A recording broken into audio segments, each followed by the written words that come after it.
What's going on, everybody? And I don't have anybody ever. There we go. Like I've done this before or not, but I had all but one of us on here. But save the best for last. You know, that's exactly right. Exactly right. We got to end with the thunder there. Yeah. So, no.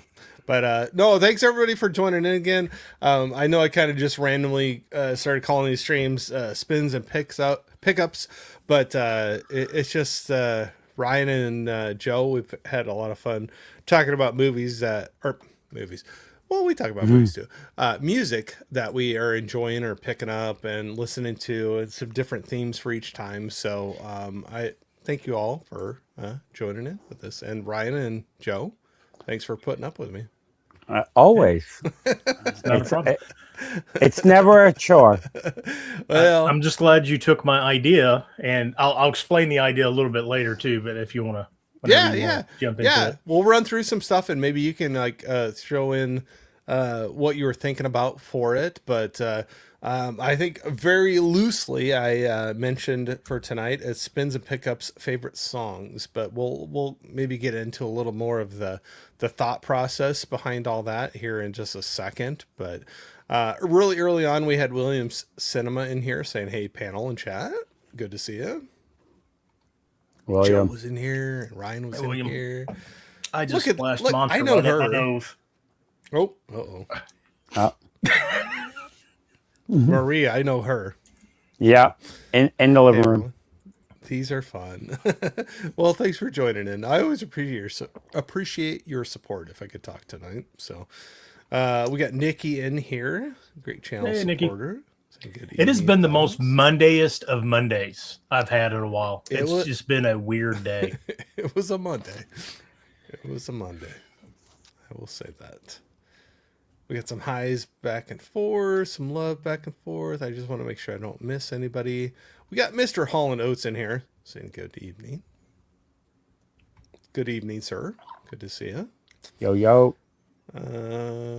We got Movie Hunter in here saying evening, everyone. Alex. Chris, what's going on? X-Teen Featurette in here saying evening. What's up, Chris? You guys. I know I was talking to you about it before, but there's some cool sets coming out for that Iron Maiden concert film, whatever you want to call it. I saw the Steelbook announced for it. I want to get that. There's Steelbook, and then there's like a collector set that has the Steelbook and a bunch of other art cards and stuff. So, oh boy, yeah, the UK's been doing that lately. They'll release a regular issue, and then like a week later, they'll announce like a collector's edition. Which I moved all my stuff around. I can't reach my Steelbooks anymore because they're all over there now. Mm-hmm. I now have all my Criterion behind me now. You need to cover that whole window right there. Just put a whole nother shelf. I was going to say that's what I did. Where my bookcases are over here, I have a 6-foot wide bay window that I covered with 4 IKEA bookcases. All people see is IKEA bookshelves. Already. Yeah, this shelf's already covering the window by like 6 inches, so it won't matter anyway. Oh, yeah. You can fit another one in there somewhere. Oh yeah. Look at us. We're enabling you. You don't need windows. Yeah. You don't want sun faded. You don't want sun faded spines. They fade the spines. Don't do that. That's why my movie room's like a cave. I love it. A lot of love going around. A lot of highs back and forth. Unplugged in here. What's going on, man? Saying hello, guys. How we doing? We're doing great. Hope you're doing well. Early morning hours for you, I believe. So good. My name has already been misspelled twice in the chat. It's awesome. Oh, you know what? I made a point ever since I started hanging out with you. When I say hanging out with you, I say Ryan spelled correctly.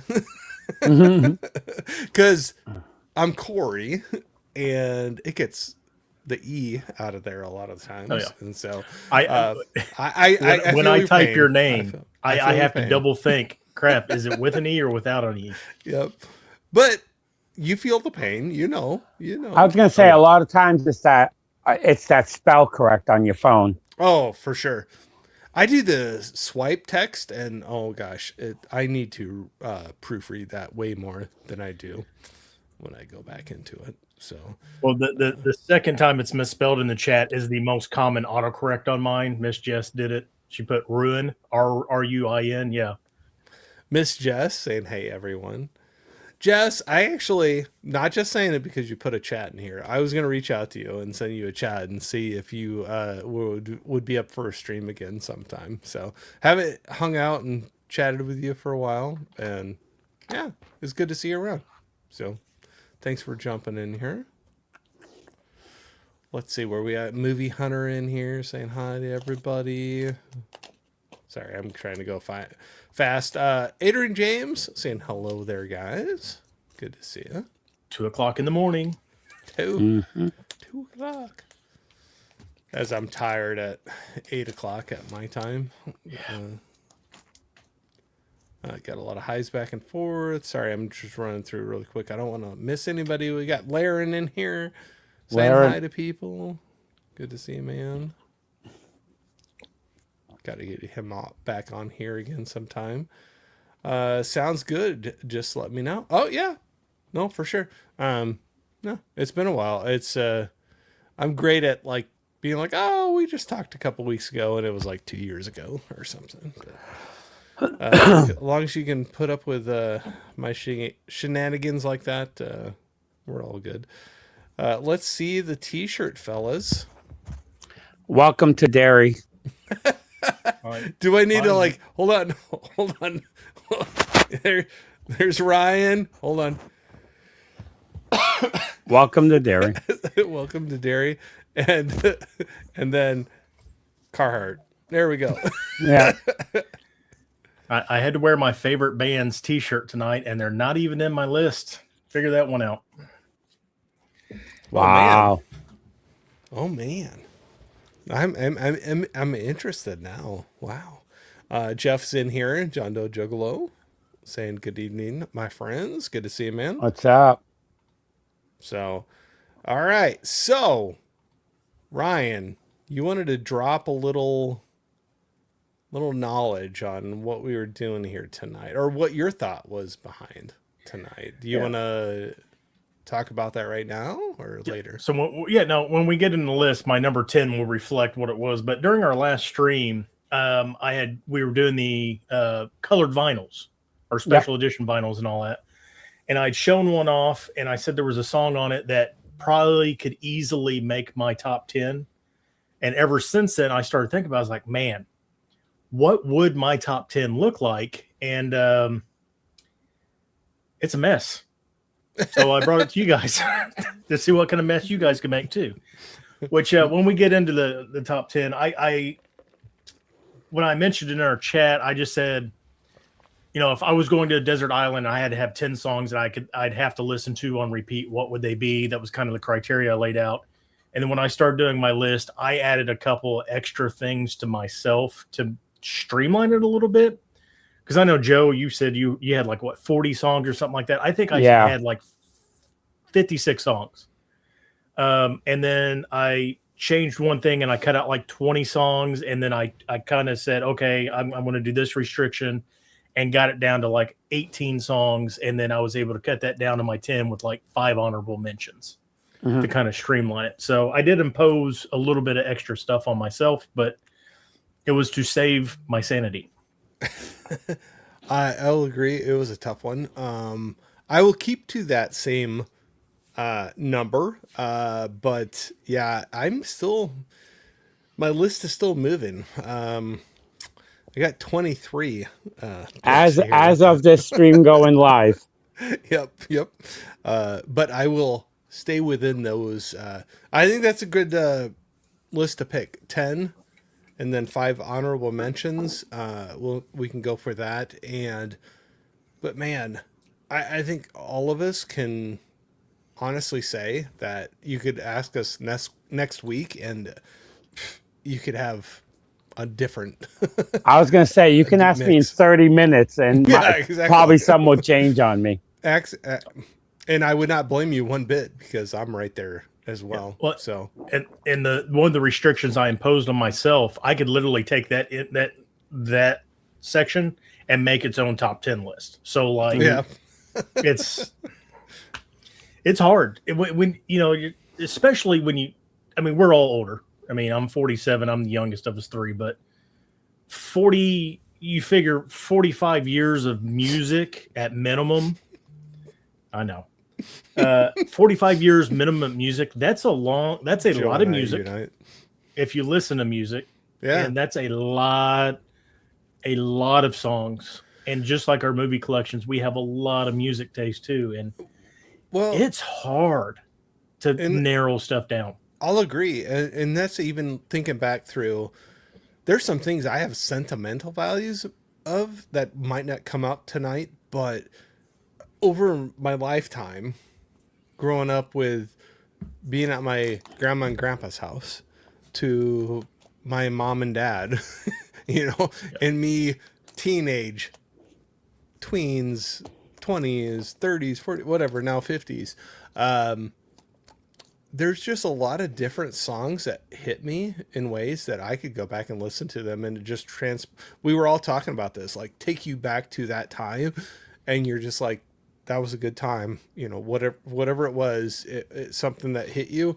And yeah. Anyway, I'll shut up. But there's a lot of different years, and so the list I even have right now doesn't have even hit everything that I would love to talk about. But I think all of us could just go on for hours and hours, kind of on these things. True. But, all right, so what were we going to start off with? Did you want to do pickups first that you all got? And, I did not get anything. Look at me. I'm being a good boy for 1 month. No new purchases, but we're going to go around to Ryan and Joe, look at some of the new purchases that they brought in, and then get into our top 10 that will change week by week. Not being sarcastic, because mine will. And then some honorable mentions, but just how we're set up right now. Ryan, do you have anything you want to throw out that you brought in? Yeah, it was a light month. I got one big order in from Brooklyn Vegan. I had some pre-orders. It's the first time I'd ordered from them. Got that in, some vinyl. I got like 15 or 16 CDs and like 7 vinyl light. Next time, hopefully, I've got a kind of a big pre-order from Club Bastardo, which is the Primus website. They got some stuff coming out, and I finally pulled the trigger on a big box set. So hopefully, I think everything comes out at the end of this month, so I should have it next month. But Half Price Books, everybody should know the name, hpb.com. You can go on there, search anything. They'll find the store that has it, and they will ship it to you if it's in stock. $3.99 flat shipping. It's a great resource. Their website sucks on mobile. I would say do it on a desktop if you have it, or a laptop. But I've been ordering all sorts of stuff from there, and stuff that's out of print or is low stock on Amazon and they want like $25, $35, $45 for. I've been getting for $7, $6, $3, whatever. But a couple episodes ago, Joe had mentioned this. I picked up the Spawn soundtrack again. Oh, I used to have this, it did the like the Judgment Night thing. You've got like the what the heck were they in? Dance? They're not dance musics. EMD. Yeah. EMD, yeah, or EDM or whatever it is, and a heavy band. So you got like Filter and the Crystal Method, Marilyn Manson and Sneaker Pimps, Korn and the Dust Brothers, Butthole Surfers and Moby, Metallica and DJ Spooky, stuff like that. Great soundtrack. If you've never had it, I agree. I still have that one. That's a fun one. Mm-hmm. I didn't realize either. I guess my original one. I really wish I wouldn't have sold all my stuff. I used to collect Spawn comics like that. It's got the Spawn #1 comic drawing from Todd McFarlane on there too. Nice. I tell you what, not to go way too off track, but the animated series of Spawn is a great one to check out. I was gonna say it's way better than the movie. I would agree with you 100%. I was gonna say I have it on VHS somewhere. I have the DVD set I have the DVD and I have the VHS set. Yeah. No, it's good. This next one's one of those ones I was talking about. Been out of print for years because this is from like 1989. And people were wanting absurd prices on eBay. I think I paid $5.99 for this, but it's Sir Mix-a-Lot Seminar. I've been looking for this for a while. This has my favorite song on there of his, My Hoopty. But it's also got a song called Beepers, and it was playing in the show it big. Yeah. So if you don't know who Sir Mix-a-Lot is, it's Baby Got Back. Yeah. But this was the album before Baby Got Back. But there's a song on here called Beepers, and it came on in the car. My son was in the car. So I had to explain to him what a beeper was because he's only 13, has never seen a beeper in his life. And me and my girlfriend's been doing that with him lately. Like when we go out to thrift stores and that, we'll pick something. We're like, what is this? And she picked up a VHS tape the other day. Goes, a CD? I think Dad buys those. I was like, no, buddy, you know what a CD is. So yeah, had to explain to a 13-year-old what a beeper was. Yeah. The next three things I was so happy they had in stock. And I check them every day because, I mean, their stock rotates. It's like any other thrift store, whatever. You know, you gotta check daily because they got stuff coming in and out. But I'm working on all my Les Claypool projects. I picked up Les Claypool of Fungi and Foe, which is one of his solo albums. He's also got of Whales and Woe, which is like a more seafaring one. But this has got a bunch of stuff on there. So happy to get that. His Oysterhead project with him and Stuart Copeland of the Police, and I forget who else. Oh, Trey Anastasio, which I should know who he is. I know he's a guitarist, but anyway. But Oysterhead, another one of Les Claypool's projects.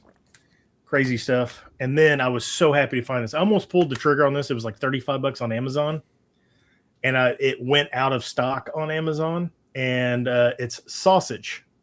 If you don't know what Sausage is, it's the original 3 lineup of Primus before Tim and Larry came along. And they got together after Primus found success with Tim Alexander and Larry Lalonde in like 1992 and redid all their original songs and made an actual album of it.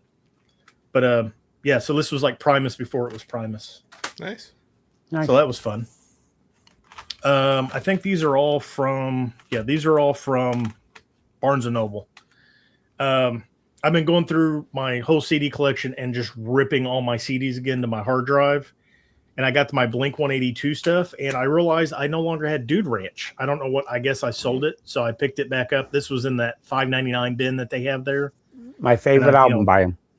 Yes, I love this. I don't know why I ever got rid of it. But, I mean, it's got all the good songs there. It's got Josie, Damn It, and all that other stuff. Boring.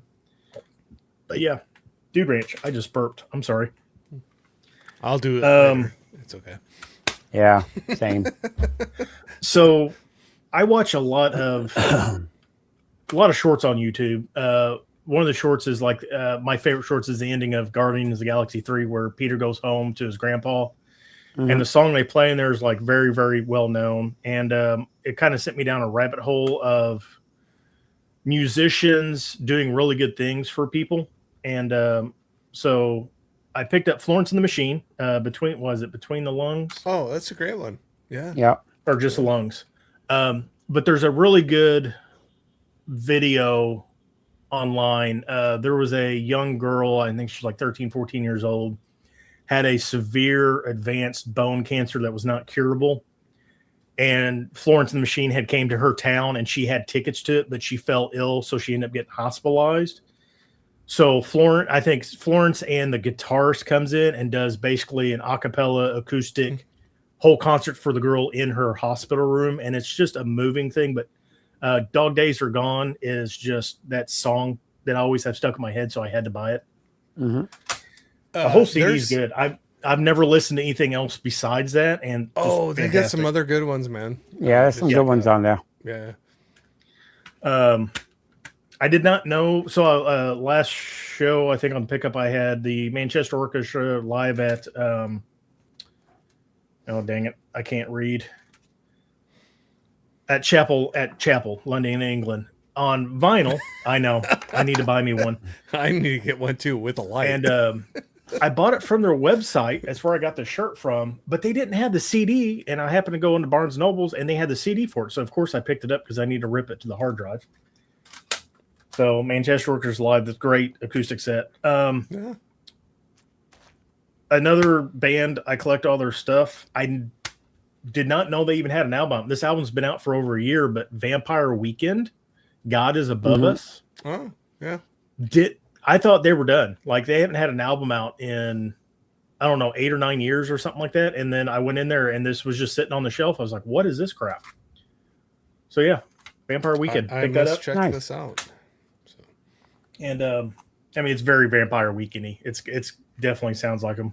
Yeah. And this is a new band to me. I've been trying to find new bands to pick up. Gaslight Anthem was one of them that I've kind of went nuts on.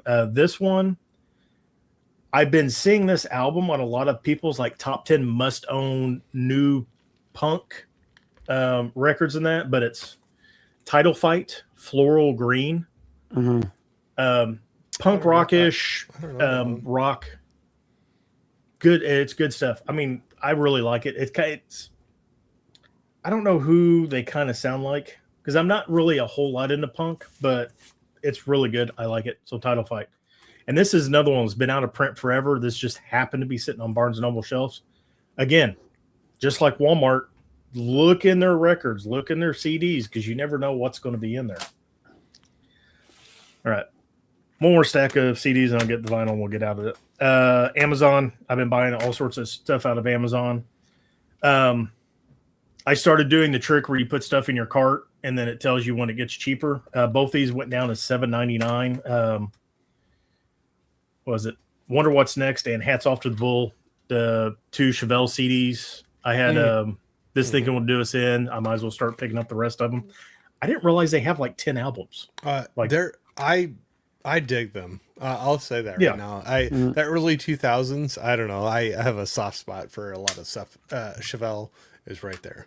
So yeah, I mean, I've always liked them. I've just never really bought any of their stuff. And then I bought This Thinking Will Do Us In and all that. I was like, I just need to start buying all those stuff. And like I said, these were on sale. Getting past that up. when you find it for those prices too, it's kind of hard to. Yeah, it's hard to say no. Yeah, to check three it out. three more Gaslight Anthem CDs. They have 5 CDs total, I think, and so I'm only missing one. But yeah, Gaslight Anthem, Get Hurts, history books, and the 59 sound reissue. I don't know if either of you two have checked this band out since I said something about last time. They're called like Midwest rock, like Midwest 50s rock or something like that. But I really like them. Mm-hmm. I have not. Sorry. It's fine. It's fine. You guys don't like my music, watch list and listen list gets bigger and bigger, and I fail people every day. This was a band that I did not like before, and then I decided I did like them. I picked up their album Cleopatra, then I went ahead and picked up their second album, The Lumineers. This is, I think it's just called The Lumineers, but this one's got Hey Ho or Ho Hey on it, and what's the other big? Submarines. I think there's one other big song on here, but yeah. Pick them up. Sorry. I messed something up there. You're good. I decided I didn't want to listen to you anymore. Yeah.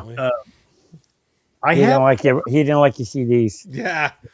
There was no Led Zeppelin. No Led Zeppelin. Where's 4? Where's Zoso? Come on. Well, you definitely won't like this one then. I have all their vinyl except for one, which I'm looking forward to, like a rare one, but I'm picking up all their CDs now. But Pussifer, Conditions of My Parole. Mm-hmm. And finally, Soul Coughing. I love Soul Coughing. Big 90s band.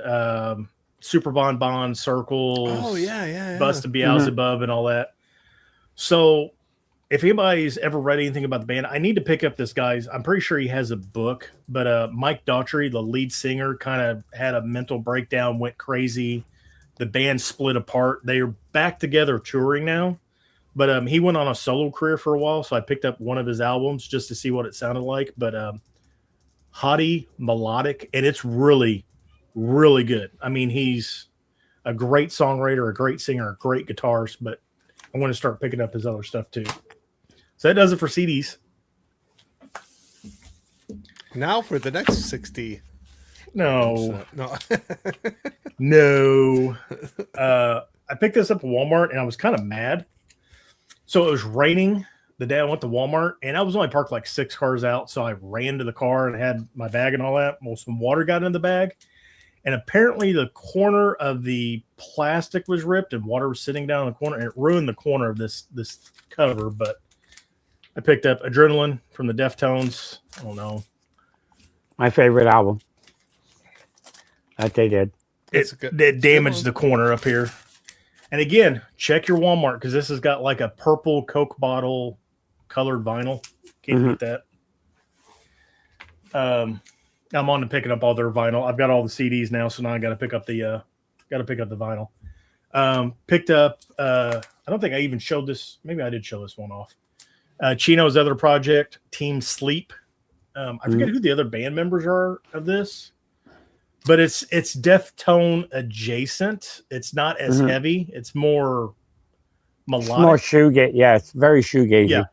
Yeah, very, very good. And they've only have 2 albums. I don't think the other album is like a live session or something that is like super hard to find. And this only was ever on vinyl, I believe. Again, one reason to collect vinyl because some stuff doesn't come to CDs if you collect CDs. Correct. Yeah. All right, the next 1, 2, 3, 4, 5, 6 titles, the last 6 things are all my Brooklyn Vegan pre-order that I had ordered that I talked about last time. Picked up the new Gnarls Barkley album, Atlanta, with the cool teal blue record. If anybody's ever listened to the only other 2 albums from Gnarls Barkley from like 2007 and 2009 or somewhere around in there, this sounds nothing like old Gnarls Barkley. This is very much we're done. This is a farewell.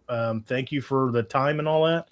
And it's very, very religious like.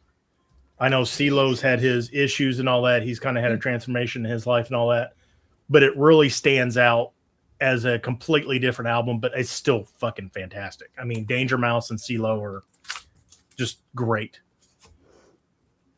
And then I still need to pick up this CD. I've never owned it, but they had a new issue of Cold Chamber and a cool Coke bottle. I have that one. Yeah. I have that same color one, yeah. Yeah, Loco is the only song I know by them.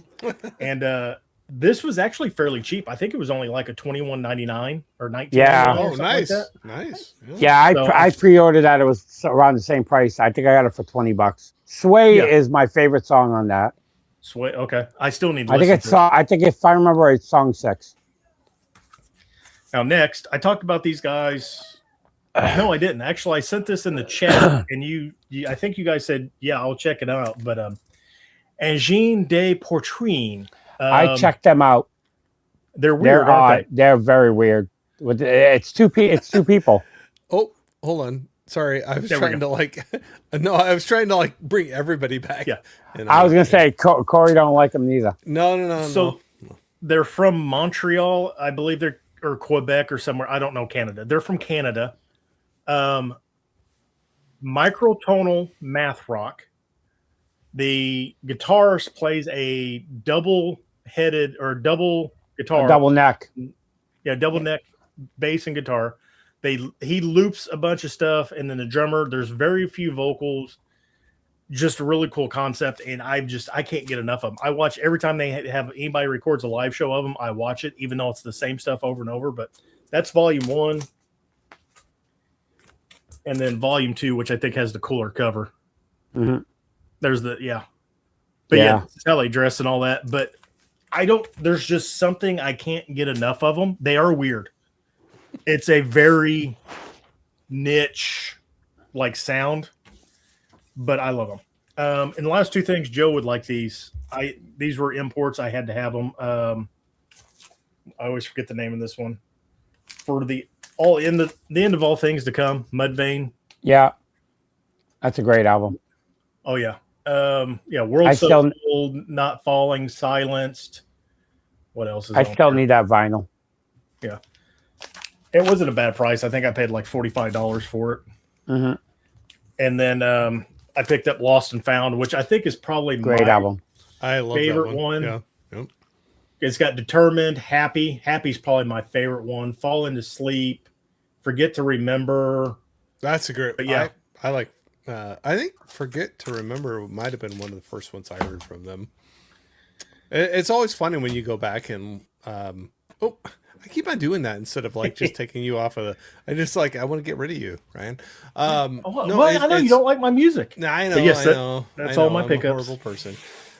No, it's funny when you go back and listen to some bands and like what was your first song that introduced you to them, and sometimes it's not their biggest, sometimes it's not the first, but yeah, I think that was one of the first ones that got me into them. So Hey, Brian Goes Blue in the comments. Sink or Swim and 59 Sound are the best Gaslight albums in my opinion. So somebody knows about them. I know. If Brian likes them, you guys should like them too. I was going to try to catch up a little bit too. I know I'm horrible. No, you're fine. But a lot of people are up, and just like Marie right there is saying, hard. I can't limit what my faves are, but need to limit. Otherwise, we'd have a stream that would be continuing for a week. Oh yeah, I think we're all right there with you completely. It's hard. It's hard. And every week, if we kept it to a certain number, we'd have a different group we'd be talking about. But yeah, Larry was in here dropping by real quick to say hello. Have a good stream, gents, and everybody drop them likes. Thanks, sir. Appreciate it. All right, I'm gonna run through. I just want to say hi at least to everybody that jumps in here. Oh, we got some love for Sir Mix-a-Lot in here. Buttermilk biscuits, if I could talk. Yes. Cracks me up. Yeah. We got Tiana in here saying, hey guys, good to see you.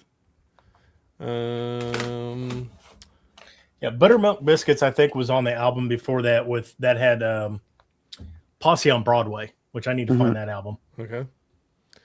Brian was saying I have Floral Green on vinyl, Ryan. See? Yeah, so I watched that Cooked in the Comments. They're on YouTube, and it's got two comedians on there. One, Chappelle Lacey, and he's actually in a band. He fronts a band, and he's always wearing band shirts on the Cooked in the Comics on YouTube, and he had Title Fight on there one day. Well, I started looking at it, and I hit YouTube Title Fight, and like it just came up like top 10 albums, albums like the last 15 years you should have in your collection, top 10 new punk that you should have in your collection. It kept coming up. Yeah. So I seen it. I bought it. I mean, that many recommendations, I might as well pick it up. And I have not been disappointed. It's good. Nice. Nice. Brian was saying, I like Cold Chamber's cover of Shock the Monkey with Ozzy.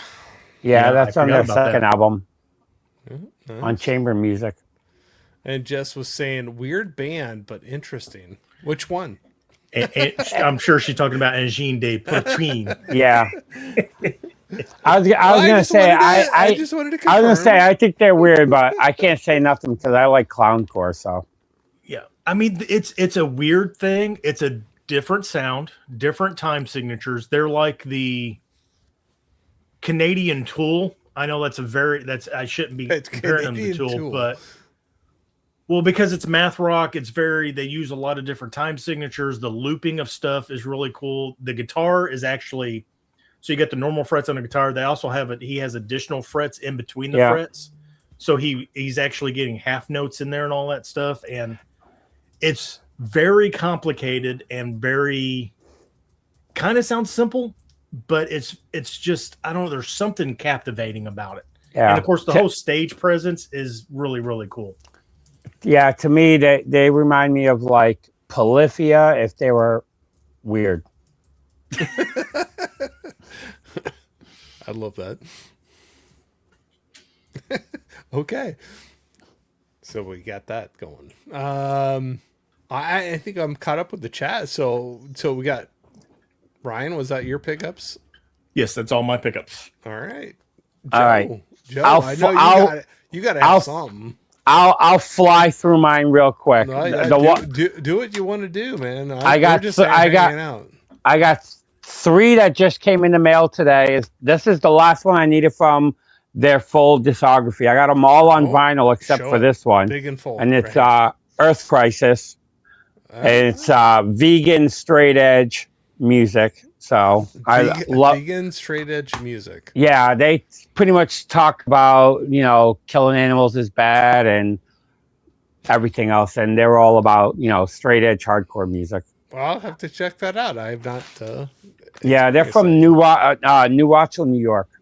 This I already have the box set that has the DVD, but I didn't have, and I have the CD in there with it. But I wanted just to get it separately. And it's Life of Agonies, 20 years strong. Nice. A River Runs Red. This is live.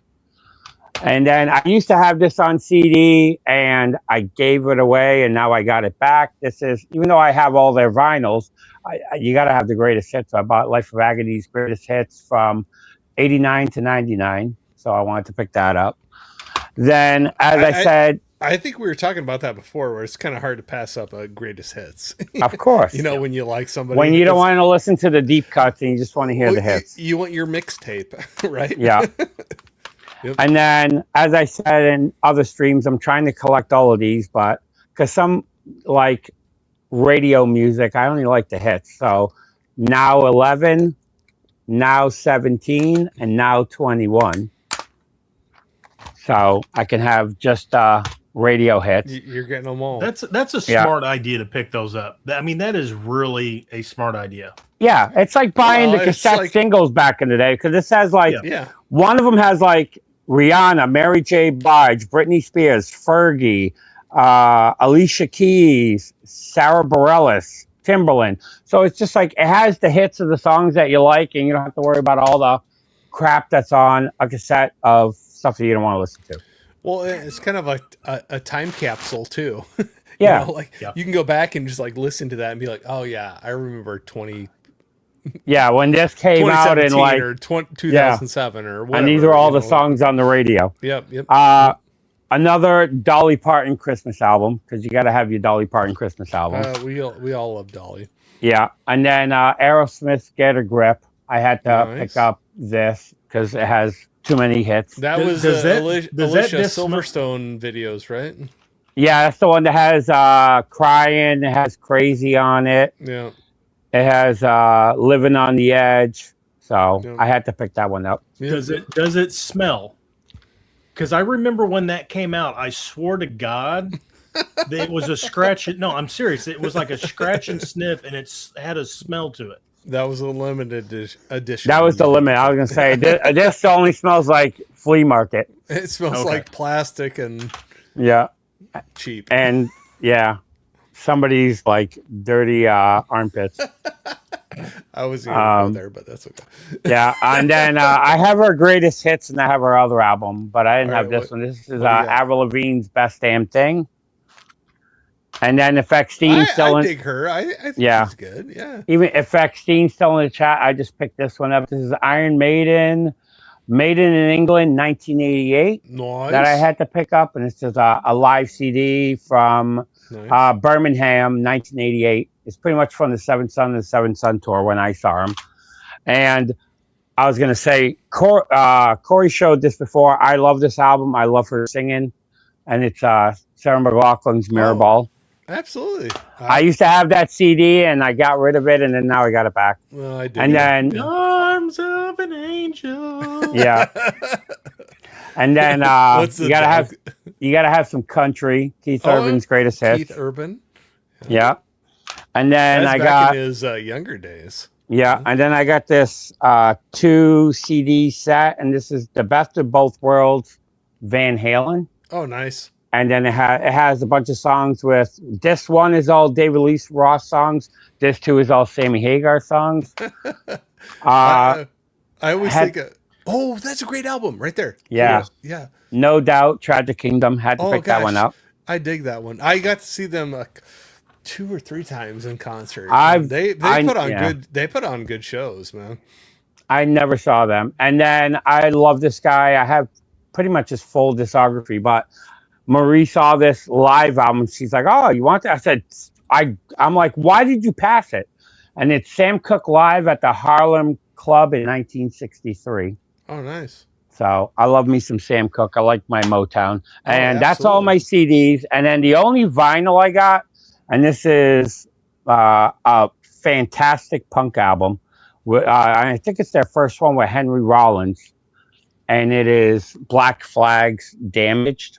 Nice. So I had to pick that up. This is, I think, the first album that they did with Henry Rollins when he became the singer for him. And that's pretty much all my pickups. Rollins is it was pretty a light solid, month for man. both of us. Yeah. I was hoping I have 2 autographed albums that are coming in the mail, but they don't get here till like the 17th. So I was just like, next stream. I guess that means we got to do another live stream. We have to do another one. Yeah. You're locked in. You don't have any choice. We're gonna do another one. Brian was saying, "Get a Grip" is my favorite Aerosmith album. Portrait of '90s kids right here. Oh, yeah. Mm-hmm. No, it's a good one. And then we got some other love. Nikki giving some love to Aerosmith.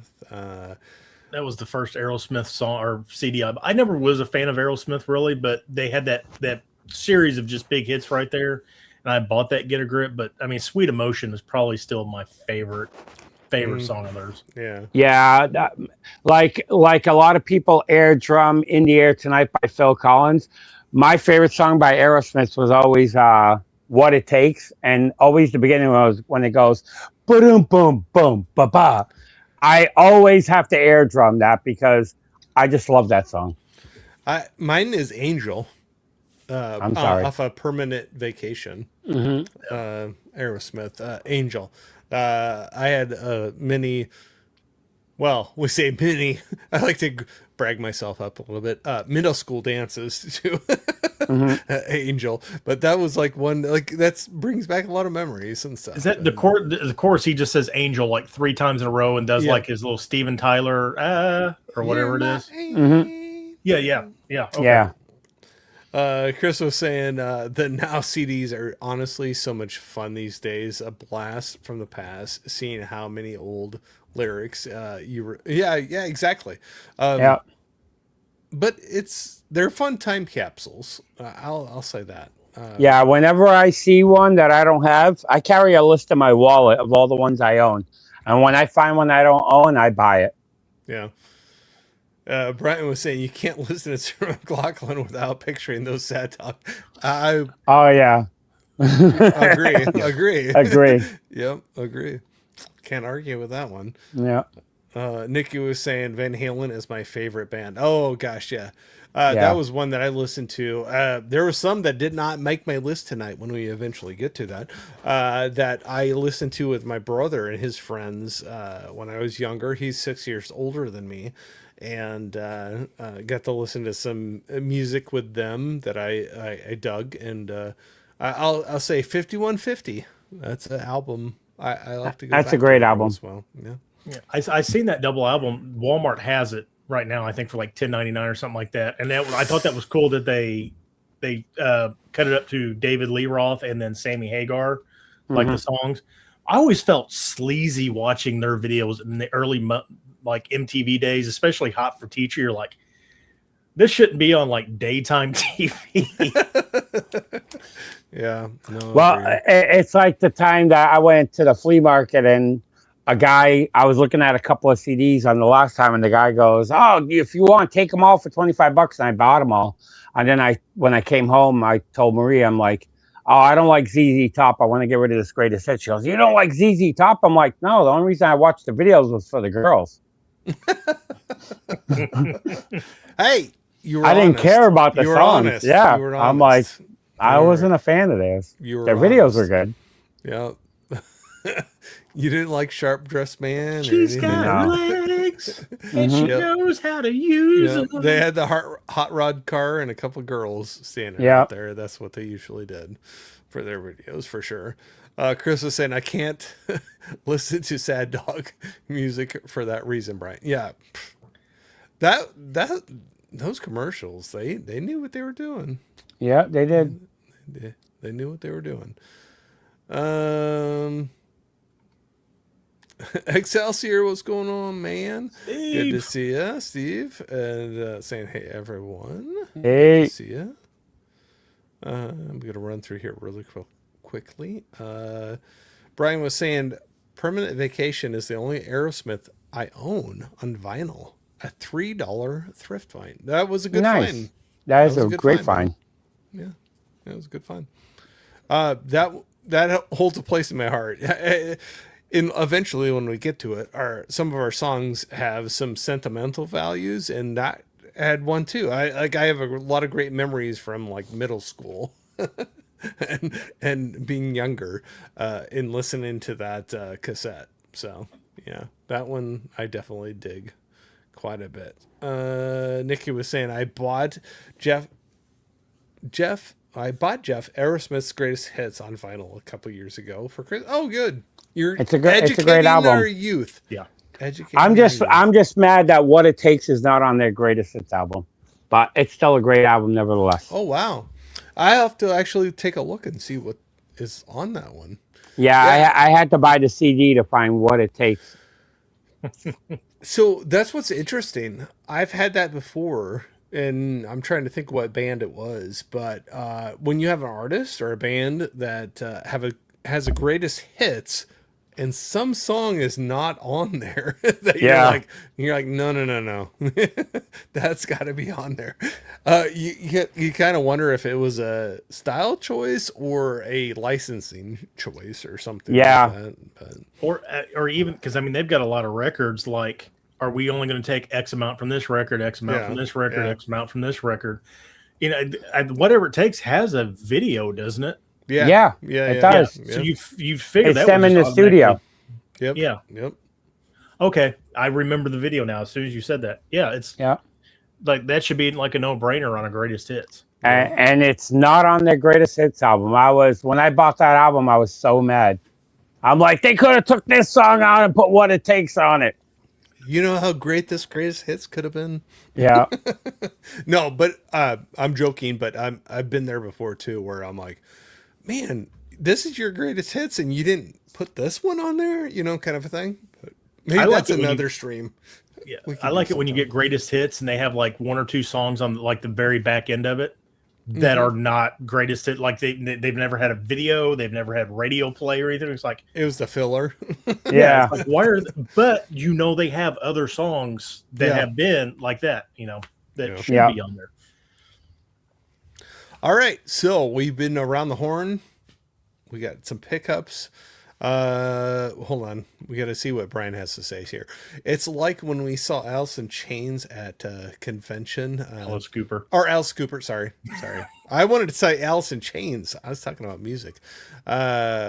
He can only play one or two newer songs on tour because he has to play so many. Yeah, I can see that where people want to see you.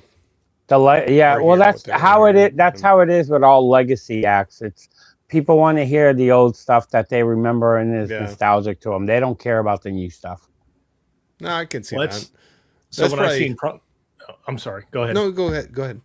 Well, so I seen Primus 2 years ago on the Santa tour, and they pretty much played like their biggest hits. And then when they got the new drummer and they went on their solo tour last year, and I seen them, like they did a really good job of, because the new drummer is also a huge fan, and he was making them play songs they hadn't played in a long time. Yeah. So I was getting to hear a couple of their staples, a couple of the old catalog, and all that. And it was really nice to see it getting mixed up. That had nothing to do with what he just said about Alice Cooper, but Mm-hmm. No, but it does. Like where it's. Well, because if I'm going to go see Primus, I I want to hear Winona's Big Brown Beaver. I want to hear Jerry Was a Race Car Driver. You know that. But I got to hear songs that a couple of songs they had never played before. I think when I seen them in Louisville, they played one song they had never played or have not played in like 30 years, which was cool. And then just some other songs they had started bringing back into the live show because the drummer wanted them in the thing. So it was pretty cool. No, I'll agree with you. That's a tough thing, probably for artists. I don't have that luxury to have that agony about it. But man, when people are like, I want to hear this one and this one, and then you're like, but I'm also doing this, you know, and they want to throw that out there. And I could see where that could be tough. It gets frustrating because sometimes artists don't want to play the same song. Yeah, but when they got to play at night before, and because they got to play night after night on a tour, sometimes it just they got to change it up.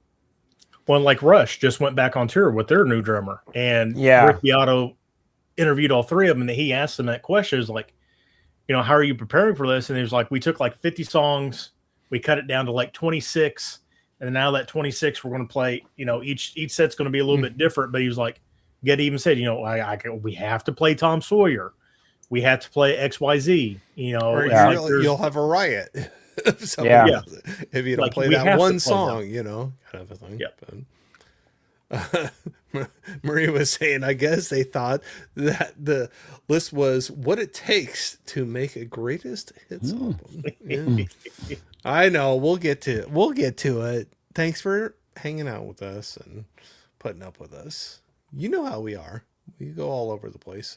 Yep. Okay. So we got through pickups. And we're how far are we into this?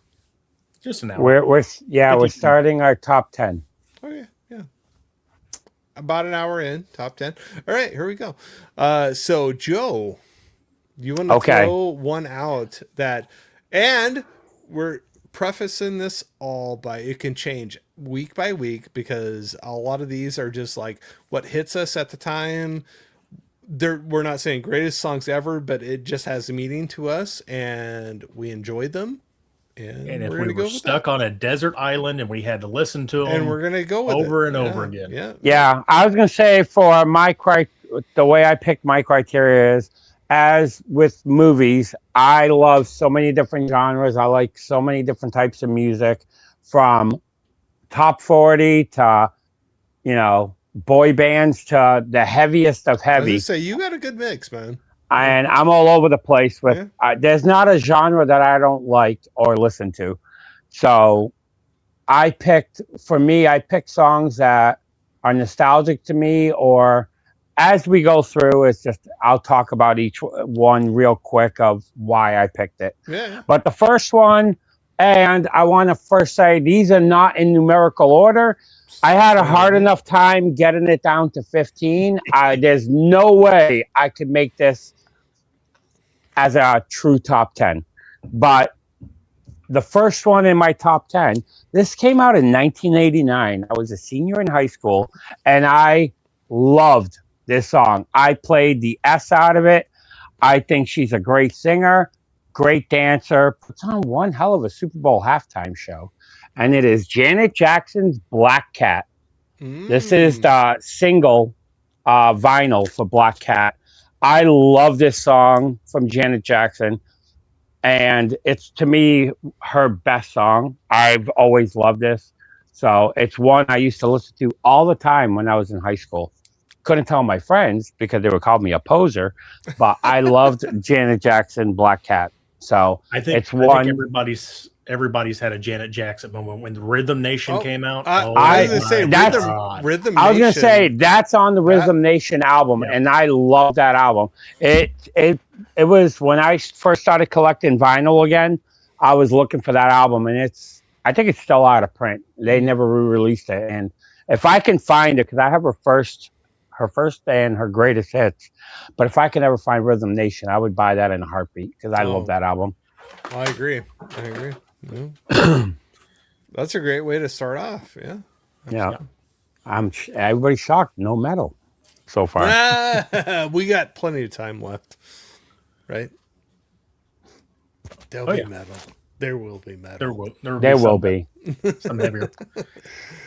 So, Ryan, what do you got, man?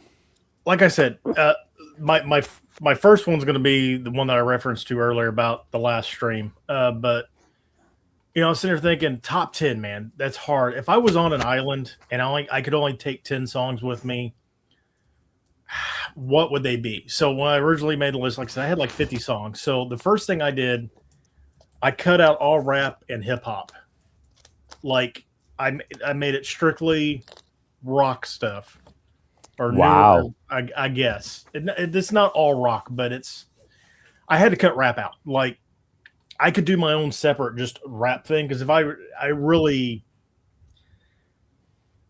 have kept rap in here, probably 8 of them would have been rap, which is not representative, I guess.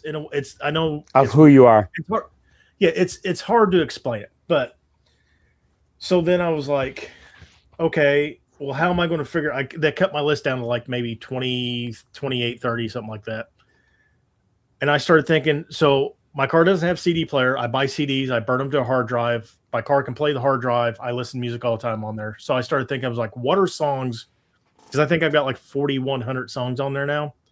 When I'm listening through there, what songs, when they come on, I will not hit skip. Like there's some things like it may play the Eels twice in a row. Well, I may skip the second one because I just listened to the Eels or whatever. So that kind of helped me narrow down my criteria a little bit more. Stuff that when I'm on the radio, or if it happens to pop up on TV in a video or whatever, I'm not going to skip it. I know the words to it. I can sing along in the car with it, front to back. I've heard it a million times. 1997, the impression that I get from the Mighty Mighty Boss Tones. Like I said, I said that's probably could be in my top 10 songs. It's going to be my number 10. On the cool vinyl. Nice. Everybody noticed I took Joe's advice. I sleeved my vinyl properly. I took his advice. I bought the proper sleeves and everything. Thumbs up. And it was a pain in the ass because I bought my initial thing and I quickly ran out before I ever got to L in my vinyl, and I had to order more. But the impression I get, I just love the structure of the song. I'm not a huge ska fan. I really did like a Real Big Fish. There was another ska band around that, Goldfinger, and Mighty Mighty Boss Tones. I really like them. But this song, for some reason, it's about, you may just be a normal person, but when it comes down to it, do you think you have the luck, the drive to have to man up and do something? Like, have you ever had the odds stuck up so high you need the strength most possess, or does it come down to do or die and you got to rise above the rest? That's one of the lyrics in there. Just the lyrics really hit hard about, I forget what's his name. Like talking about being able to take action or be a threat, but not being a threat in a way that is threatening, but you have the ability to be a threat. Kind of, I don't, if that makes sense. He's that Canadian psychologist that's kind of iffy. Either way, the Mighty Mighty Boss Tones, the impression I get, this thing was on radio play all the time, on MTV all the time, and I've played the hell out of this song, and I don't think I could go to Desert Island without a little bit of ska. I love it. No, that's a good one. Yeah. I was going to say really quick, just because I forgot to say with my thing, my top 10, every single song is a different genre. Nice. I got a little mix too. I can't say it's every song is a different genre, but I love Joe. You always, you have a great mix. I'll say that every time I talk to you about music. You have a great mix of you check a lot of things out. I'll say that. Yeah.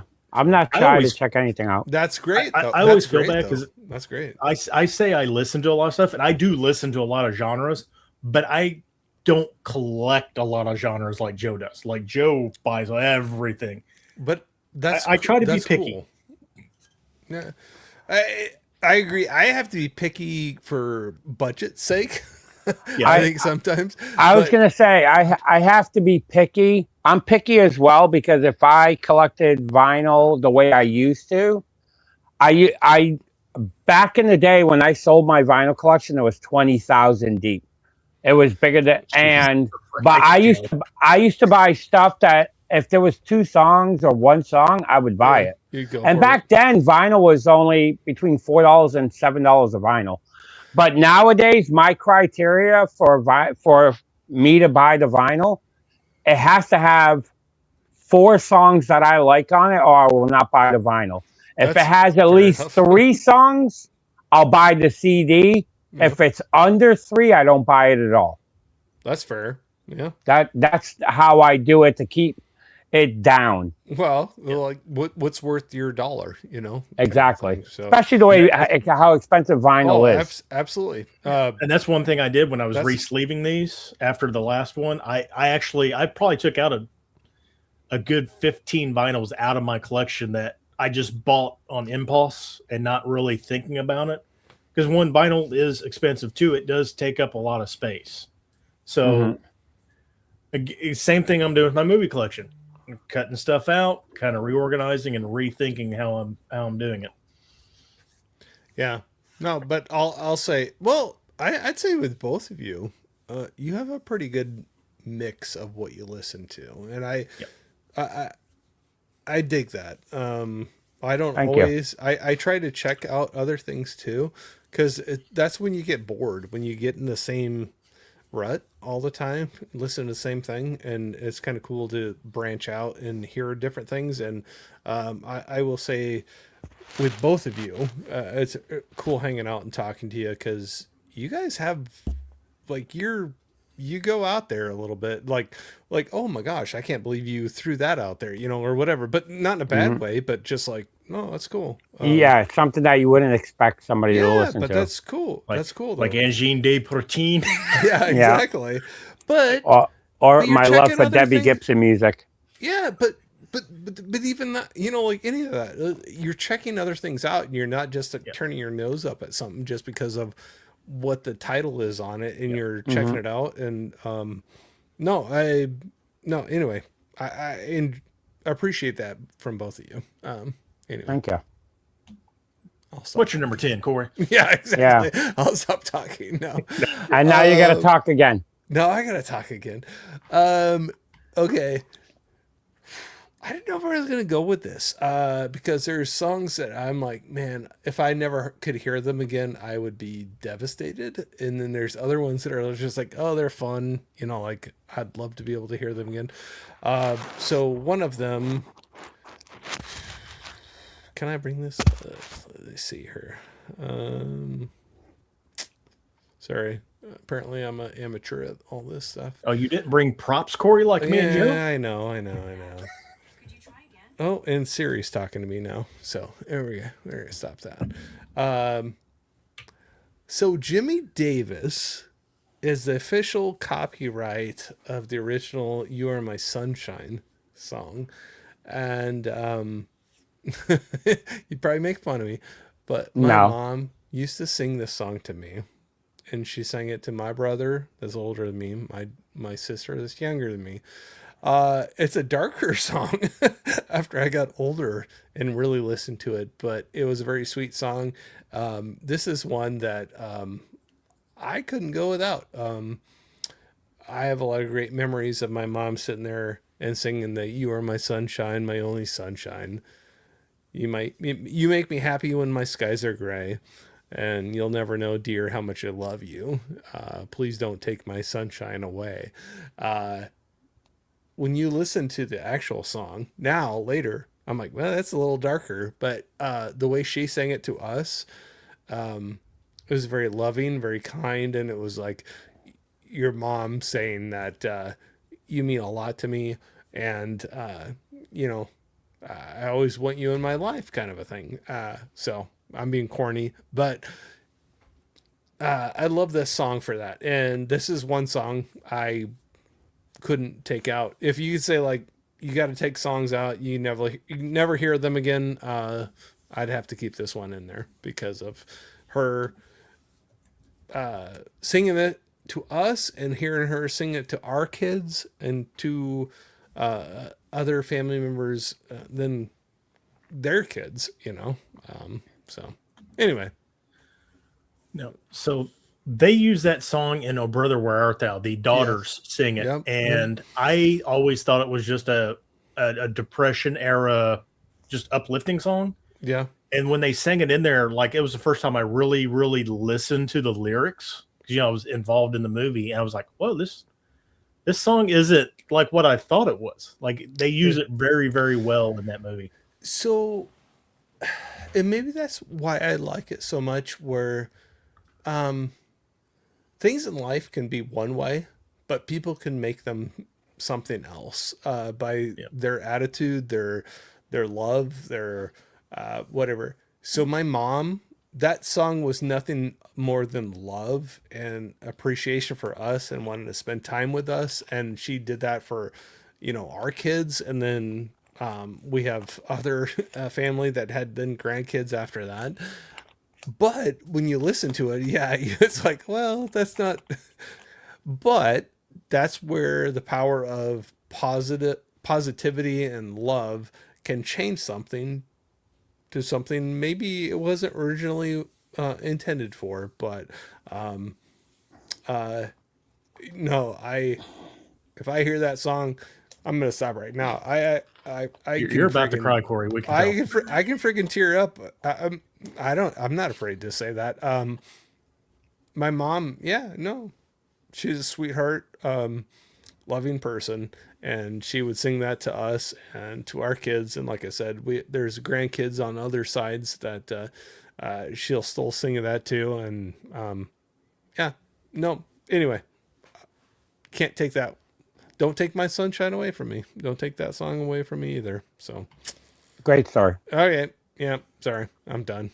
No, you're good. I can see you sitting under the coconut tree on that island, just crying your eyes out to that song, and like, no, Corey, don't do anything. No, I know, but it's just one of those songs. It'll pull out my heartstrings every single time. But that's a great memory to have if you're on an island by yourself and you want a song to really remind where you're from and what you're about. Yeah, good pick, Corey. I like that. Mm-hmm. All right. I won't be as corny as the rest of them. So that was not corny at all. But no, she's a sweetheart and definitely is one. There's that one. There's a couple. I'll save that for another stream. But that's a big one for me with her. Brian was saying I liked Mighty Boss Tones performed in Clueless, fun band, and also one of the very few ska bands I liked. Yeah, right? Yeah, I've seen them a lot before they were signed in Boston because they were a Boston band, but I was never the biggest fan of theirs. Yeah, I'm not a big ska guy. Like No Doubt's like the closest I get to like. Yeah. No, I can understand that, but definitely good. For sure. Yeah. Chris was saying the impression that I get was the sound of the late 90s until All-Star came out. Yeah. Mm-hmm. Absolutely. I love this response. Yeah, it's because all the glitter turned to gold. There you go. Box Office Brawler, what's going on, man? Saying, man, Martinez has an awesome beard and hair. Thank you, sir. I'm the opposite. I'm almost beardless, and I am definitely getting hairless up here. I chopped mine off, so you can't give me any props. So one of these days, I'm going to show up, and I'm going to finally dive into it and just shave the head. I thought you were going to say you're going to have a. Hair. Well, when he did like this, I thought he was saying, "I'm going to do the comb over." I have nothing to comb over. Like, that's the thing. Yeah, I'll be there too with you, man. It won't take too long. Like, I'm going bald. Who cares? Yeah.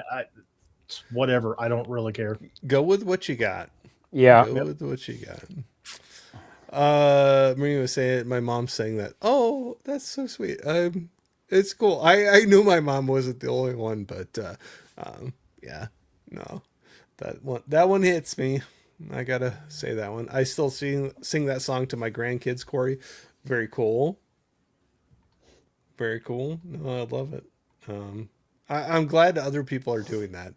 That makes me feel good. But like I said, if you listen to it later on in life, it's not as heartwarming of a song, but the way my mom sang it to me, it was very soothing, and it was a very heartwarming song. But it's kind of funny how people can take something and make it something a little different and better, at least for me. So we'll go with that. Okay, I'm done.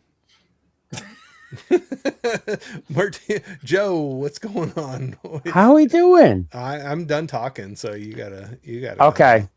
We're gonna change the mood to another sad song. Well, it's not a sad song, but it's a great love song. It's a song from 1980.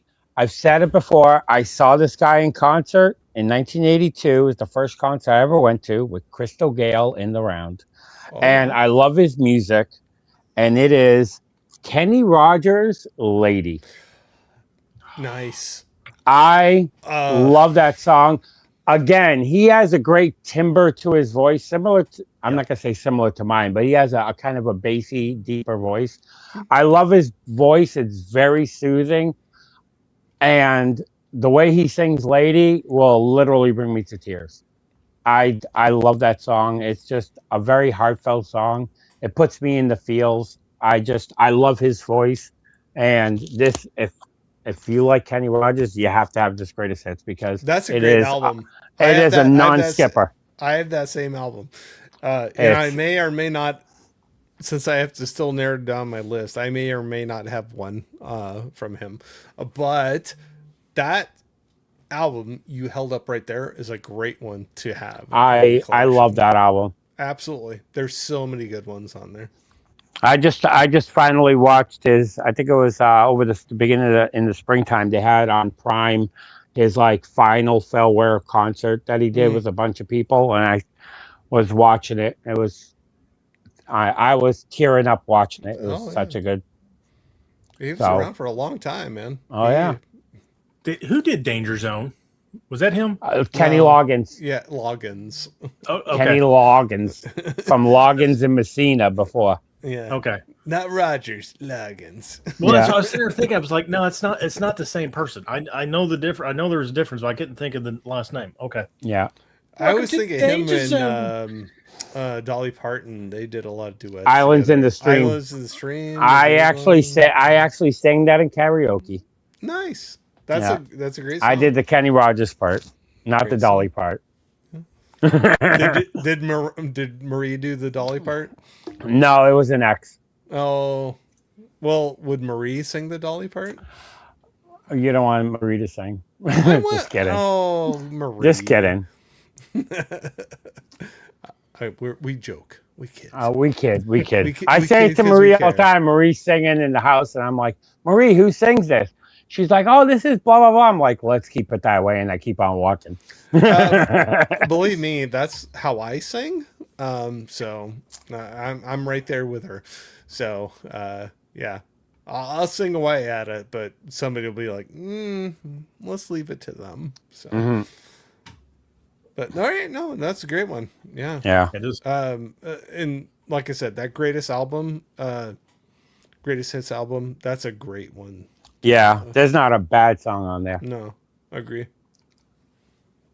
Ryan, what do you got, man? All right. My next one, it's a love song. It's got love in the title. The chorus on this has a name in it. I wanted to name my daughter. My girlfriend wouldn't let me have it. Brooklyn. Basically, this song's about getting out of something and trying to move on to something else, and then realizing you're in bad shape, and then in the future you look back and realize what somebody was back then trying to help you, you are now today because you've changed on it. But it's the Abbott Brothers, I and Love and You. Every time this comes on, I mean, I sing the whole song. It's one of those songs. I would say if the devil ever came to me and told me I had to sing a song and not mess any of the words up or I would die, I could sing this all the words to it. Again, Abbott Brothers, folk, mountain rock, I guess is what you could call it. I know it's not everybody's cup of tea. They're a little bit different. little bit of gospel thrown in there too. But I in Love and You is just fantastic. And I probably one of my favorite lines out of the whole thing is when at first I learned to speak, I used all my words to fight with him and her and you and me, but it's just such a waste of time. Yeah, it's such a waste of time. Like, that's very impactful. It's like he was learning, like he just wanted to argue with everybody and be the person that was right. And then he looked back, he goes, it was just a waste of time. Like, I should have never done it. Like, it's a song about being an asshole. And then in the end, you realize, like, yeah, you were wrong. So, but I in Love and You, love it. Nice. That almost makes me think of one song I didn't put on my list, but I actually listened to quite a bit. Volbeat. There's what's the song that counting counting all the assholes in the room. I'm not the only one. Yes, and but it's like admitting, I could be that way, but I'm not the only one too, kind of a thing. So anyway, when you said that, it made me think of it. I think my girlfriend got tired of hearing it in the car, but I mean, the chorus is like, Brooklyn, Brooklyn, take me in. Are you aware of the shape I'm in? My hands, they shake, my head, it spins. Oh, Brooklyn, Brooklyn, take me in. You know, he's talking to a woman like, hey, take me in, not Brooklyn, the city. And it's like I love that. And of course we went a different route with the names. So yeah. I had a couple names from movies and sports athletes, and when my wife found out that's what they were based on, she didn't have as much of excitement about them that I did. Yeah, I wanted to name my son after Mark Oliver Everett, the lead singer of the Eels. I wanted to either name my son Mark or Oliver or Everett. She said no to both of those. Yeah. And then again, my daughter was being born, and I was like, Brooklyn. I really love Brooklyn because of the song. No. I don't know if I may have told the story on here. So my name starts with R. My girlfriend's name starts with S. My son's name starts with T. My birthday's June. Hers is July. His is August. So we're already sequential. Sequential. I wanted to say consensual, and that wasn't right. Yeah. So her birthday was going to be in May. She ended up being breached, so we had to do a C-section. So she ended up being like 3 days early, just barely missed May, but we're still in order of birthdays. So we're like, okay, it's already RST. Why don't we go with Q? So it'd be QRST in sequential order as well. And yeah, that's what we ended up when instead of going with Brooklyn, we went with a Q name. And there's not too many Q names, I can tell you that. No, not too many. I got shot down on, so first I'm a Cubs fan because of my grandma, so I can blame her for that. She got me reading box scores on the newspaper of that. So Ryan Sandberg was one of them. Yep. Mm-hmm. And then Addison for Addison Street next to that. But then one movie that I really enjoyed with my family, I really liked Payden, Paden, Payden from Silverado.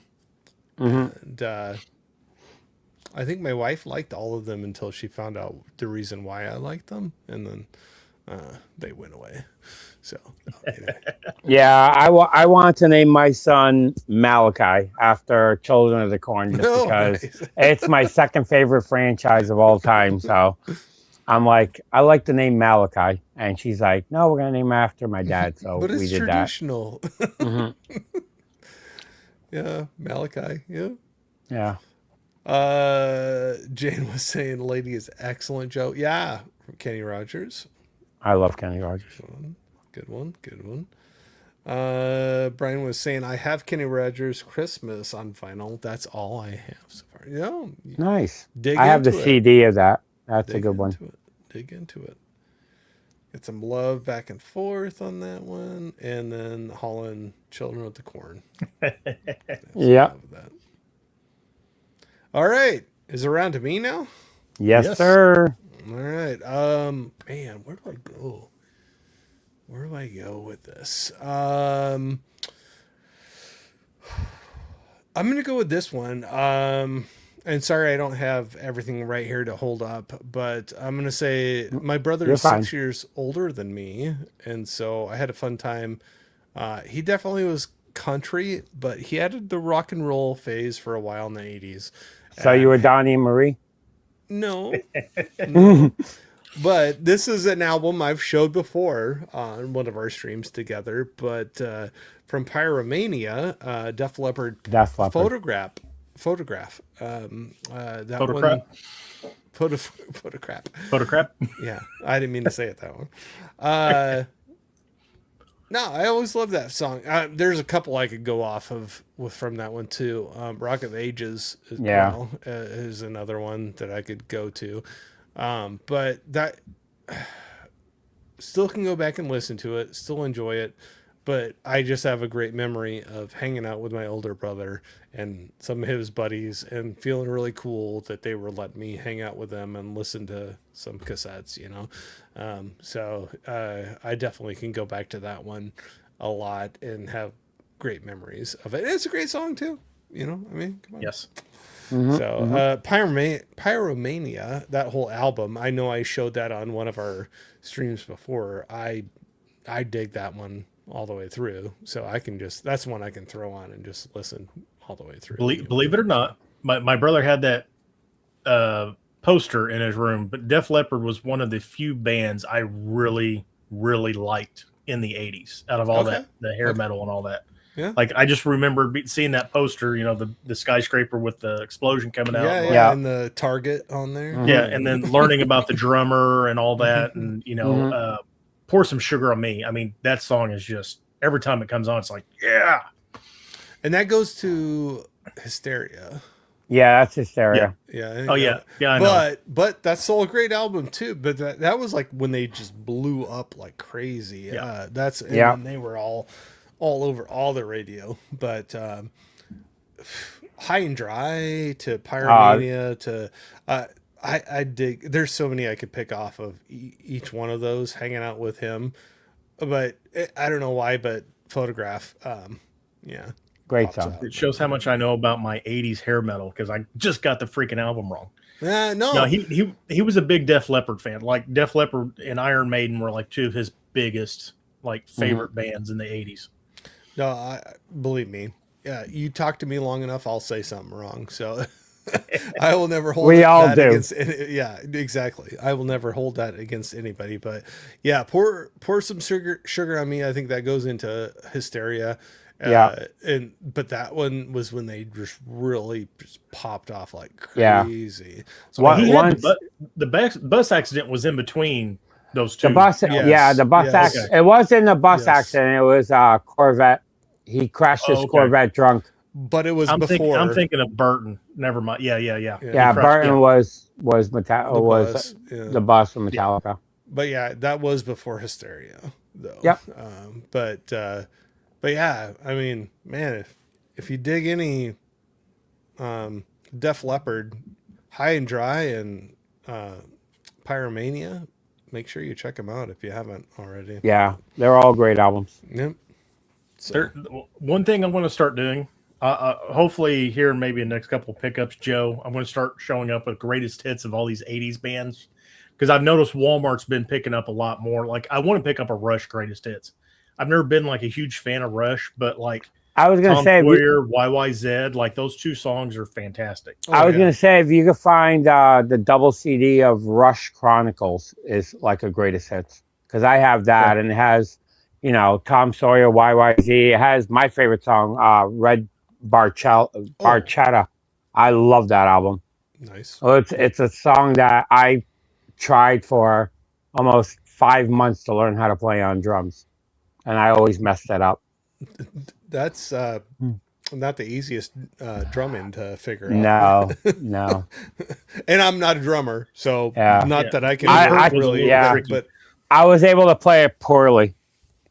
Well, that was way better than I could have played it. So there you go.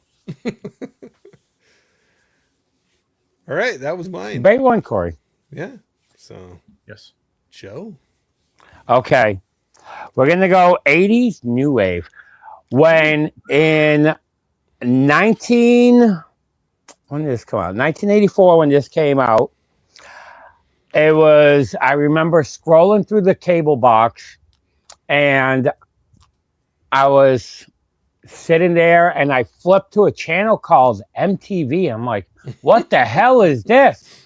they're playing videos, and it was right when it was in August in '84 when MTV started, and I was like a couple of days late on it.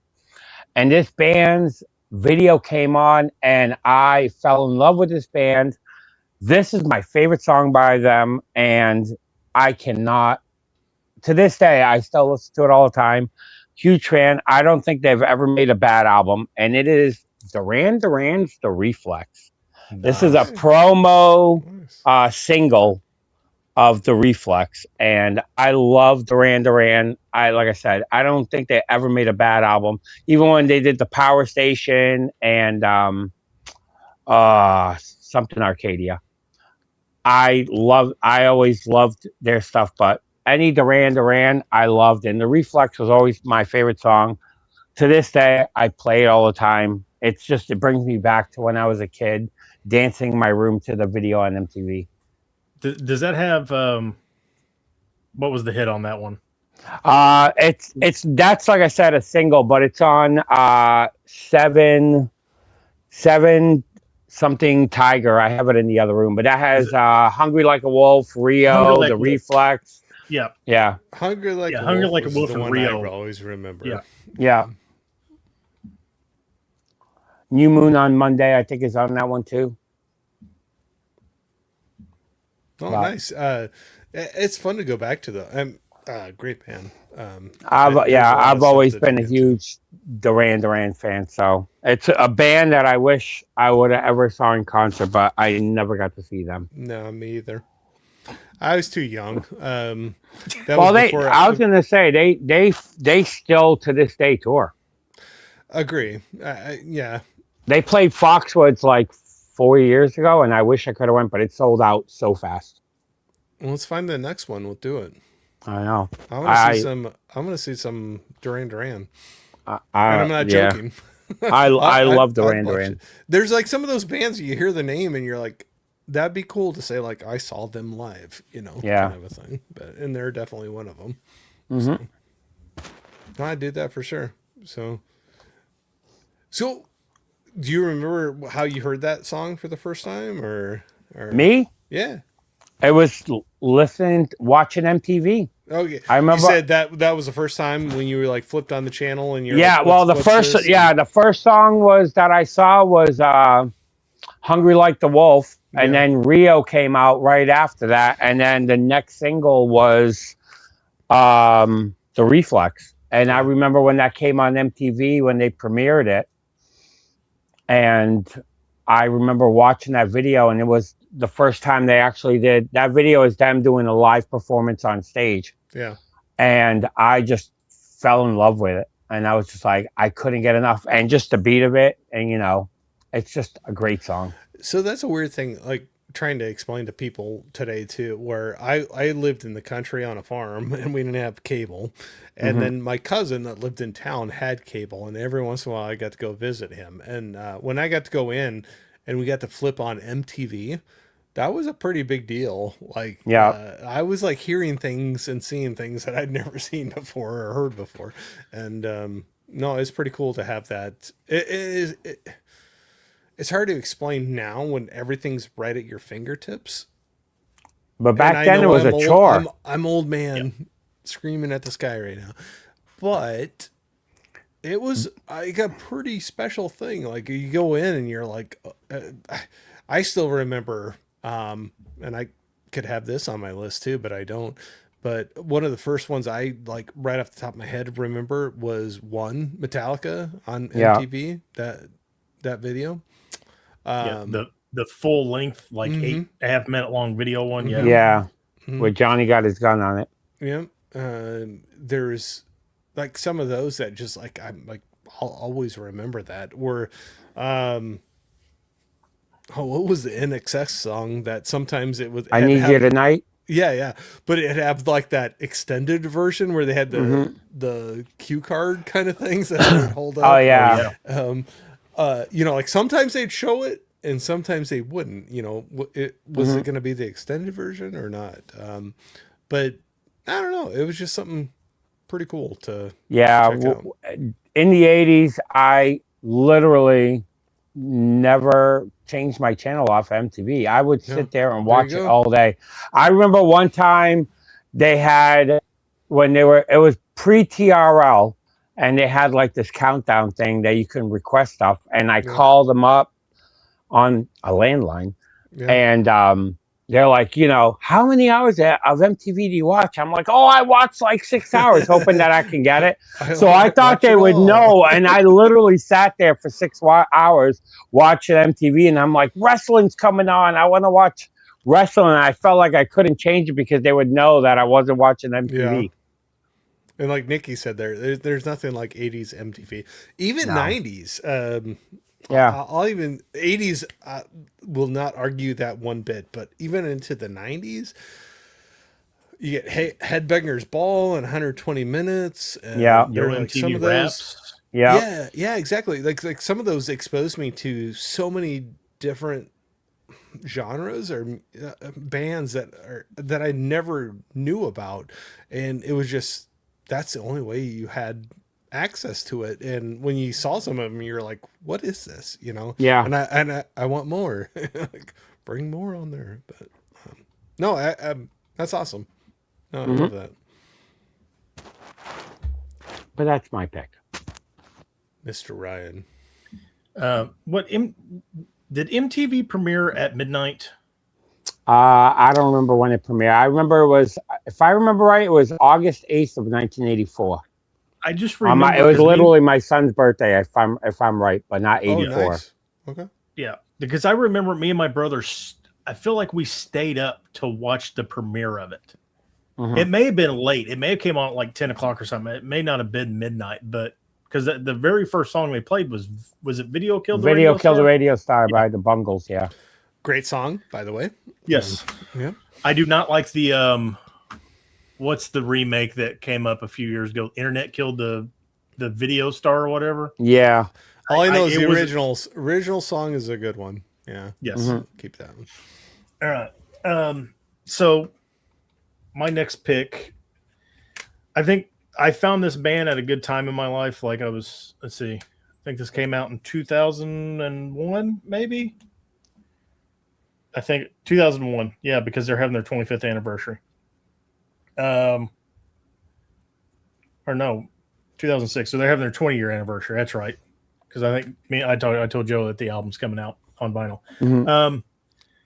So that would have been the first time I ever heard of this band, and I immediately went and bought their back catalog. This song that I'm picking is not my favorite song by them, but this is the song. It doesn't.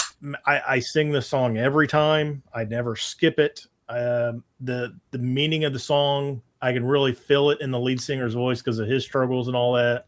And if you know the band, you know his struggles and all that. But Blue October, Hate Me. Oh, yeah, great song. Yeah. HRSA is my favorite song.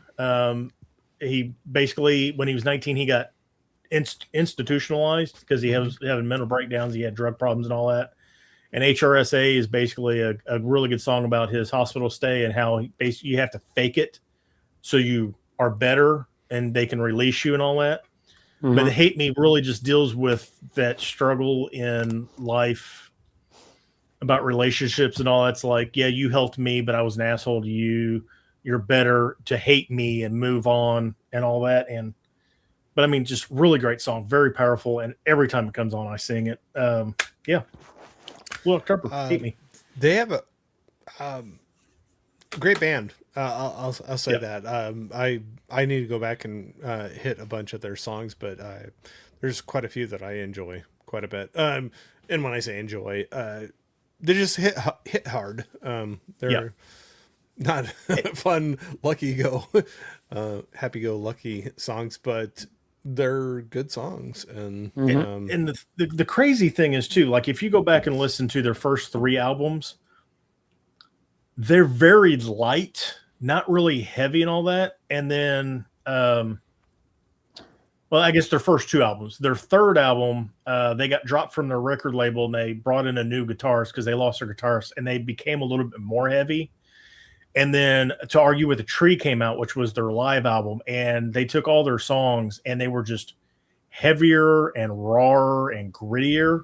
And then they kind of went into Foiled with that more depression heavy sound, and like really changed him. Now Justin's gotten clean. They've turned more religious, which I'm not against that. I mean, the guy's clean. You know, I kind of liked him when he was more drugged up, though. Yeah, I know that sounds bad. I'm happy for the guy, but I preferred his music more angsty.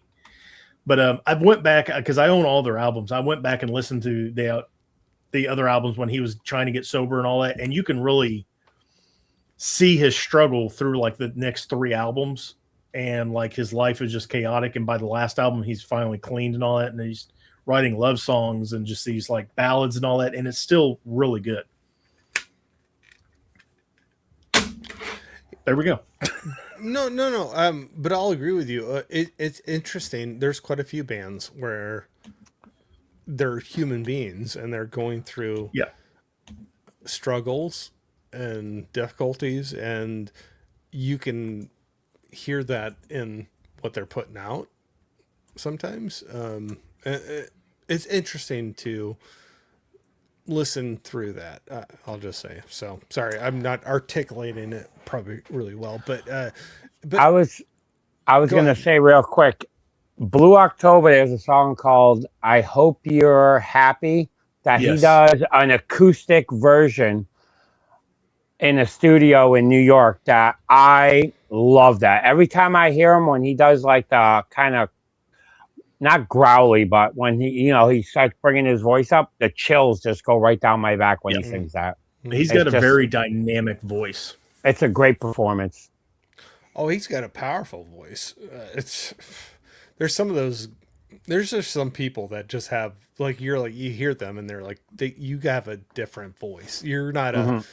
I don't mean this bad way, but you're not a normal voice. You're meant to sing in a certain way or whatever, but it's just he's got one of those. I like the composition of the band too. I know the guitarist and the bassist have kind of changed over the years, but his brother plays drums, Jeremy, and then they've had the same violinist. I think his name's Ryan, I think, but he plays like mandolin, violin, piccolo, and like a couple other things and some percussion stuff. But like they've been the core and like been with him like through the whole thing, and it's a weird dynamic.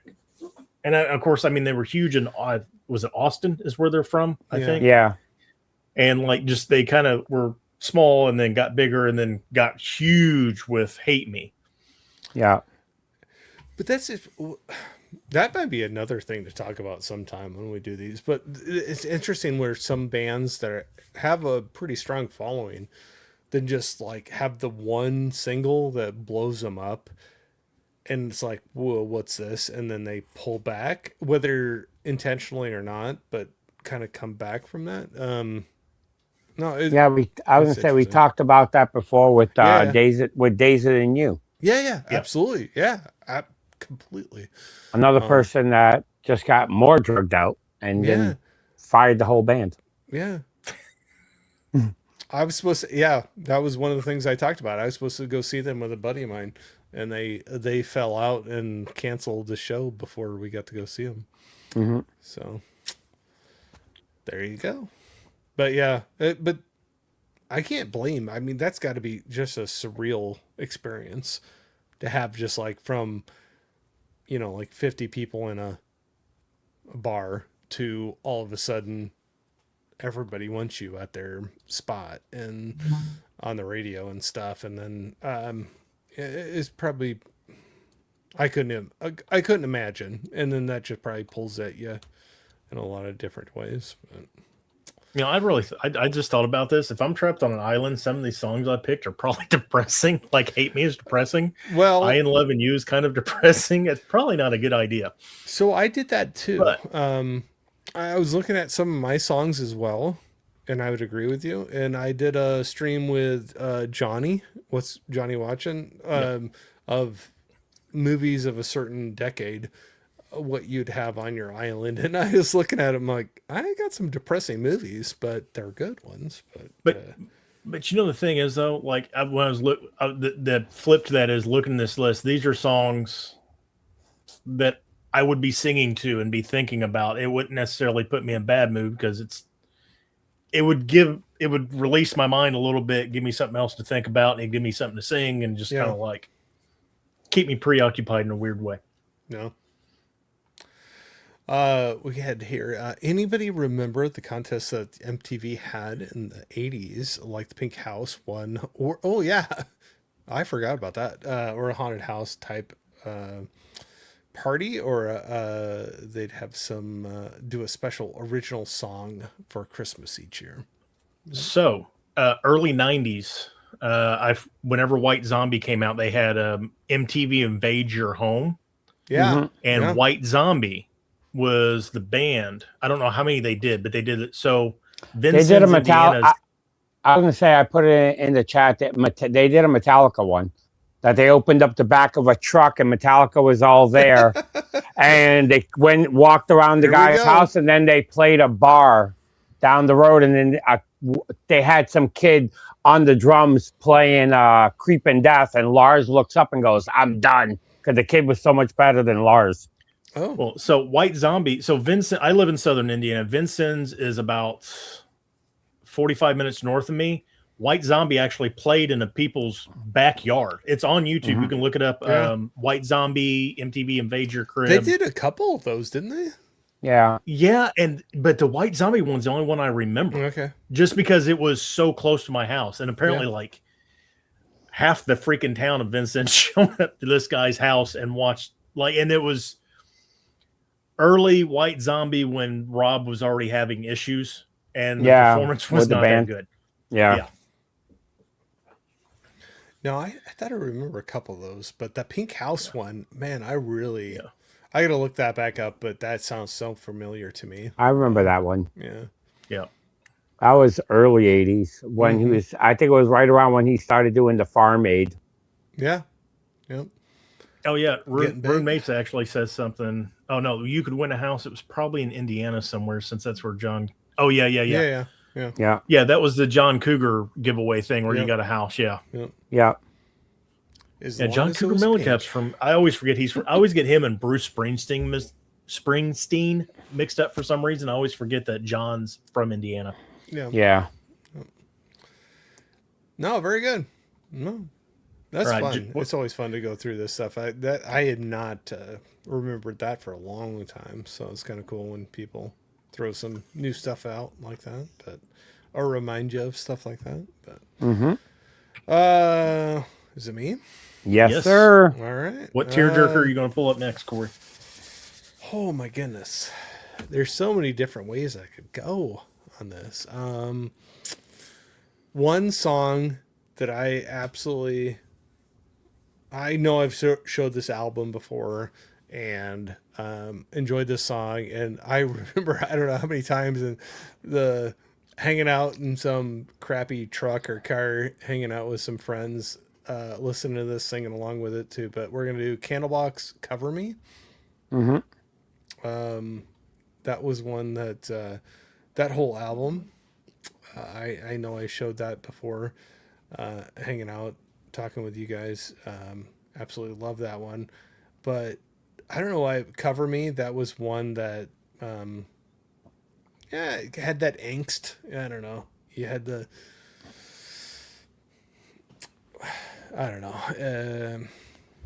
teenage when you think like, oh, I have it harder than anybody else kind of thing. And that song's on, and you're like, yeah, you're singing to me, kind of a thing. But I still can go back to that and know that I didn't know what I was talking about at that time, but still can understand where he was going with it, and can take it on a different level, and it's like movies too. Like you can listen to something or watch a movie at different points in your life and get different things from them. And I think that's one of those songs. So, now that Candlebox album, that's one I can put on any day. And I could pick probably any song from that and just listen all the way through it. But "Cover Me" was one that I remember hanging out with some good buddies, and we're like, yeah, I was going to say, off of that album, "Cover Me" is my favorite song by them.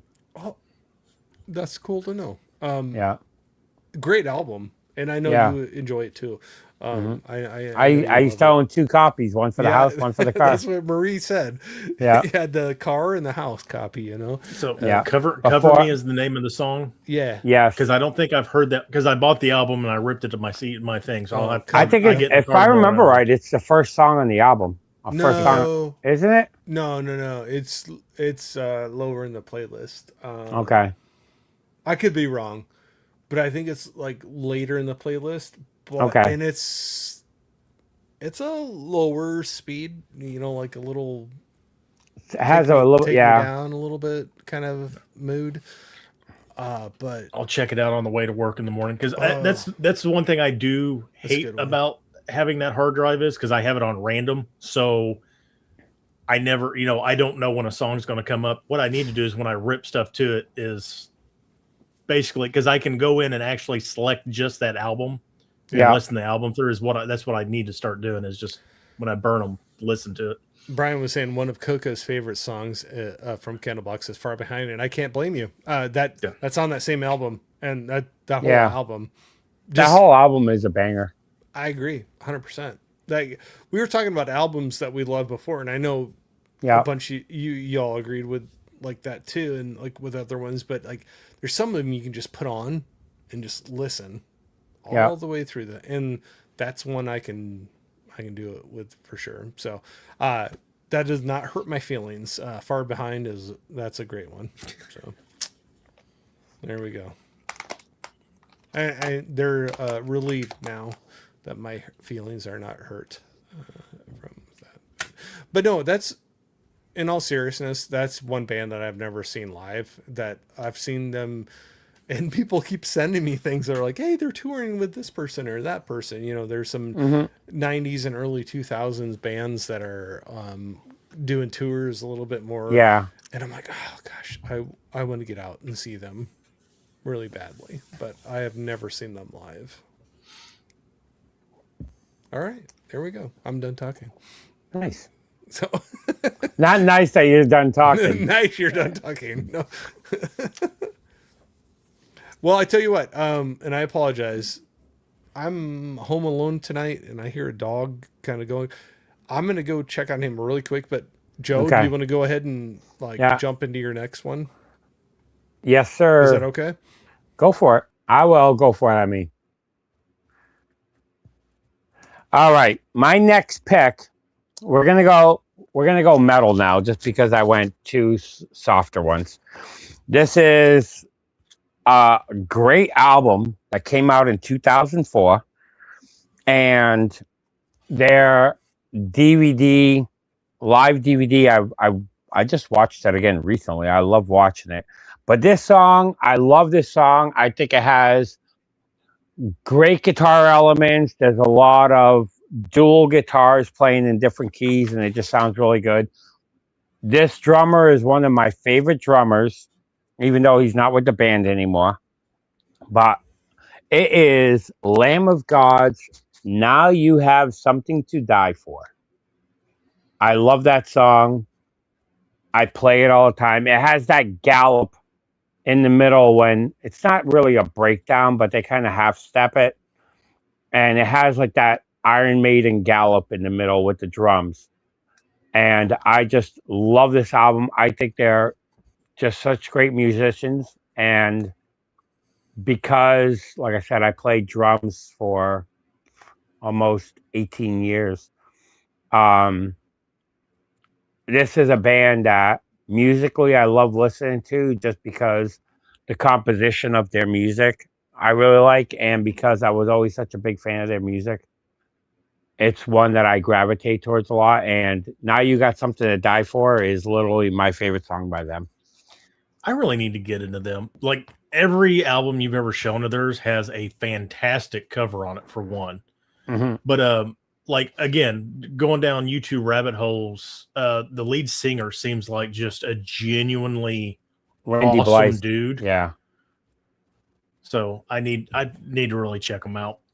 Yeah, I have almost all of their albums on vinyl, and I think like 2 streams ago I showed their newest album that got it from Premier Collectibles, fully autographed. The only album I don't have by theirs is their first one, American Gospel. How many albums do they have? Because they've been around for a while, haven't they? Oh, yeah. They have, I think it's like 7 or 8 without looking it up off the top of my head. Oh, that's not, I thought it was going to be like 13 or 14. That's not as bad as I thought. No. Welcome back, Corey. Yeah. And I have no idea who we're talking about. So I'll show it one more time. Lamb of sorry. 2004's Lamb of God's Now You Have Something to Die For. I will agree. They have I'm not an expert at it, but they have a lot of albums out. I will say that for sure. Now I'm gonna have to look it up. So what's the song that was like the big driver for you on that one? Now You Have Something to Die For. Okay. It's a fantastic song. That's me trying to catch up since I had to duck It's out. okay. So. It's all right. My dog didn't swallow anything that he wasn't supposed to. So there we go. That's good. I just have those moments where I'm just like, oh, something's happening. And he kind of freaks me out a little bit. I don't want $1,000 vet bill or something. No. They have, I was wrong. Lamb of God, up to now, has released 12 studio albums. I thought they had a lot. I really did. 12 studio albums, and then I have their first album before they were called Lamb of God that is getting a vinyl release, but I have a CD release that originally the band was called Burn the Priest. Okay. And they thought they were being considered a satanic band, so they changed the name from Burn the Priest to Lamb of God. Yeah, Brian's on it. He's in the. And I was trying to hit a bunch of these. He was filling in a lot of stuff. I know I was absent for a while, but he said "Cover Me" is 10th track, 10th from the last song. Yeah, I thought that was. But Brian can type fast. I'm a 2-person typer. Brian's probably like.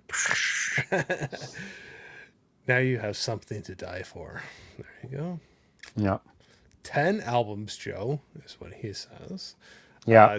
12 if you include the 2 new Burn the Priest. Yeah, I just have one of the Burn the Priest. Their first album is getting re-released on vinyl. I got to pick that one up because, like I said, I only have a CD edition of it. Brian dropping the knowledge. Yeah. Thanks, Brian. No, yeah, Brian knows his stuff. Yeah. No, but that's why we like to do these things. It's a fun to. Brian hang is one of those eclectic collectors too. He's got a wide variety. Him and Coco, they cover a lot of stuff. Yeah, for sure. Yeah. Brian's favorite band is August Burns Red. Oh, nice. I still need to check them out. I have to too. I know I have. Yeah. My favorite song by them is Composure. I freaking love that song. Composure. Okay. Yeah. But I like their original singer more than their new singer.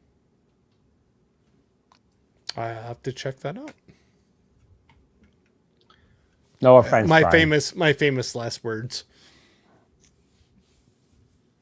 Oh, there you go. Thanks, Joe. All right, Ryan, what do you got, man? All right. So this next one predates Nutshell by 2 years. This is My Nutshell by Alice in Chains. The lead singer is from Indiana. I really didn't like this band at first because their one video just was a victim of MTV overplay. Mm-hmm. And it made me dislike the band at the time. But then the more after he died, so you guys should probably maybe know who I'm talking about by now. But after he died, I really got into him, and they only had 3 albums. And I really think if he wouldn't have passed away and got clean, they would have had a great career and put out even more great music. Some people don't like their music. I'm talking about Blind Melon. I enjoy them. Shannon Hoon. One of these days, he was from Lafayette, which is up by Indianapolis. It's where the home of Purdue and Purdue University. And he's in one of the graveyards up there. One of these days, when I'm up that away, I want to actually go visit his grave because it's visitable. It's not, cordoned off or anything. But back in the days of LimeWire, I downloaded this song. It was the acoustic version, and the acoustic version's way better than the album version. And luckily it was on this live album I have, which is Live at the Palace. This song, if I ever pass away, I mean, I will pass away eventually, but when I pass away, this song I really want played at my funeral, but it's called Change. Basically it's about misery and like the sun's not coming out. If you don't change, you're going to die. And, you know, just, it's a dark song, but the way he sings it and just, it's beautiful. And it's just basically, it's like, what's the line here?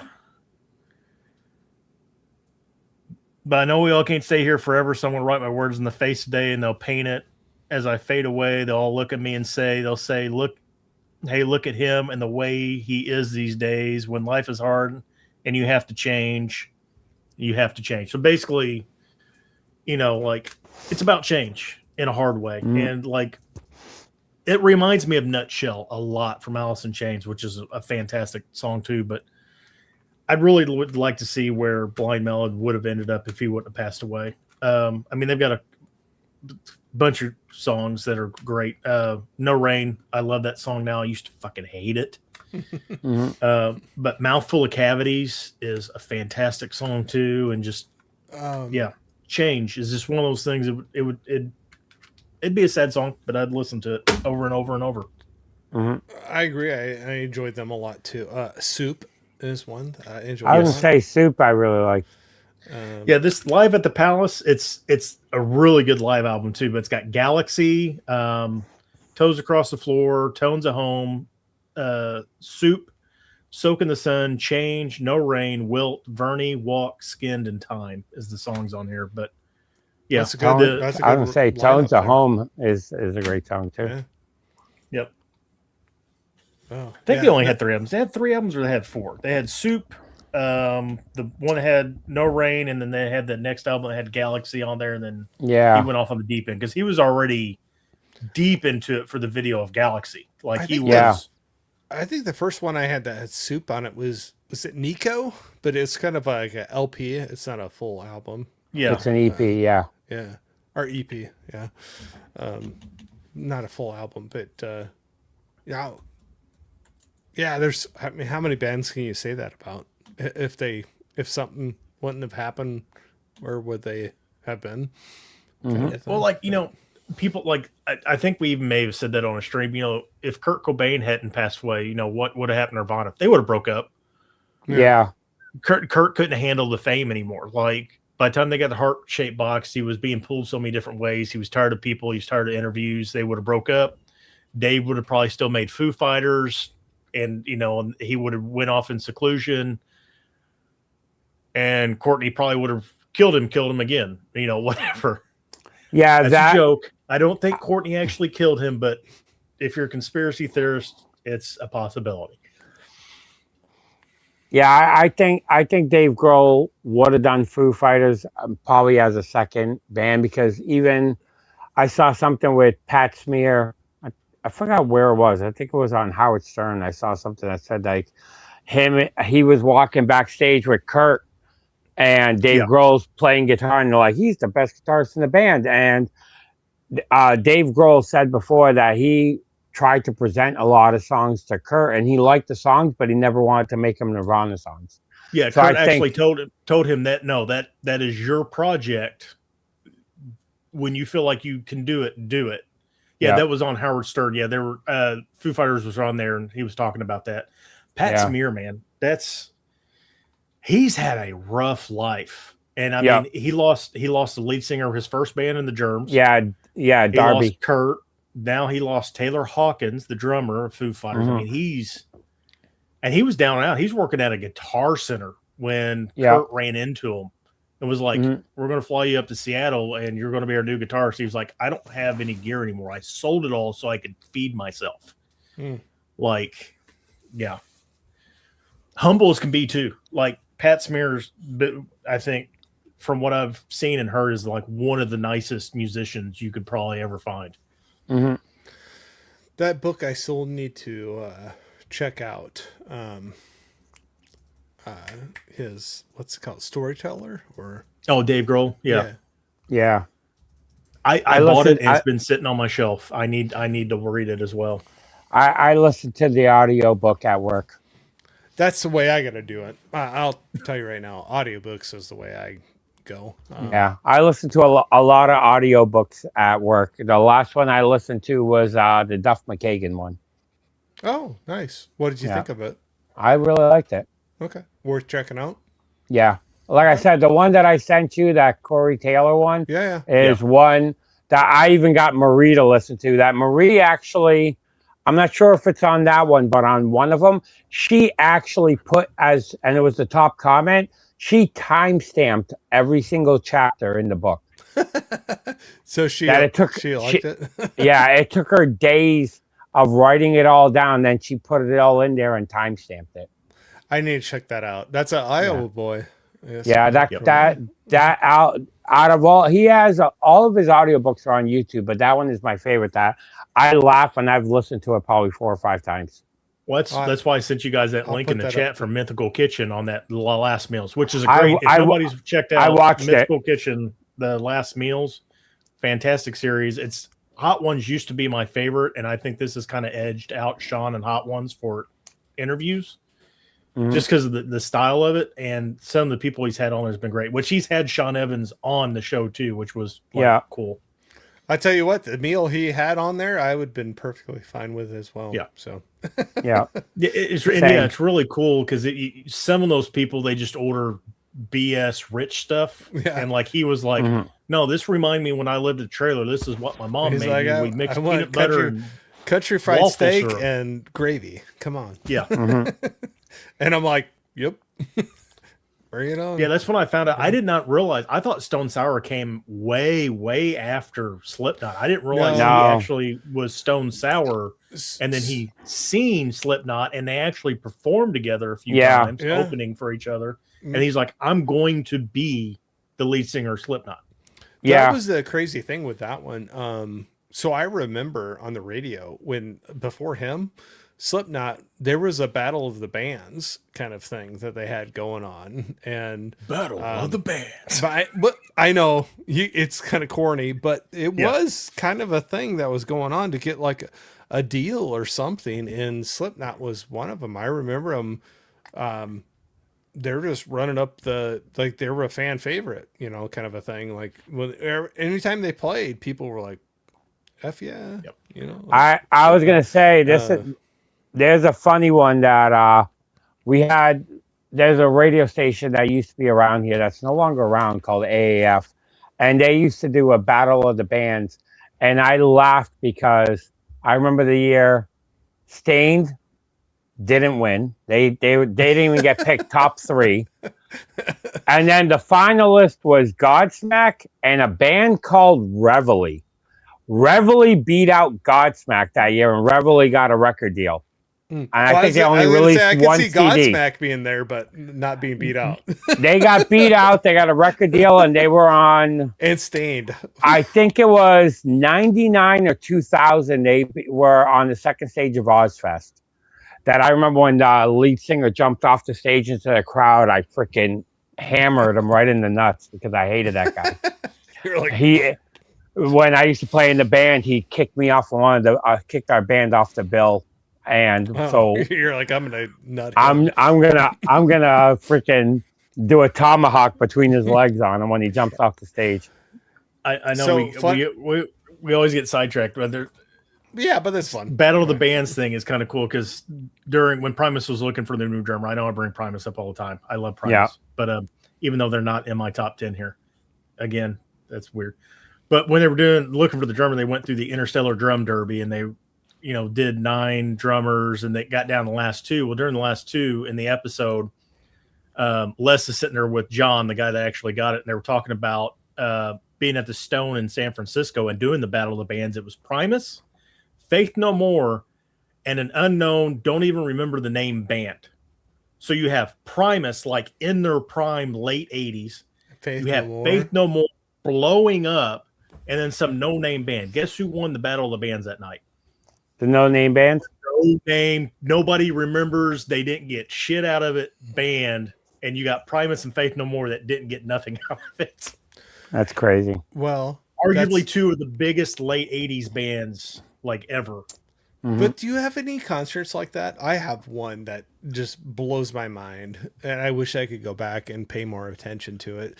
But do you have any that you like go back and look at and be like, oh my God, that band was an opener, and I was going to get another beer or something, instead of. I was going to say that the first time that ever happened to me that I can remember, it was 1980. No, sorry, 1990. I'm bad with years, thinking off the top of my head. 1990. I wanted to go see Suicidal Tendencies at the Channel in South Boston, in Southie. And I was like, I need to get a Suicidal hat. So we got there, me and my friend Sully and a couple other friends. We all went to the merch table to get our Suicidal hats. We wanted them so we could have it flipped up that said Suicidal. The band before Suicidal was Exodus, and the opening band, I'm like, never heard of this band. They probably suck. And we're over there getting our Suicidal hats, and they had the old boob TVs that the little monitors everywhere, so you can see it from wherever, because the stage is kind of blocked off from where the merch area is. And I'm like, this band sucks. And we sat on the floor near the merch table with our Suicidal hats on, and we just watched them on the TV.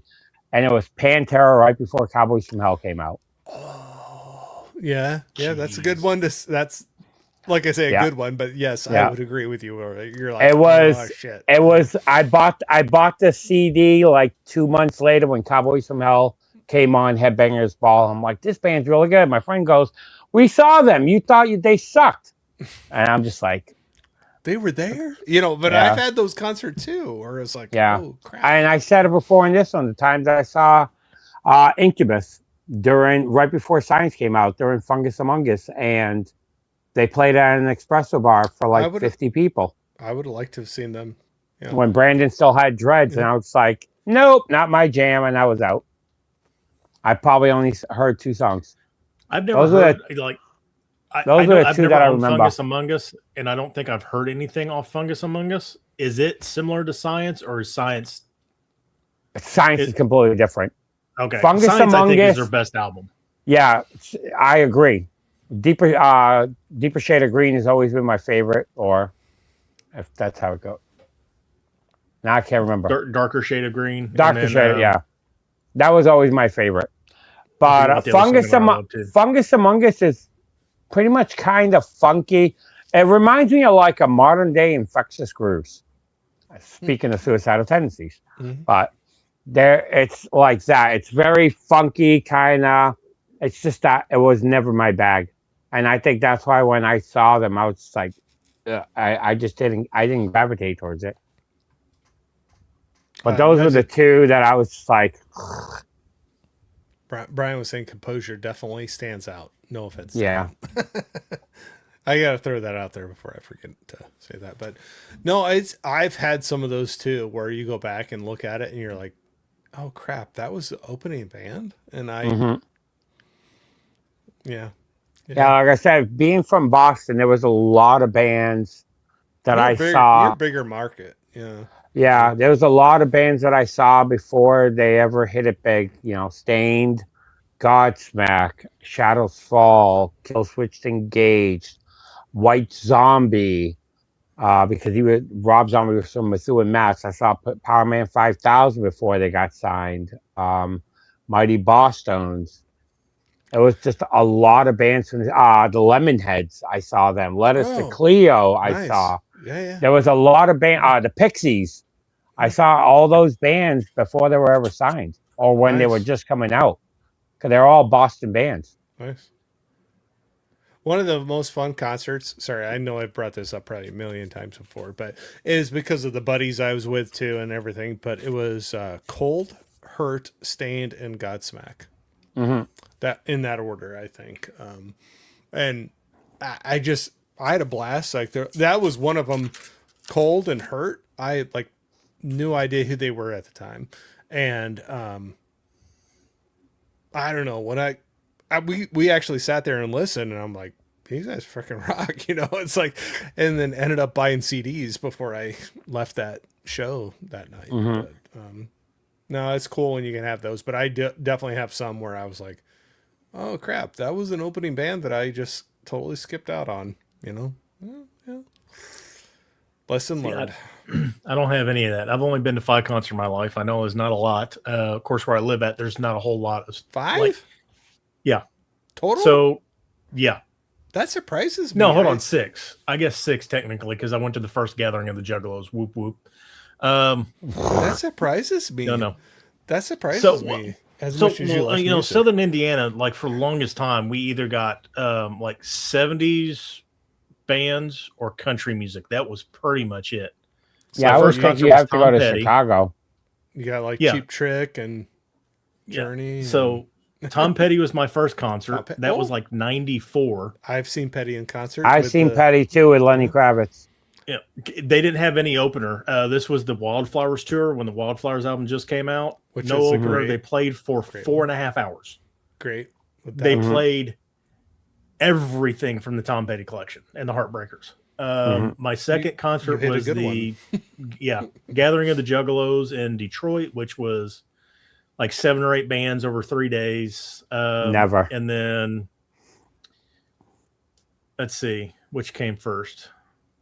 Santa, which was Primus, Pussifer, and Perfect Circle, which was like 3 years ago now, or 2 years. Never seen any of them. Dropkick Murphys, which had that'd be fun. Pennywise with them, and then Flogging Molly, which had some New Zealand folk band that was actually pretty awesome. I forget what their name was though. And then Primus with some dude that was a horrible freaking opener. I forget. I don't even remember. It was like nobody was interested in them at all. Yeah, like nope. Well, like it was his name and the somethings, but this was like his 8th band.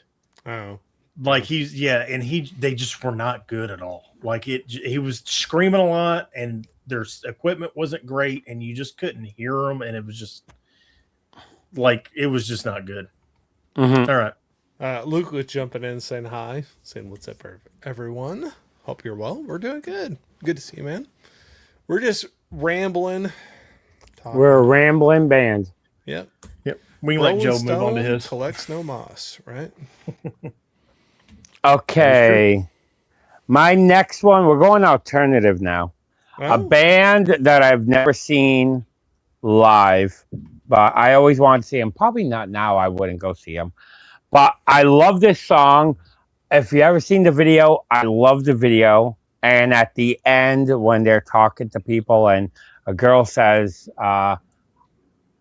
people go to, I forgot how it goes. People go to church and they pray, but I turn up the radio. And that's her praying. And it is 30 Seconds to Mars, Closer to the Edge. Oh yeah. I love that song. Jared Leto is kind of a douchey guy, but he's a good singer though. He's a great singer. His head's too big for the building.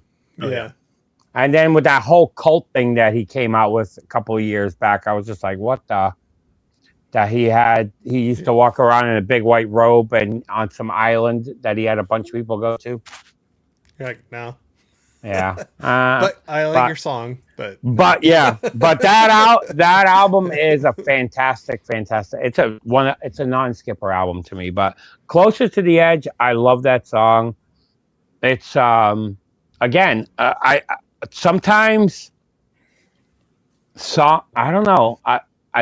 I don't know if it has to do because I played in bands, and live performance videos always, I don't know if it ticks the boxes, similar to like the Duran Duran's, the Reflex, and Now You Got Something to Die For is live. And I just thought of it, Close to the Edge is another live performance when they were doing their 30, I think it was 29 shows in 30 countries to break the Guinness Book of World Records or something like that. And I've always loved that song. And like I said, it's just a banger. Nice. But honestly, with movies and music, like both of those, don't you feel like there's like some things that you have that separation or try to have that separation where you enjoy the original thing, but some of the people that are involved with it, you're just like, meh. I am like that with most things. I separate the artist from from their craft with movies and with music. But sometimes there is a line. It's like the lead singer. It's like Lost Prophets. I'm not going to go and listen to Lost Prophets, but it's just like, with 30 Seconds to Mars or like Marilyn Manson, or one time I put a Kanye West vinyl that I was listening to, and I got bombarded on DMs that I had to block the guy because he was going off that I like Kanye West. I just don't care, about their regular, what they do. I like their music. I don't know the guy, so I don't care. The way I connect with that guy is through his music. I'm not his best friend talking to him on the phone. You can like the art, not necessarily the artist. Correct. Yeah. Correct. Absolutely. No, 100% agree. Yeah.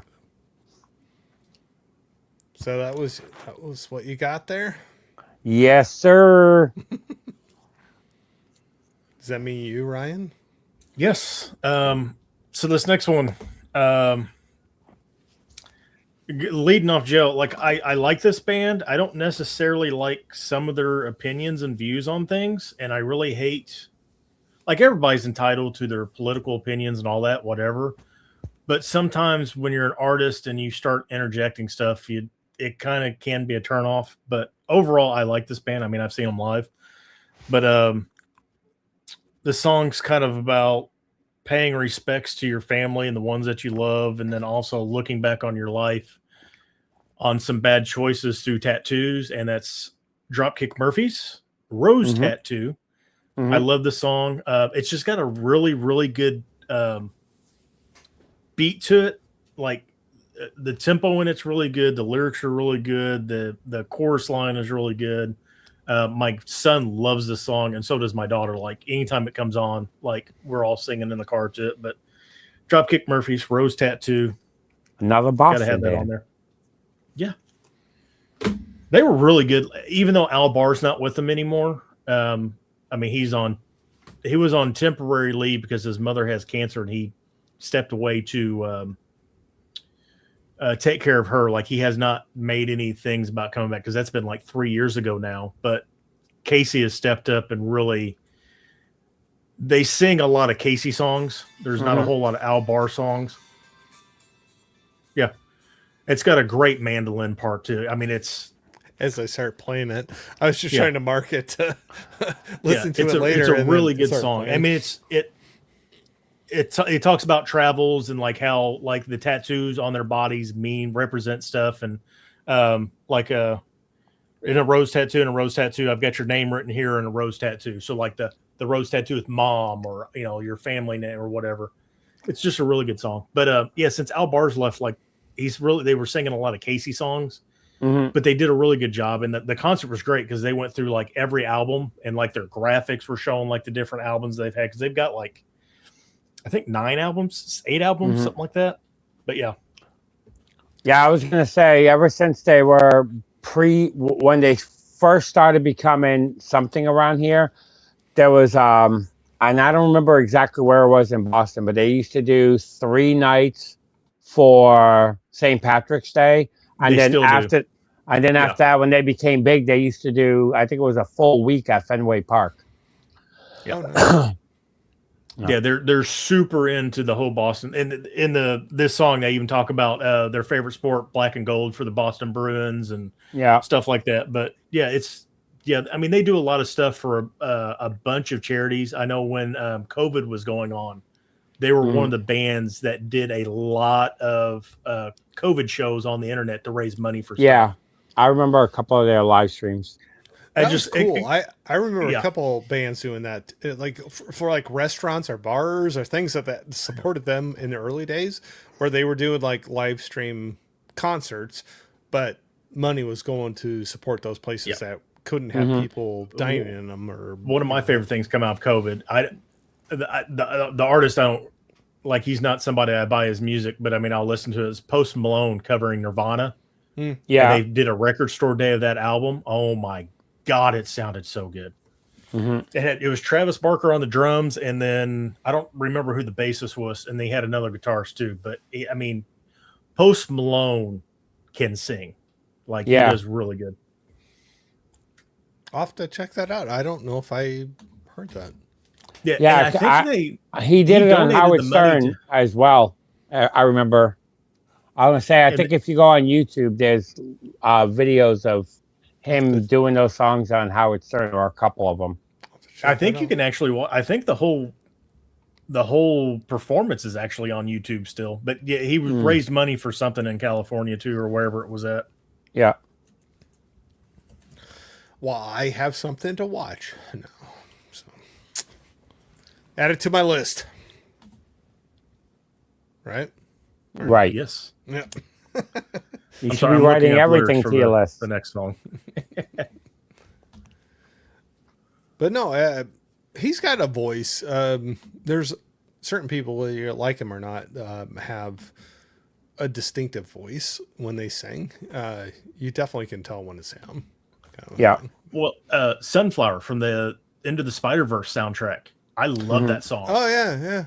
That's a fun poppy song, and I'm not meaning that in a bad way, but it's just like a fun. But man, if I hear that song, I think of that movie now. You know, it's tied to that one. So. And then he just did the Ozzy tribute at the Rock and Roll Hall of Fame or whatever, and people were talking, they were like, "Oh, why'd they get posty if they don't understand it?" He sang it damn good. Yeah, he was really good. Yeah, no, I did see that one, and I thought he did it. I thought he did a great job. I thought he did a good job. Yeah, way better than I could have done. Yeah, the Post Malone thing is on YouTube. You can watch the whole thing on there. All right, well, I'll have to check that out. Yeah, Post Malone Nirvana tribute live stream, hour and 17 minutes. I'll check that out. Mm-hmm. There we go. All right. Is it me? It's your turn, Coy. What you got for us? What do you got, Coy? What direction do I want to go? Because I got to narrow it down from what I originally had, and I know I'm talking. Just close your eyes and just go bloop. We are going to go with this band. Hit me at the right time with my teen angst. My nobody's had it harder than me. Teenager life, you know. I think we've all been in that point. You get some song that like calls to you, that like, oh yeah, nobody's ever felt these pains that I've gone through. A buddy of mine, I went through a lot of things after my junior high to my freshman year of high school. Parents got divorced, moved to a different town, meeting new kids, going to a new school. You know, I had the angst. Nobody ever went through anything harder than I've been through right now, you know, kind of a thing, which I know is completely false. But at the time, as a teenager, you know, you think it's right there. But one of the kids I got to be good friends with, his older brother had a pretty cool cassette collection, and he let me borrow some and listen to them. And I listened to a little bit of Toad the Wet Sprocket. The album was Pale. The song Torn, I think, is the first one off of that album. That definitely had my teenage angst going with that one. I really enjoyed them, but that earlier one, and then what was cool, Pale, that album, I really like a lot.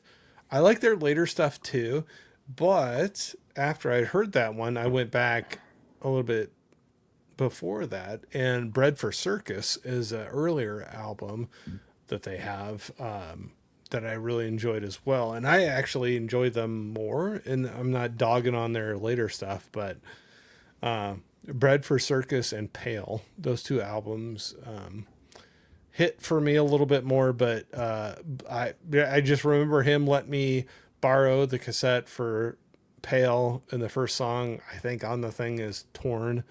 And yeah, that my teenage angst was expressed right there with that one. But yeah, it's a good out. I think all around it's a good album, and like I said, I know it's probably hitting on a little bit of the angst and all the other fun stuff that was going on at the time, but yeah, I'm gonna go with that.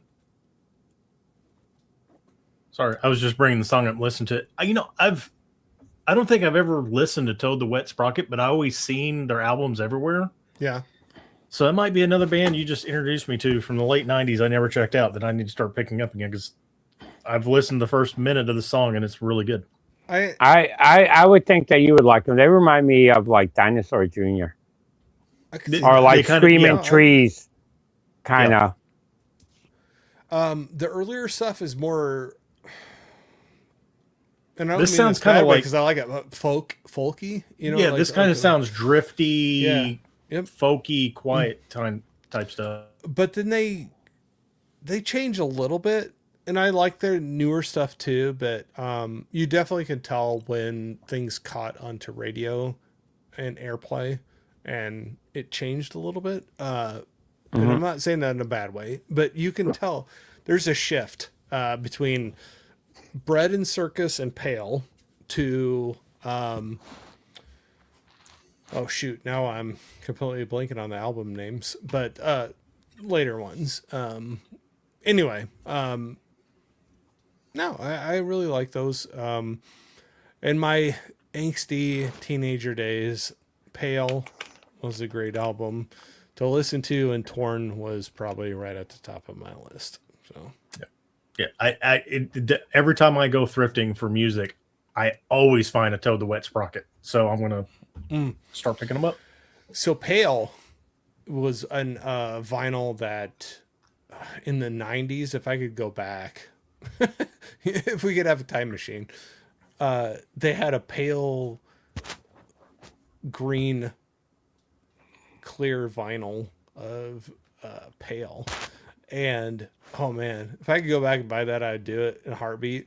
Everybody says it sounds like crap. 90s vinyl sounds like crap, whatever, but there's so few of them that they go for like incredible amounts. Yeah, they go for crazy money. Yeah.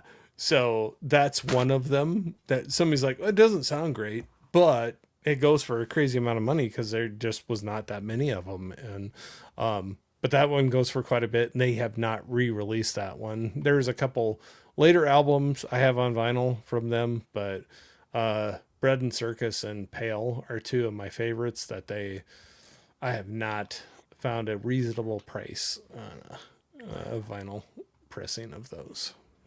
All right. I was just looking at the Cover Me by Candlebox too. It has a music video. I've seen the music video. I realize that song now. That is a good song. I love that one. It's my favorite song. That whole album I love, but Cover Me, I don't know. That's the one that always would hit me, and that'd be the one late at night with a bunch of my friends. We'd be cranking that one up, and we're like, yeah, you know, kind of a thing. But yeah. All right, I'm done. Joe. Okay, my next one. This is an album. A guy that I liked in his first band.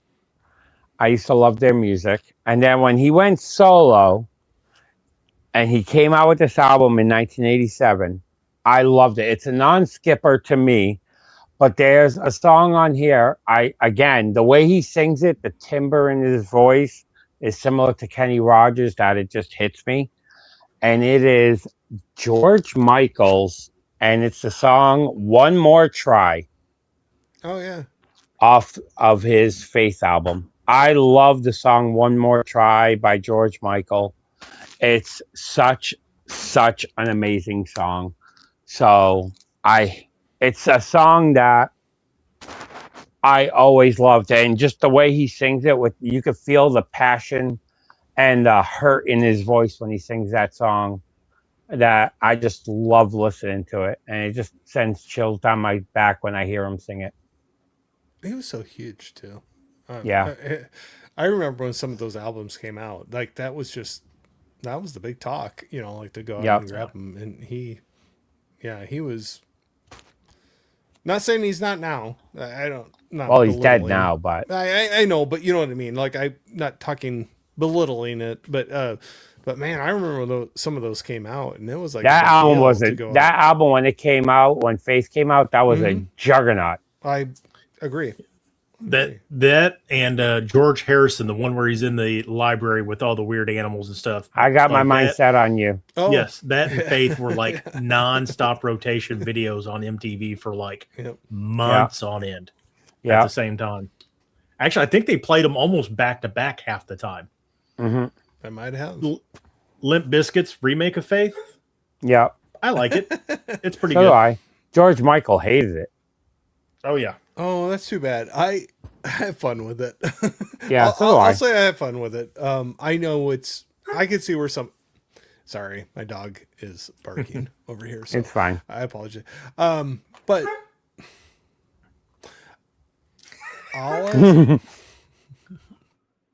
somebody's going to go talk to him here in a second. Yeah. Bark. No, I had fun with it, but I could see where somebody could be like, that's not what I intended for it, kind of a thing. But I still had Faith. I had a lot of fun with Faith with that one. It was definitely a different take rendition. Yeah, for sure. Gotta have faith. And now everybody loves to hate Limp Bizkit, but dude, MTV Summer when they had the freaking models on stage and Korn Limp Bizkit came out and they and the beach house. Yeah, Jesus, I was like, who is this? Like $3 Bill, y'all, is one of my amazing late album. 90s favorite new metal albums, like fantastic album. I've always loved Counterfeit. I was, like I said, it's one thing that until I die, that I'll always flex. I saw Limp Bizkit play Faith at Woodstock '99. Shoot, and nice. So like I said, I was there. I need that shirt that says I survived Woodstock '99. I agree. You need that T-shirt. Yeah, we need to have a crowdfund to make T-shirts for you to wear for that. Oh yeah, I saw them there and I survived. Yeah, dude, Counterfeit, that song, Sam Rivers' bass line in that, and then just Wes Borland's guitar riff is just so good. Yeah, Sam Rivers, unfortunately he passed away this year, but he was a tremendous bassist. Yep. Yeah. Like I said, I still remember, and I think I mentioned on this stream, going to Clinton, Mass, St. John's Gym. I paid $10 for the ticket, and I got to see System of a Down opening on their first album that I didn't know who they were. Another band I didn't know who they were. Yeah. Limp Bizkit was the second act on $3 Bill, y'all. And then the headliners were Deftones Around the Fur album. Jesus. And I paid $10 to see him at a gymnasium. That's what I'm saying. Like, if you could have a time machine, I know. and like go back and be like, yeah, take me $10. Yeah. And then you're just sitting there going like, yeah. Yeah, for $10 to see three bands that can sell out stadiums now. Oh, that's like I'm saying, like what I was talking about earlier, where, and I'm not saying you didn't pay attention to earlier ones, but I've had some of those where it's like, I'm not saying as stacked as that, but like where, man, I'm like, you're not really paying attention to the opening bands and you're doing other things and like, oh, I'm going to go grab a beer or let's go do this or whatever. Or when System of a Down played, I didn't even know who they were. Yeah, exactly. I would say there were some people that were going nuts and they were moshing and crowd surfing, but I'm like, me and my friend Jeremy looked at each other like, who the hell is this band? Never heard of them. But I've had that before too, where I was like making fun of band names that I ended up loving the bands, and I was like, "Who the hell is this?" And like later, I'm like, "I was stupid." Brian was saying, Coke and I just went out, grabbed some food, listened to 2 songs. All right, hopefully some suggestions from everybody that was talking here. Between the Buried in Me, by Mordecai, sorry. And Candlebox Cover Me. Okay. Those are the songs you listen to. Coco said, I survived with Sock 99 and all I got was a Slosy t-shirt. There you go. Yeah. There's a merch item for you. Like I said, I always liked going to the festivals just because you get to see stuff, bands that you would never see before. You would never go watch any other time. So I'm weird in many ways, but in one way is I love people and I love hanging out and talking. I'll talk to a stranger, no problem whatsoever. Let's be friends and hang out and talk. But there's also times where in big crowds I pull back, and I don't know. I have a weird thing with concerts. I love concerts, but at the same time, I don't know. I kind of have a love-hate relationship with concerts. But, I like watching shows when they're really, really small, like small club shows. Yeah. It's usually once a band starts to get big, I don't go see them anymore. Like when Slipknot first came out, how we were speaking of them, in '99, I saw them so much. And it was because they were playing all the small club shows. Once Iowa came out and they were doing arenas, I was like, I don't want to go see them anymore. Yeah. But I'm like really small, or I want to go to a huge festival. Yeah. I don't like that in between. So I that's and I like doing festivals just because I get to see a lot of different bands that probably I wouldn't check out. Like. I think I don't know what. Like I said, I don't know. I know I'm a weird cat. I don't ever. I don't ever try to ignore that. But it's like I'm super social, but at the same time, with big things, sometimes I'm like, maybe not. So like concerts, I don't know. I kind of lean towards the club venues, kind of like smaller things. Even if I'm like, I've never heard of this person, but it's just a smaller.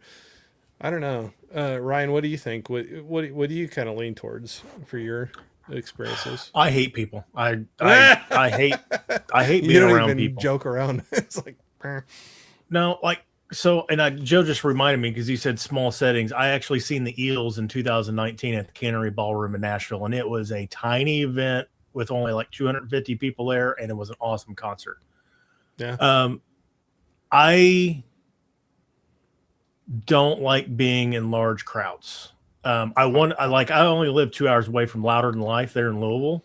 I would love to go to Louder Than Life, but I would have not necessarily a panic attack in the crowd. I'm just very weary of surroundings. Being in the medical field and being a volunteer firefighter for 15 years in that, situational awareness, and I feel like in huge crowds like that, there's not control. Yeah. And I don't like not necessarily me being in control, but just not the fear that control can be lost easily. And it's the idea almost like I want to just leave, but you can't leave because there's this mass of people that you can't go through or whatever. I was going to say, I feel, like I said, after Woodstock 99 and everything that happened at it, big crowds don't really bother me. I felt like after that, I could literally survive anything. Well, even though everything that happened at that, the most scared I was ever at a concert was right behind Fenway Park where the Green Monster is Lansdowne Street. And there was a place called Access. I had tickets to go see Marilyn Manson, Antichrist Superstar Tour before the Beautiful People came out. I was a fan of Marilyn Manson even before that. I saw him with 9 Inch Nails. They were playing this small club. Manson didn't like the sound of it. You see his tour bus back up, take out a light pole, and they took off. They rescheduled the show a year later to Fitchburg, Mass, to a skating rink. And that's when he became big picketing. I'm over there in the crowd, and when the music started, when Manson came out, everybody was going back and forth. I hit the ground, and I had like 10 people on top of me. And I felt like I was going to die getting crushed. Halfway through the show, by the time he got to Antichrist Superstar, I literally could not stand, but the crowd was so tight together that I was just leaning on people, top to bottom, sweat. And the only thing that was holding me up was the people around me. It's the only time I ever felt like I was going to die at a concert was that Marilyn Manson Antichrist Superstar tour. I would not be cool with that. And that place only held like 15 to 1,600 people. Yeah, I'm not too claustrophobic or anything, but that would get me. And I think Brian was jumping in with that too. He says, I hate when they oversell an obviously sold out show and everyone can't breathe in a small venue. Take those 50 people out and give us some air. But I'll agree with that. Like it doesn't bother me that much, like in crowded places, but there's certain ones where you pack too many people in there, and I'm like, no, that's not my thing. I was gonna say that's always after that Marilyn Manson show, and that I would say was oversold because, like I said, I could not move. And when everybody started swaying, I collapsed with people on top of me. That made me more nervous than going to a huge festival where. With Woodstock 99, when the Chili Peppers came out and the place started going up in flames, I was already so far back because everything started going crazy the day before when Rage Against the Machine played that I knew not to be close. And it was once I saw the first flicker of light from a fire, I was like, okay, I'm out of here. And I already started walking away. That I only saw 2 songs of Red Hot Chili Peppers. But if you have people like literally trampling you to the ground and like laying on top of you, like there's nothing you can do, and that's a suffocating feeling. It was always a bucket list for me to go to Wacken in Germany. I've always wanted to do that, do the whole 3-day camping festival. But at my age now, I don't think I can hang and do that. I don't know if I was at any age to do the big festivals. I love concerts, but the festivals, I don't know if it's in me.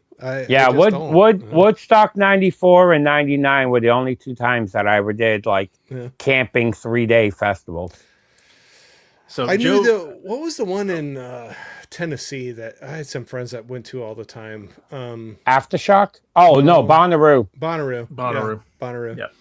And it was always like freaking 120 degrees. You know, I'm exaggerating, but not too much. Where it was always like hot, dusty, whatever. And they'd come back and tell me about it. And I'm like, no, I'm good. $18, $20 waters, ATMs that don't work and all that stuff. Yeah. So Joe keeps jogging my memory. So I liked ICP through late high school and all that because it was like I'm a dork, angsty outlet. I thought they understood me, Juggalo family, all that stuff. And I don't listen to them anymore. It's still all good, though. During the gathering of the Juggalos, during the gathering of the Juggalos, the last night ICP played. And I'm actually Twisted, which is one of the other bands that used to be on Psychopath Records. They have a movie out called Born Twisted. I'm actually in the crowd. There's several shots of me in the crowd, so I've been on the thing. But me and my 2 buddies were second row. And the night ICP was playing was last night. They were like, everybody get on stage. They were just fucking throwing Faygo everywhere. Everybody was soaked. So we started to go up over the guardrail to climb over to get up on the stage. And right when me and my buddy got up on the gate, a crowd surfer came over and hit us, flipped all 3 of us over the gate, and we got trampled for about 2 or 3 minutes. luckily security was right there, got us up, got us on stage, and got us out of there. But when I got home, like 2 days later, like my back was hurting, and I turned around and looked in the mirror. I had like a size 12 boot bruise on my back where I got trampled. Mm-hmm. But it reminded me, I actually went to another concert there, Shepherdsville, Kentucky, south of Louisville, 2001. It had been protested and all that because ICP was satanic. Shepherdsville was a very Christian little town. They didn't want to play there. Me and my buddy go there. He's asthmatic. Mars was the opening act. He was another rapper that was on Psychopathic. He played. Lights go up. Roadies come out, start setting up the stage for ICP. 20 minutes go by, half hour goes by, 45 minutes go by, an hour goes by, hour and a half goes by, and everybody's like, what's going on? And everybody's getting like restless. And this guy comes out and he's all dressed up in the suit, and he's like, you guys need to leave. We're like, oh, this is ICP putting on something. And we're like, people start booing him, start throwing water bottles at him, and all of a sudden, like 30 riot police come out from behind the stage, and just those canisters of pepper spray with the big handle on them doused the first 3 rows. And my buddy like got face full, and he's asthmatic. Riot breaks out. We get out. There's mounted police, there's sheriffs, state troopers, city police. People are fighting cops. A cop car got flipped over, and it's still on there. You can lay. It's like ICP riot, Shepherdsville, 2001. All hell broke loose. Like over $2 million of damage happened to the building it was in. A couple of people got arrested. Basically, a bomb threat got called in, and the show got canceled. But it was horrible. But yeah, those were 2 bad experiences. And after that, I just kind of stopped listening to them, and I kind of got out of it. Yeah, the most I ever heard ICP was when I walked by and I looked at the stage, and I'm like, oh, ICP, and I kept on walking during Woodstock 99. I was just like, nah, I'm good. And I never really followed them at all, but I have a couple good buddies that John Doe Juggalo. Yeah, Jeff is huge into him. Bacon, my friend Bacon, if you ever run into him on his YouTube channel too, are huge fans of them. But I think it's cool when people have the passion for a band and and go for it. But I've been at a lot what you think would be tamer concerts, and shit still happens. Yeah, I was gonna say, back when I used to, because I liked a lot of hardcore music, they have Hellfest now that's over in the UK, but the original Hellfest that they had was up in Syracuse, New York. The last one I ever went to was in 2000 when the band Earth Crisis was doing their final show. And it's on YouTube. And these are, like controlled chaos, but it's no barrier shows, no security, people in the crowd jumping up on the stage, singers singing, people jumping, on top of the singer, and people trying to sing into the mic. I've never felt so safe at shows than those type of shows. Yeah. Because those people I always felt more safer with, because they all knew what type of, but when you get to like the more mainstream bands, a lot of those people don't know, concert etiquette, and sometimes they're idiots. So I'll agree with that. There's been some situations I've been in where people are thinking, oh, this is going to be so unsafe. This is going to be like a chaotic, whatever. And yeah, maybe they want to let off some steam and go off a little bit. But some of those situations I've been in, they've been like, okay, this is the line you don't cross, and if somebody needs help, they stop and like help that person, kind of a thing. And I'm like, okay, that's cool. Like, it's like, let's let off some steam in a way that doesn't hurt anybody and have some fun. But if somebody drops to the ground and they need help, let's stop. Number one rule of the mosh pit: if you see somebody fall down, pick them up. Get them up. But I'll completely agree with that. I've seen that so many times where they're like, stop, and they like push the crowd away, and everybody's like, there's no fighting back about it. It's like, yeah. And they get the person up off the ground and make sure they're okay, and go on with having fun. But anyway, it's I can see where somebody could look at it from the outside and not know. Yeah, but at the same time, the people that are within that, they don't want anybody to be hurt. You know what I mean? Like, so if you see somebody drop or doesn't look good or is overheated, whatever, like I've seen so many times where people are like, back off, we need some space, and people respect that and help the person out. And it's kind of a cool thing. Yeah, I was going to say, I'm not sure if either one of you are into this band, but there's the band Bring Me the Horizon that they originally started as a deathcore band. That it was just really heavy. Their first 2 albums are really heavy. And over the years, every album has changed. That they got pretty mainstream, that they sell out stadiums now. But 20 years later, it just came out this week, they re-released their original deathcore album. And they just played Outbreak Fest in the UK. That they were doing a no barrier, full-on deathcore, that we're only playing our first stuff. And they actually on the screens had, this is how moshing works. This is the mosh dances.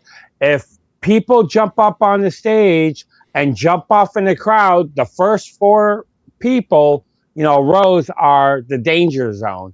Yeah. If you don't want to have people landing on you, move back. Yeah. There's no, this, that, and the other, because a lot of people, know them from their earlier days of their heavy stuff, but you might get 15-year-old kids that know, their more top 40 stuff and go, oh, they're playing here, and not realize it's going to be a totally different crowd, and you're going to get hurt. Right. So, I was just watching it over the weekend because they did 2 days headlining it, and I was like, and I saw the videos that they were doing that just to give people that are not into that scene to know, like, the etiquette. Yeah. And one of them was the whole picking up people. Yeah, absolutely. I was just say, Unplugged was saying going to concerts are painful. Anymore, I almost feel that way. And I don't know if that's me being the old man, but no, I still love that it's going on though. And I love people enjoying them, and I just might not go to them as much, but I love that people are so getting out there and doing it and having a good time with it. No, even at my age, if I was going by myself and not with Marie, it's like in October, Knock Loose is playing. Yeah. I love Knock Loose, some Louisville, Kentucky hardcore. But if I went to go see them, I would stand back because I was with Marie. But if Marie wasn't there, I would be in the pit with all the crowd. Even at my age, it's just kicking boots. Oh yeah, kicking boots, getting hit in the face. Putting my arms up, blocking punches. It's just, I like that controlled chaos, and I like that. That I'm 2 seconds away from getting punched in the face. I like that. But that's the thing. I think when you talk about that, it's like controlled chaos where there's, I'm not saying you won't get hurt during all that stuff, but there's like so many people that they're there for the same thing you are, and they don't, like, oh crap, you need help, like they'll help you, kind of a thing. And it's not, I don't know. It's a crazy thing. So maybe that's just a strange thing for people to see, like a pit where people are throwing arms and kicking boots and doing all this stuff, but somebody needs help. You're like, hey, back off. Let's get this person up and help them out. And, let me say something real quick because Brian said in the chat. Yeah. Brian, if you type in Bring Me the Horizon Outbreak Fest 2026, they have the full concert on YouTube that somebody filmed through an iPhone. But Ollie Sykes said on a podcast that they're gonna, I'm not sure if it's Outbreak Fest or Furnace Fest that's happening in Louisiana. they're doing an actual filming the whole thing and releasing a video of it. Nice. He was also saying, I've seen so many bands stop playing and tell the crowd to pick somebody up. They saw fall. Sorry, my dog is wanting to say hi to. Possibly hurt. The true metal scene cares way more. Sorry, and my dog cares way more about my stream because he wants to say hi during it, but cares way more than those mainstream metalheads. Yeah, I've seen a lot of clips like too where they're just like, just calm down. Let's have a great time. We're gonna have fun, but just calm down. This person needs help right here. You know, I was gonna say during the download set for the band Architects, they had to stop 6 times because the crowd was just too. You know, they're like, push it back. You know, you're crushing people in the front. They had to stop the music a bunch of times because to try to pull people out of the crowd because people were collapsing from the heat because it was over 100 degrees the day that they played. Yeah, and it's, I mean, that's the community, you know, like they want them to come back time and time again and to be able to come to back to those concerts. So it's kind of one of those things where it's kind of cool where they, sorry, my dog. It's fine. Where they keep on coming back and be like, you know, like, let's take a break, take a breath. Help these people out. Let's take care of this. Nobody gets hurt, and we're gonna go on rocking. You know, kind of a thing. It's cool to see. Yeah. So, yeah, he definitely wants to join the live stream right now. Apparently, so yeah, my dog wants to be in with it all. So, all right, I don't even know where we ended up. We're at Ryan. Yeah, I'm gonna be right back. I'm gonna use the latrine. Do it. Okay. Go for it, man. All right. So we had American Irish music with Dropkick Murphys. Now we're going to go to actual Scottish music. I think they're Scottish or they're Irish. I don't remember. I should know this. I want to say they're Scottish. Flogging Molly. Nice. Seen them live. Yeah. Awesome. But the song is If I Ever Leave This World Alive. Basically, it's about this guy. He's telling his love of his life. If I die, if I leave this world alive, I'll take all my grief and everything with me, so you don't have to feel it. But I'll always be at your feet wherever you're at. And it's just a really good song. Flogging Molly. Get introduced to them by a friend in like 2008. Float, I think, had just came out, and it's a really good album. And I immediately started listening to all their stuff, but. If I ever leave this world alive, as soon as I heard the song, I just loved it. Great band, by the way. Yes. I listened to quite a few. I have to go back and make sure I've heard that one. But it's on Drunken Lullabies is the album. So their live show, it was at our Victory Theater, which Victory Theater here, small venue, but it's had a long history of music. And highly energetic. Like the lead singer, I forget what his name is just, I mean, he's all over the stage, just ripping the guitar. The whole band was really good. Great time. He's up there drinking Guinness and just like talking to the crowd. It was an awesome experience. And I mean, they played that song, and it was one of my son's favorite songs too, and loved it. No, it's I've definitely heard quite a few of theirs. I have to go back and dig into that a little bit more. Like I said, there's a lot of those bands that I'm sure if you dig a little bit further, you can find some more things that you really enjoy and get some fun out of. But what was I about to say about them? Oh, they during COVID, they were also, because his wife is in the band. She plays the flute and the violin and a couple other things. And during COVID lockdown, they did little solo, like he'd sit there and play the guitar and she'd play the flute or whatever, the violin. And they did a couple songs throughout COVID on their YouTube page. It was pretty cool.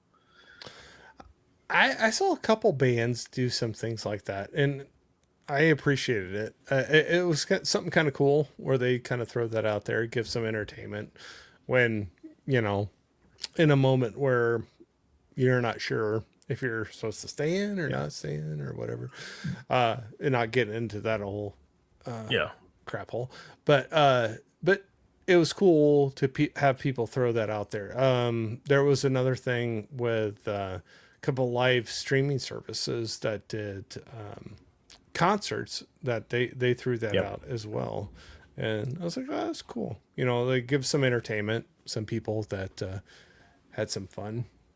Dropkick Murphys did that too, and it was kind of weird because their bagpipist, Lee Boy, he lives in Florida, and he was down in Florida and got stuck in Florida, and he couldn't like go up there and be part of the concert. Yeah. So their next album that came out, which was Turn Up That Dial, they actually wrote a song about Lee Boy. They called it Lee Boy, but they didn't tell him about it. They just sent him like music and said, here, write a bagpipe part to it. Yeah. So he wrote a bagpipe part to it, and then they surprised him on the next album right after COVID with, hey, this is your song. It was just because they felt bad that he couldn't be a part of them during the concert things during COVID. Yeah. So it was really neat. No, what was the album that you showed? What, Flogging Molly. Okay. And then the song is If I Ever Leave This World Alive. Okay. Love that song. Just so I can write them down. I'm trying to write them all down. Yeah. Yeah, If I Ever Leave This World Alive. It's about a guy telling his love of his life, hey, when I leave this world, I'll take all the grief and sorrow with me so you don't have it, and then I'll come sit at your feet at night, and wherever you're at, I will be. So like his memory will pass on to her and all that. It's just a really good story. And the layout of the music in there is just, it's beautifully written. Mm-hmm. And we were talking about too, it was kind of cool during some of the not so fun times early 2020, where some bands were just like doing some just cool acoustic or whatever, like getting online and streaming some music to entertain people. Yeah, like Flogging Molly, I've seen them live, great concert, but the lead singer and the flutist / violinist are married, and during COVID they were doing from their house in Scotland or Ireland, where they're from, we're doing like improvised songs, you know, their songs, just him on the guitar singing and her playing violin. It was pretty cool. Mm-hmm. Nice. Yeah, I thought it was cool. I know there was a few different people that I followed during that time. That was pretty cool. I threw it up on the TV and, you know, turned it up on and the kids got to hear the concert too. And it was kind of cool, you know, where you're like, do we go out? Do we not go out? And I'm not fighting one way or the other on those things, but it was kind of cool to have that just normal stuff come back and be like, yeah, we're hanging out at a concert. And there's a lot of live streams that they were throwing out and we were listening to. At the time, I worked at a job that was deemed necessary. I worked at a scale company, and we did like granaries and railroads, just all sorts of scales that were actually, you know, had to be done for stuff to keep moving. So we were all over like the tri-state area, Indiana, Kentucky, Illinois, and all that. And it sucked, but it was cool at the same time. One, we got everywhere quick because nobody was on the roads. But you couldn't find nowhere to eat because you can't drive everybody was closed except for drive-throughs. You can't drive a gigantic 80,000-pound truck through a drive-through. Yeah. So that sucked, but there was so much cool content. Like, you know, we worked in pairs, and we'd always have stuff like concerts and stuff on where people were doing live concerts on in the truck, just watching it. It was really, really neat. Mm-hmm. Okay, right. It was cool. Corey, what's your pick? No, but I will get to it. But I'll say it was really cool how some of those people picked up and kind of chipped in to make things a little better or more enjoyable for people. So, completely agree. So, all right, I'm moving on. Which one am I going to go to next? Do you want sentimental, cheesy? Whatever you decide. I'm saving my sentimental cheesy for last. Okay. I got a little of everything. one I can go back to and listen to time and time again. And whether you like it or not, I know, and again, take the person away from the artist, away from the art, kind of a thing. But Trapped Echo. I knew you were going to say Trapped. I'm sorry. I know. That song I can go back and listen to time and time again. And again, that's part of the, we've talked about it, I think, many times already tonight, about separating the artist from the art, kind of a thing. That's definitely what I'm doing with that one. Not to bring it up, but it was the lead singer got into like major like jail time trouble, didn't he? No. Oh, wasn't it? No. The lead singer of Trapped, he was just a really big douche, and he was causing trouble with a bunch of different bands. And even when now that they're like a one-hit wonder, he still thinks like his band is the best band ever, and nobody's better than him. And he just starts a lot of trouble online. That's what his big thing. I couldn't remember. Was that their song, Poem? No, Headstrong. Or Headstrong. Who wrote Poem? Yeah. Who was that? Oh, that's oh gosh. I know the song. I Break Benjamin? No. You sure? Yeah, it's definitely not Breaking Benjamin.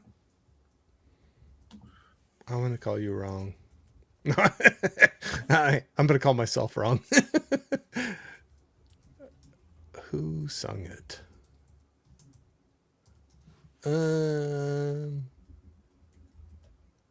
These are not right. It's not coming up with anybody we talk about. I know what you're talking about. Man, I'm blanking. But I know, going back, believe me. Taproot. Oh. And I pulled that out of my ass. Oh, nice. It started with the T. No clicking involved. I'm like, Tantric. I know it started with it. I'm thinking T's, and Taproot came up. Taproot, I enjoy as well. I used to have the cassette single of that. Yeah, I'm completely good with that. I completely forgot it. I know I was off base with that one, but no, with that song, that's one song I can, if it comes on, I'll listen to the whole thing. And but broken record, like we're talking about, songs or movies with people that you cannot stand, but you like the product that came out from it. It's tough. That's where I'm at with that one. So Echo, I can listen to every single day, but if you're like, I cannot even stand because of who's involved with it, I could be like, I'm not going to be mad at you. So everybody likes their own stuff. We all have music skeletons in their closet. Yep. So I had to throw that out there. That's one that it's freaking Echo jumps out quite a bit for me. The original, and they have kind of an acoustic version album that is kind of cool for me anyway. But yeah, I don't think I ever got into Trap. That Headstrong song, I think that was another one that got just overplayed on the radio, and I just couldn't get into the band. So Headstrong actually is not a favorite of mine. I think exactly what you were saying. It got played too much, and I'm like, meh. But some of their other songs I will get into. So like Echo, like I was saying, but or Black Rose, I think is another one. Something like that. But Headstrong, definitely liked that at first, but it got played too much, and then that was one that I'm like, no, you overstayed your welcome, kind of a thing. But Brian was saying Taproot Poem was a cool song. Remember liking that album? Yeah. That was one of those, like you said, angsty. I remember people, you need to listen to Poem by Taproot. It's so deep. Mm-hmm. You're angry. That's a good song. You'll it's relate really to it. You're angry. You'll relate to it. And Brian was saying, headstrong, I can be fine with never hearing that again. That was one that they played on the radio a ton. It was like every hour on the hour. Yeah, a ton. Yeah, Joe's agreeing with that too. No, I'll agree with that as well. I won't deny that. That was one that I did like a lot at first, but do you agree you have some of those that you really like, but it just gets driven into the ground where you're just like, no more. I said it before. Today, Smashing Pumpkins. I liked it when it first came on, and then MTV played the video Into the Ground. And I got so sick of seeing that damn ice cream truck. I almost just completely hated the Smashing Pumpkins. Mm-hmm. No, agreed. I mean, I think that's natural that everybody's been there. I would think. I'm not trying to generalize, but I've been there so many times where it's like, I really like this song, but it gets played so much that you're just like, no, I can't hear it again. Yeah. Yeah. I'm good. No. I don't need to, no more, or you're going to ruin it for me, kind of thing. And then they do ruin it for you. So anyway, MTV was good about that in the 90s. About ruining it for you? Oh yeah, I mean, I really that and early alternative radio, like late 90s, early 2000s, around here, played the same stuff, and I hate it too because it was mainly college radios around here, and you always knew it was summertime or if they were on break because they would just play the same 15 songs every hour, 7 days a week. It's like, geez. No, they would end an hour with the song and literally start the next hour with like the same song. It's like, come on, people. No, yeah. Some of those it was like, well, 30 minutes you'll hear that same song again, kind of a thing. It's like, all right, old guys yelling about how things are bad now. So I remember. I'm joking. I remember when it was good. Who are we on now? Joe. Moi. Joel. Since we were just talking, okay, I haven't shown grunge yet. Okay. And we were just talking about grunge. This is a band that their hit single they overplayed that I honestly skip on. If I could skip it on a vinyl, I would, but I don't. But this song I've always loved. I actually listened to it today, and I love the live. I have the live VHS of it, and I always like how he starts it. This song is about pain, and it is Alice in Chains' "Love, Hate, Love." Great band. I love Alice in Chains' "Love, Hate, Love," and just the video for it with Lane and them singing it live. I have always loved that song. And it's something that I always go back to it every couple of months. It's I'm the type of person that when I'm happy, I listen to happy music. When I'm sad, I listen to sad music, and that's where I like to be. So, I've always enjoyed that song. It's always been, I don't know, something that I always gravitated towards, and I don't know. It just always makes me, even though it's a sad song, it always makes me feel good to hear great it. Band. I'll go listen to any of their albums. Mm-hmm. I'll say that. Mr. Ryan. I was thinking I need to pick up more Alice in Chains stuff. Yeah, Ryan was saying I like the songs that were buzz clips on MTV. Yeah, I had a couple cassettes of that too. They had the buzz clips, yeah. In the Buzz Bin. Buzz Bin, yeah. MTV's Buzz Bin. I've got that one. It's got Popular, Not a Surf, and it's got Standing Outside a Broken Telephone, whatever by Primitive Radio Gods. Mm-hmm. I love that phone song. Booth, the standing outside a broken phone booth. Yeah. Something. Like it's a long ass title. Yeah. But okay. So my next pick, I had a hard time with this. I mean, I left Manchester Orchestra off this list. I left Primus off this list. I did not want to leave this band off this list, and I wanted a Tool song so badly on this list, and I couldn't figure it out. And this band, I love so many of their songs, I could just easily make a top 10 of it.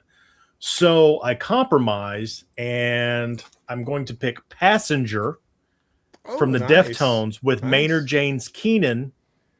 Drive is probably my favorite song than Swerve City, but Passenger, there's just something so, I don't want to say erotic, but like wispy, and I know that's a weird. You made me, but that's a great album. I'm not making fun of you. Erotic got me kind of off track, but so I remember I stayed up. It was like one of the only times I ever stood in line for a release of an album, because when this album came out, there was a special edition. It came with like a keychain and all that stuff. Mm-hmm. And I immediately threw it in the CD player as soon as we got in the car. And when Passenger came on, I think I said this on their last live stream, like it starts out with Chino, and then all of a sudden you hear Maynard's voice come into it. And it's like, oh my God, that's Maynard. And I've watched some interviews, and he kind of Chino talked about how he wrote that song. And like he literally was just driving in a car, and he kind of thought about the riff in that, and kind of got the lyrics, and he talked to Maynard about it, because I think they were on tour at the time or something. Mm-hmm. And Maynard was like, tell you what, let me come in, we'll talk about it. And like, bam, they like banged the song out. Man, like he wasn't really supposed to be on the song. And he came in there and was on the song, but it's just it's an airy song. Like it's just, I know erotic was like the wrong word, but it's I know. I'm sorry. I laughed. No. I was gonna say that the song has a lot of erotic lyrics but it's pretty much about having sex in the car. So, but I'll say too, it's kind of crazy when some of that stuff just happens, where it's not like a big planned, like we're gonna have a writing jam session or whatever, like, and it just happens, and then you have this song that is like, that's awesome. Like, and like, how'd that happen? I'm like, well, we hung out, and we were talking, and no, it's cool when things like that can just happen naturally and come out. So yeah, I wanted a Tool song on there, but there's so many dang Tool songs I like too, so I figured that was my compromise, because I love Deftones, I love Tool. So that was kind of like you would have a Tool and a Primus.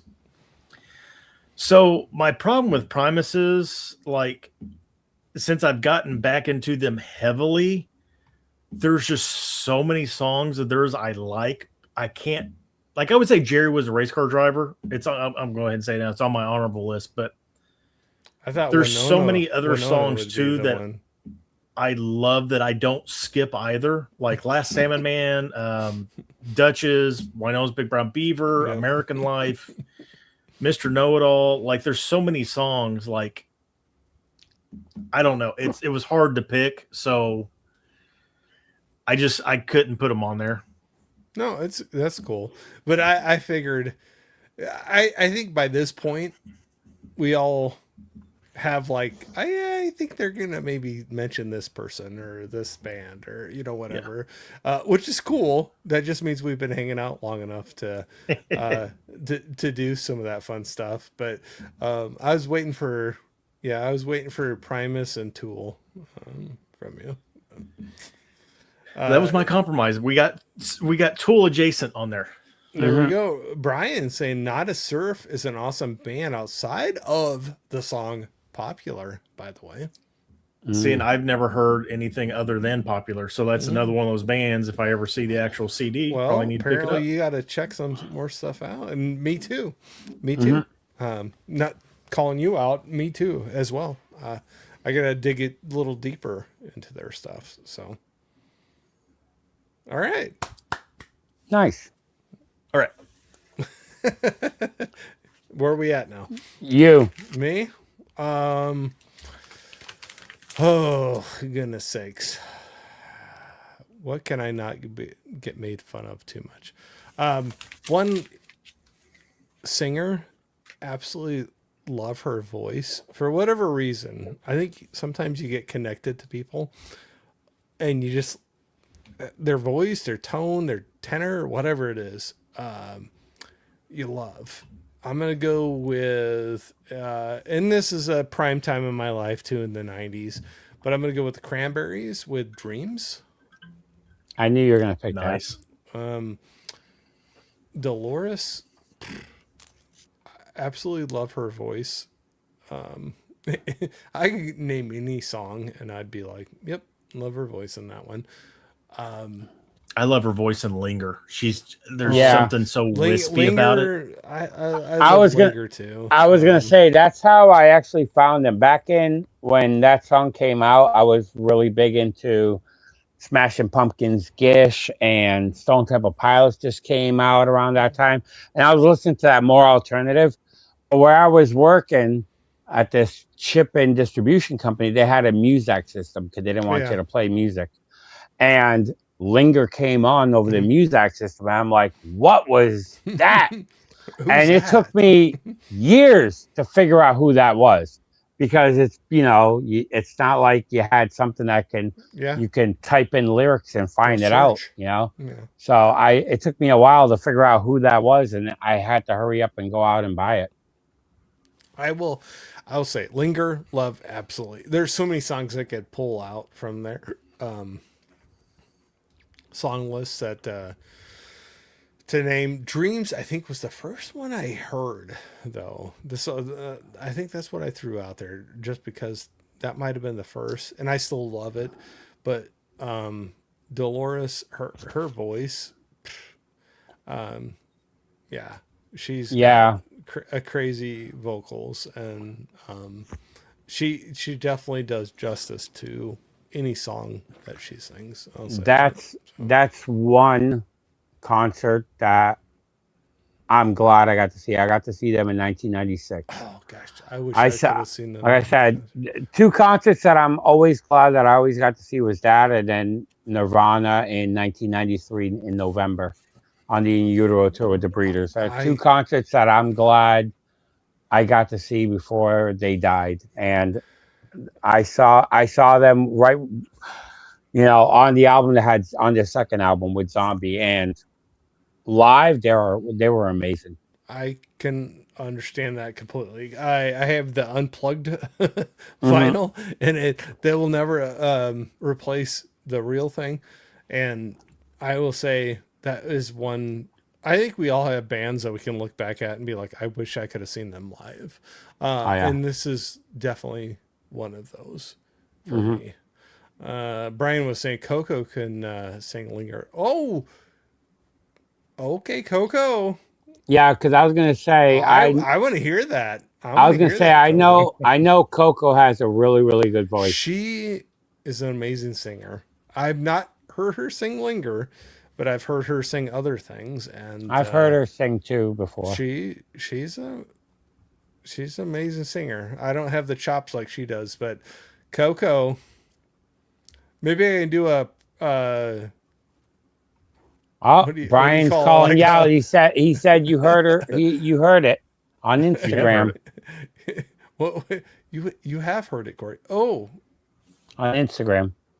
All right. Well, I'm a horrible person and forgot. Well, maybe I want a better version of it.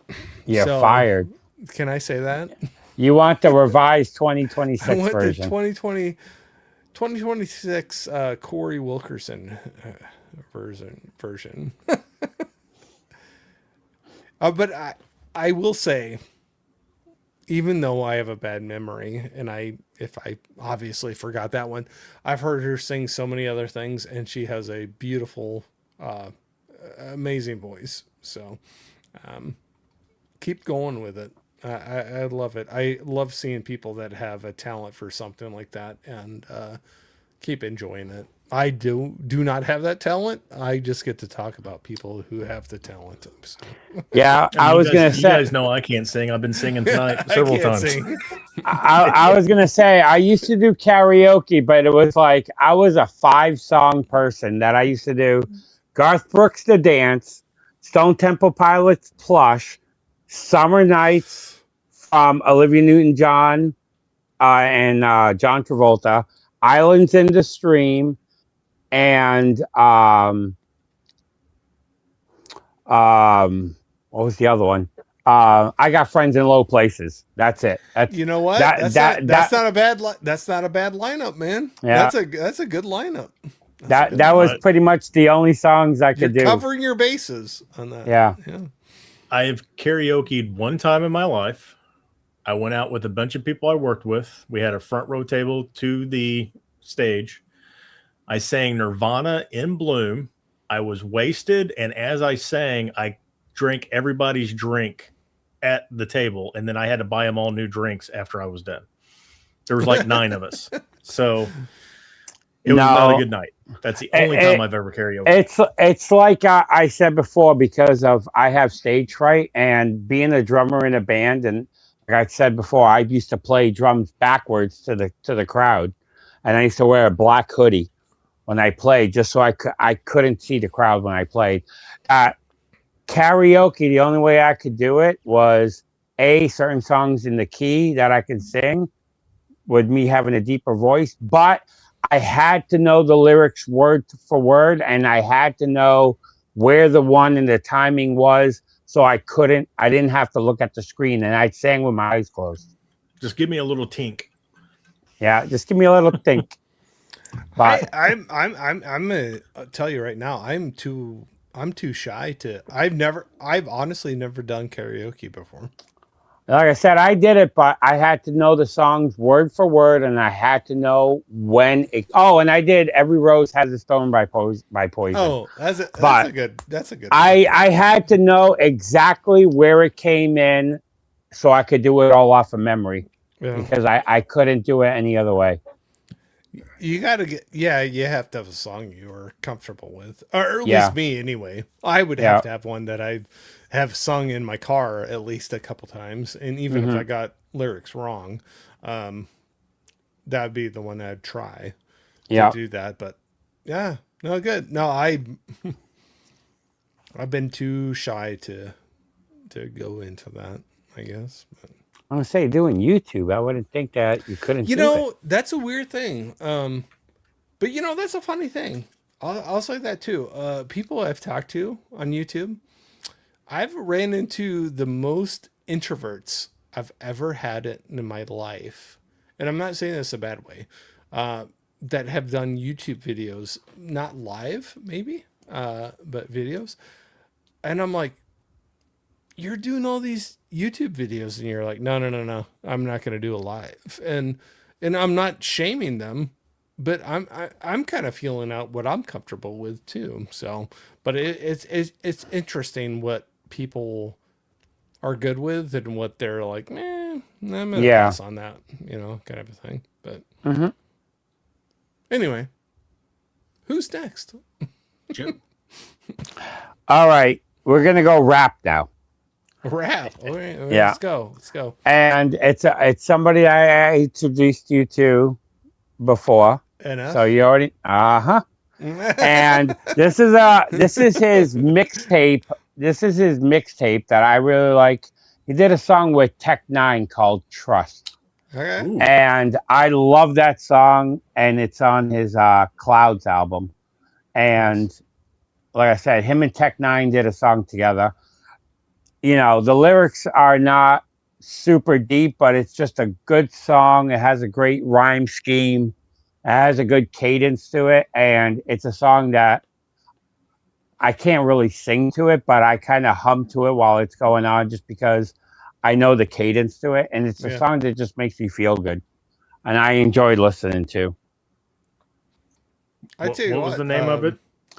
The song is called Trust. It's NF and Tech Nine. Because I love Tech Nine. Yeah. Oh my God, chopper rap! Like, so I'm gonna mute. I'll listen to it here in a second because I'm about to come up. Yeah, I still need. I was looking on Amazon. Amazon actually has all 5 of his CDs or all 6 of his CDs in a bundle package. I've got it in my cart. I just need to purchase it. You got to drop the hammer. Drop it. NF, I posted, I marked quite a few songs from one of our earlier, as I about dropped my mouse, sorry. when we were talking about songs, and so I've had a good time going back and listening to those. Joe, I'd never had come across them before. Yeah, I like I said, I really enjoy his music. I got every one of his albums on vinyl except for Perception because it's so out of print. I only have a CD of it, and then his Hope album, I have the vinyl, but I have an autographed CD also.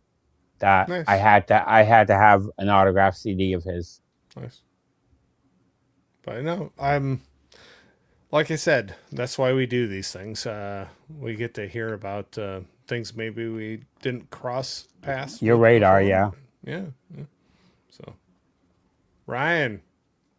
All right. This next one, this song got me back into this band after I kind of stopped liking them. The band or the song is another one of these wispy songs. The lead singer had an interview. He talked about how he was just driving through the town and the song came to him, and it really shows. It kind of paints a whole picture. I really love it. It's the Smashing Pumpkins. It's also my birth year, 1979. Nice, I nice. love 1979. Oh, you little kid. I know. But Billy Corgan, love him or hate him, like he is a tremendous writer, a tremendous singer. And this song, every time it comes on, it kind of transports me to like childhood and just driving through the rainy city, going from stoplight to stoplight, kind of just seeing things around the world and all that. And I love the song. But 1979, that's my pick for that one. That's like one of those concept albums that we don't get anymore. I would say, it's a story through the whole thing. Maybe it was with Rick Beato. I don't remember. Maybe it was in another interview. He was talking about that, how when Bullet with Butterfly Wings came out, it was Rick Beato. Yeah, and then Tonight comes out, and he did the whole strings arrangement. He set up the whole orchestra, told him exactly how to play it. It was a big hit, and not a single person told him to do more of that. They wanted more Rat in a Cage, because at the time, that's what was popular. But Tonight was huge, and a couple of his other string things. Yeah. But I mean, and he's kind of been an asshole over the years, and some of it's rightfully so. I mean, he got dicked over a little bit, but he also was a dick to his band. Like, I'm happy that they're back together, but man, there for a little while, he was. I think that album though was just out of time. Like, if that's the right way to say it, it just was not. I think it would have been appreciated in a different time. Like, it just hit at the wrong time. It did, because I was going to say, when Gish came out, I really liked that album. Mm-hmm. I thought it went more with the time, with what reflected around there. When that came out, and even Siamese Dream, I just thought it was way. If that would have came out in like the 2010s, I think it would have been a lot bigger. Because even when I saw them on Siamese Dream, he literally walked off stage with 2 songs left because nobody was moshing and nobody was crowd surfing. He's like, because he was mad at the crowd because everybody was just standing there watching them because it's brief cell phones, and everybody's just watching the band. And he's like, but a lot of their songs were kind of slow. Yeah. It's not like moshing music or anything like that. So he was upset at the crowd, saying that, everybody was just standing around doing nothing. And I was just like, it's not that kind of band. It's more of a stand and watch kind of band. Yeah.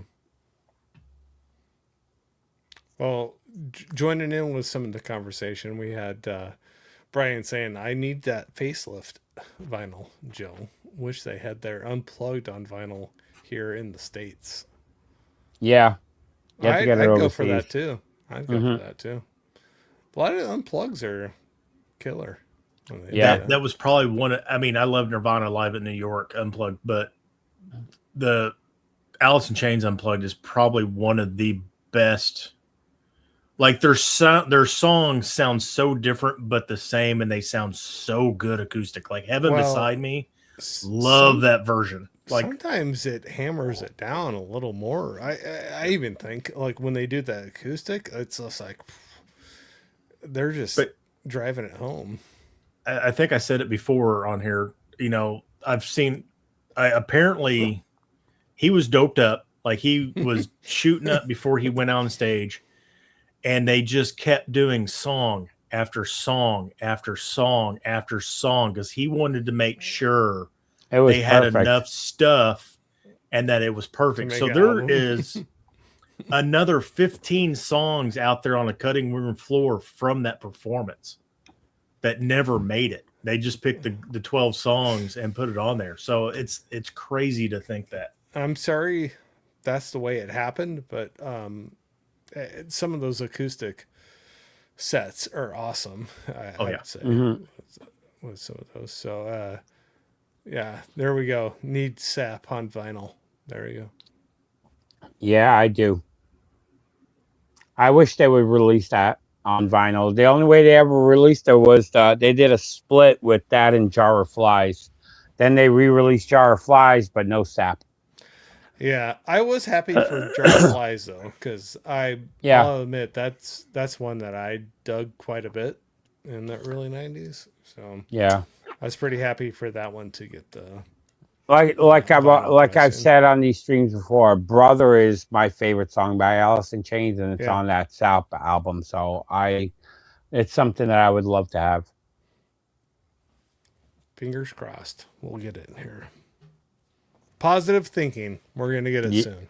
I never thought I was holding out for a long time with Jar of Flies because long times the '90s pressings of that were going for like crazy stupid money, and they finally repressed that, and that was a good day for me, I'll say. Yeah, because I think a lot of it got stuck in Lane's trust that. Because since he owns some of the rights, I know they had problems with Jar of Flies and the Three-Legged Dog one to release. That's why those were going for crazy money for a while. Well, it seems like '90s vinyl was nuts for a long time. It just there just wasn't a lot pressed. No, because that's when pretty much vinyl was dead. So it was. Yeah. But then that's when it was like. Then now it's like going for a lot of money, kind of thing. But.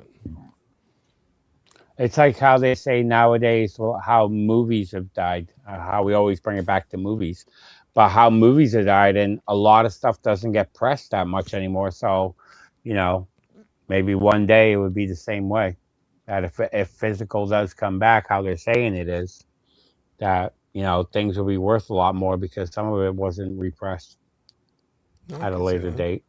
Yeah. You never know. What you got for us, Corey? As long as we get what's that? I said, what you got for us, Corey? Well, it's my turn now. I'm gonna say, but no, I'll agree. But as long as we get some stuff we can enjoy. Exactly. But it's kind of crazy though that where stuff goes through the roof price wise, and then if they decide or something agrees to be able to do another pressing or another release of something. How it changes things dramatically, but true. Okay, where am I gonna go? You got two more. Two more? It's two left on our top 10. Yep. Two more. Okay. Ooh. Then we got honorables. Oof. Well, he's because you went first, Joe. He's actually on his third pick. He should have two more left after he shows this one. Correct. Oh, so I got three. You got three because you're the last. All right. One, I'm gonna throw some love to Iowa natives. We talked about them already before. And this is a song that I think hits deep when I listen to it. But I'm gonna go Slipknot Snuff. Yes. It's kind of cool seeing whether they're all original together or not, but some guys from Iowa, we're a small little flyover state that doesn't get mentioned a lot, and to see a band come out from there and show some love for it is pretty cool. But Snuff, I think that one has got a lot of emotion to it, and oh yeah, you can take it in different ways. Not saying right or wrong, but man, that one that pulls at some strings, I'll say, for me. Yeah, it's got some great lyrics. The acoustic version when he was doing his Storytime tour by himself, the acoustic version is so heart-wrenching. Like, it is so good. I've seen so many like live just concert versions of them singing that, and I'm each time I'm like, I'm just like, whew, there we go. I'm not sure if you did say this back in the day, and I don't remember, but did you ever see Slipknot when they were like tiny in Iowa? I did not. I'll admit I did. Because I remember on our first stream I joked, did you see them in some guy's garage or something? But you said no to that, but I'm like, maybe you saw him at a small club or a bar or something with the original singer. That would be like. No, I wish I had a great story like that to say, but I will not lie to you. I did not, but I do remember original singer when they were starting out. I do remember we were joking about this earlier with the Battle of the Bands kind of a thing. They did have that going on through the radio station, and there was a few bands going on, and one of them was Slipknot. And I do remember hearing them on the radio, did not see them live. So I won't lie about anything like that, but I do remember back in the starting off phases, them getting some love and some traction, and it was cool to see. And then seeing Corey Taylor, come over to the band too, and they just like blew up. Him and the guitarist that died came over at the same time because they were friends. Paul Gray, he was the bassist. Or bassist, yeah. Did the original lineup with the original singer, did they actually ever put a CD out? I don't believe so. Did they? They did. It's called something murder something. They came out with an album before the self-titled. Okay. And and I think it actually got a vinyl release recently, and that has the original singer. Okay. If I'm correct.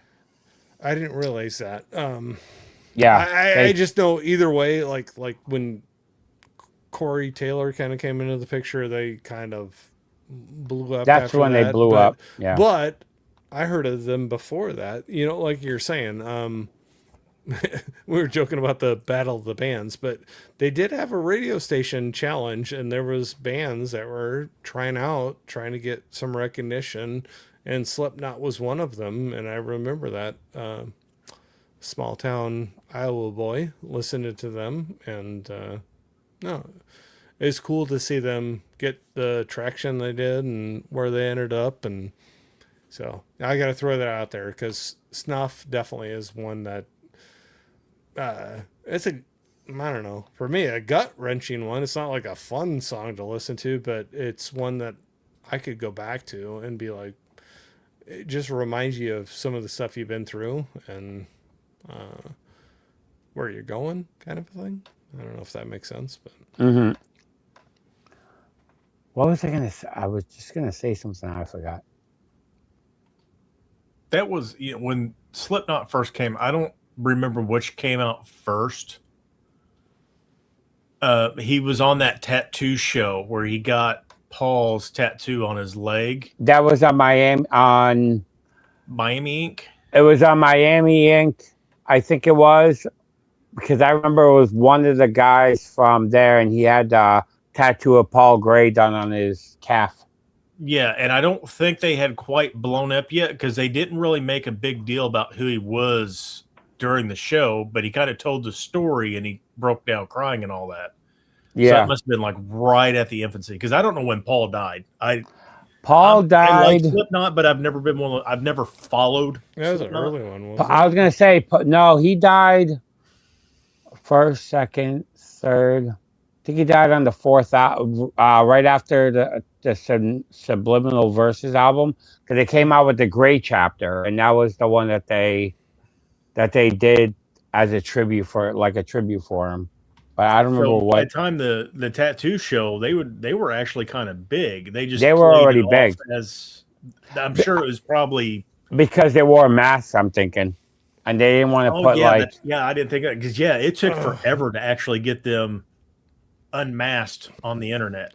So because the first time they were unmasked is when Paul Gray died, and they all sat for a press conference, and it was the first time you actually saw the band actually sit down with no mask on. Before that, it was just like picture here or picture there of them like in crowd somewhere.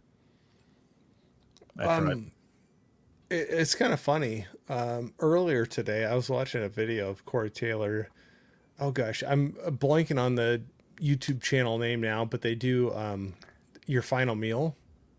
Yeah, Mythical Kitchen, Last Meals. Was it Miss? Okay. Mythical Kitchen is the channel, and then Last Meals is the segment they run on the channel. I was quick. I was gonna say Slipknot's first album. It was called Mate, Feed, Kill, Repeat. Okay. Took me a second to find it. No, that's cool. I did not know that, and but I'll say so Ryan, that must have been the channel I came across. It was kind of funny because I think I was searching songs, looking up things before we talked about this, and so then you start getting related things into your feed, and that came up, and it was kind of interesting to see him, Corey Taylor, pop up in that and watch that, and I was like, yeah. He's an Iowa boy, He's like, his last meal was like chicken fried steak and gravy and nachos. Like things like that. And I'm like, yep, I'm good with that. But it was interesting to watch that, and I'll say he's very, at least for me, relatable. In some of the interviews I've seen with him. I was gonna say, if you listen to that audio book that I sent you guys, in there he says how on one of his big paycheck that he first got from Slipknot, him going into Best Buy and spending $10,000 in movies in one shot. So I already love him. I already love. So if I needed another reason to love him, What I thought was funny from the interview I was listening to, they were talking about how when they first got their first gig on, I can't remember the year, 99 maybe, Ozfest. Yeah, Ozfest 99. I remember seeing that, yeah. They had catering services. And I was listening to his interview, and it's like, he was like, we were bad. We were feral rats. We just like stole everything and took it back to the bus. Cause they're like, we spent all our money on a bus and we had no money to have food. And they were actually scalping their tickets that were given to them on Ozfest so they could buy food. He said that, and they bought the bus from Billy Idol. Yes. I think. Yep. And there was a gigantic bag of goldfish, and they lived off those goldfish for like the first 2 months because they had no money for food. Yep. No, 100%.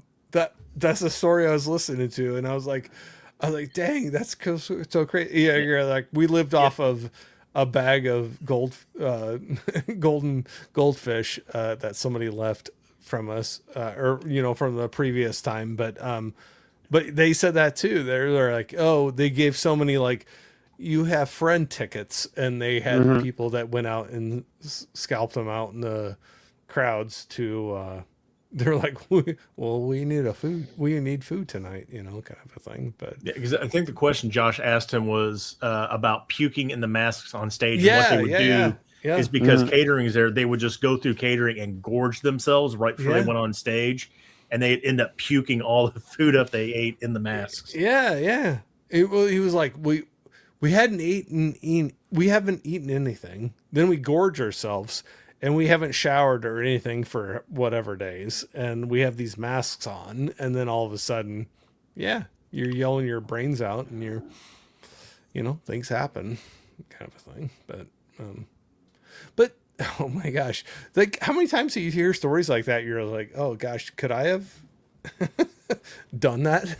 And they push through, and I would say they're in good spots now. But yeah, but all right. Anyway, Joe. I'm done talking. We're losing Corey. He's starting to. Nope, I'm fading. Long. Yeah. Okay. Next one is, as everybody knows, who my favorite band is. This is my favorite song by them. I listen to it on my Spotify every year my Spotify every year. This song alone always has 200 to 300 hours played throughout the year, and it's the Misfits' "She." Oh, I thought you were going to say Mariah Carey. No, I honestly was waiting for a Christmas. No Christmas. Well, we went punk this time. Original punk. All right. But I love the Misfits, as I always said, and that song always has the most amount of plays from anything. Every year on Spotify, usually that's my number one band, and that's a song I listen to literally probably a couple times a week since I was a little kid. What pulls you to it? When you said since a little kid, what pulls you to them? To the band? Yeah. I've always liked the music. A lot of the music is like the band, the band name, the Misfits, came from the name of the movie of Marilyn Monroe's last movie was called The Misfits. Oh, okay. That's where they got the name. Their mascot is the Crimson Ghost that came from an old 50s horror movie. A lot of their music is all based on old, B horror movies. And so just pulling a lot of things you love there, right? Yeah. So because of that, and just the music, I just love the sound of it. It's simplistic, but it's fun. It's to me, it's very sing-alongy. I can literally, any song by them, I can just sing it from beginning to end with no issues. I just love singing and listening to them. So was that pretty early on you got into them, or 1983? Yeah. 1983, I saw them in concert. And I've seen every rendition of that band, and I've loved them ever since. I own, like I said, I probably own 30 different vinyls from the Misfits, and it'll be my favorite band till the day I die. But that's a song I listen to a couple of times a week. Is that your favorite album or just favorite song? That's my favorite album by them as well. Okay. Yeah. Yep. Oh, cool. No, it's always cool. Like some of those things that we fall in love with, it's kind of interesting to find out when people dove into them the first time and when they got into that album. Or I got into that album then, and no band has ever been able to dethrone them as my favorite band. Fair enough. You got the king on the throne. That mm-hmm. But that's the one you'll go back to more times than not to listen to, or? Yeah, that's the one I listen to the Misfits all the time, and that song all the time. All of it. It's pretty much something when I want to sing to music, that's usually what I put in. Do you still play drums at all, or no? I sorry, I don't mean to ask if it's all right. After I had my motorcycle accident in 1996, I really couldn't play anymore. No, because I was out of work for a year and a half, and this arm, when it healed like this, 13.5 degrees off. Yeah. So because of that, the muscle over my bone pulls. So if I put a lot of stress on this arm, my nerves start twitching, so I can't play for a long time and have the stamina to do it. No, but even after all that happened, I kept my drum set till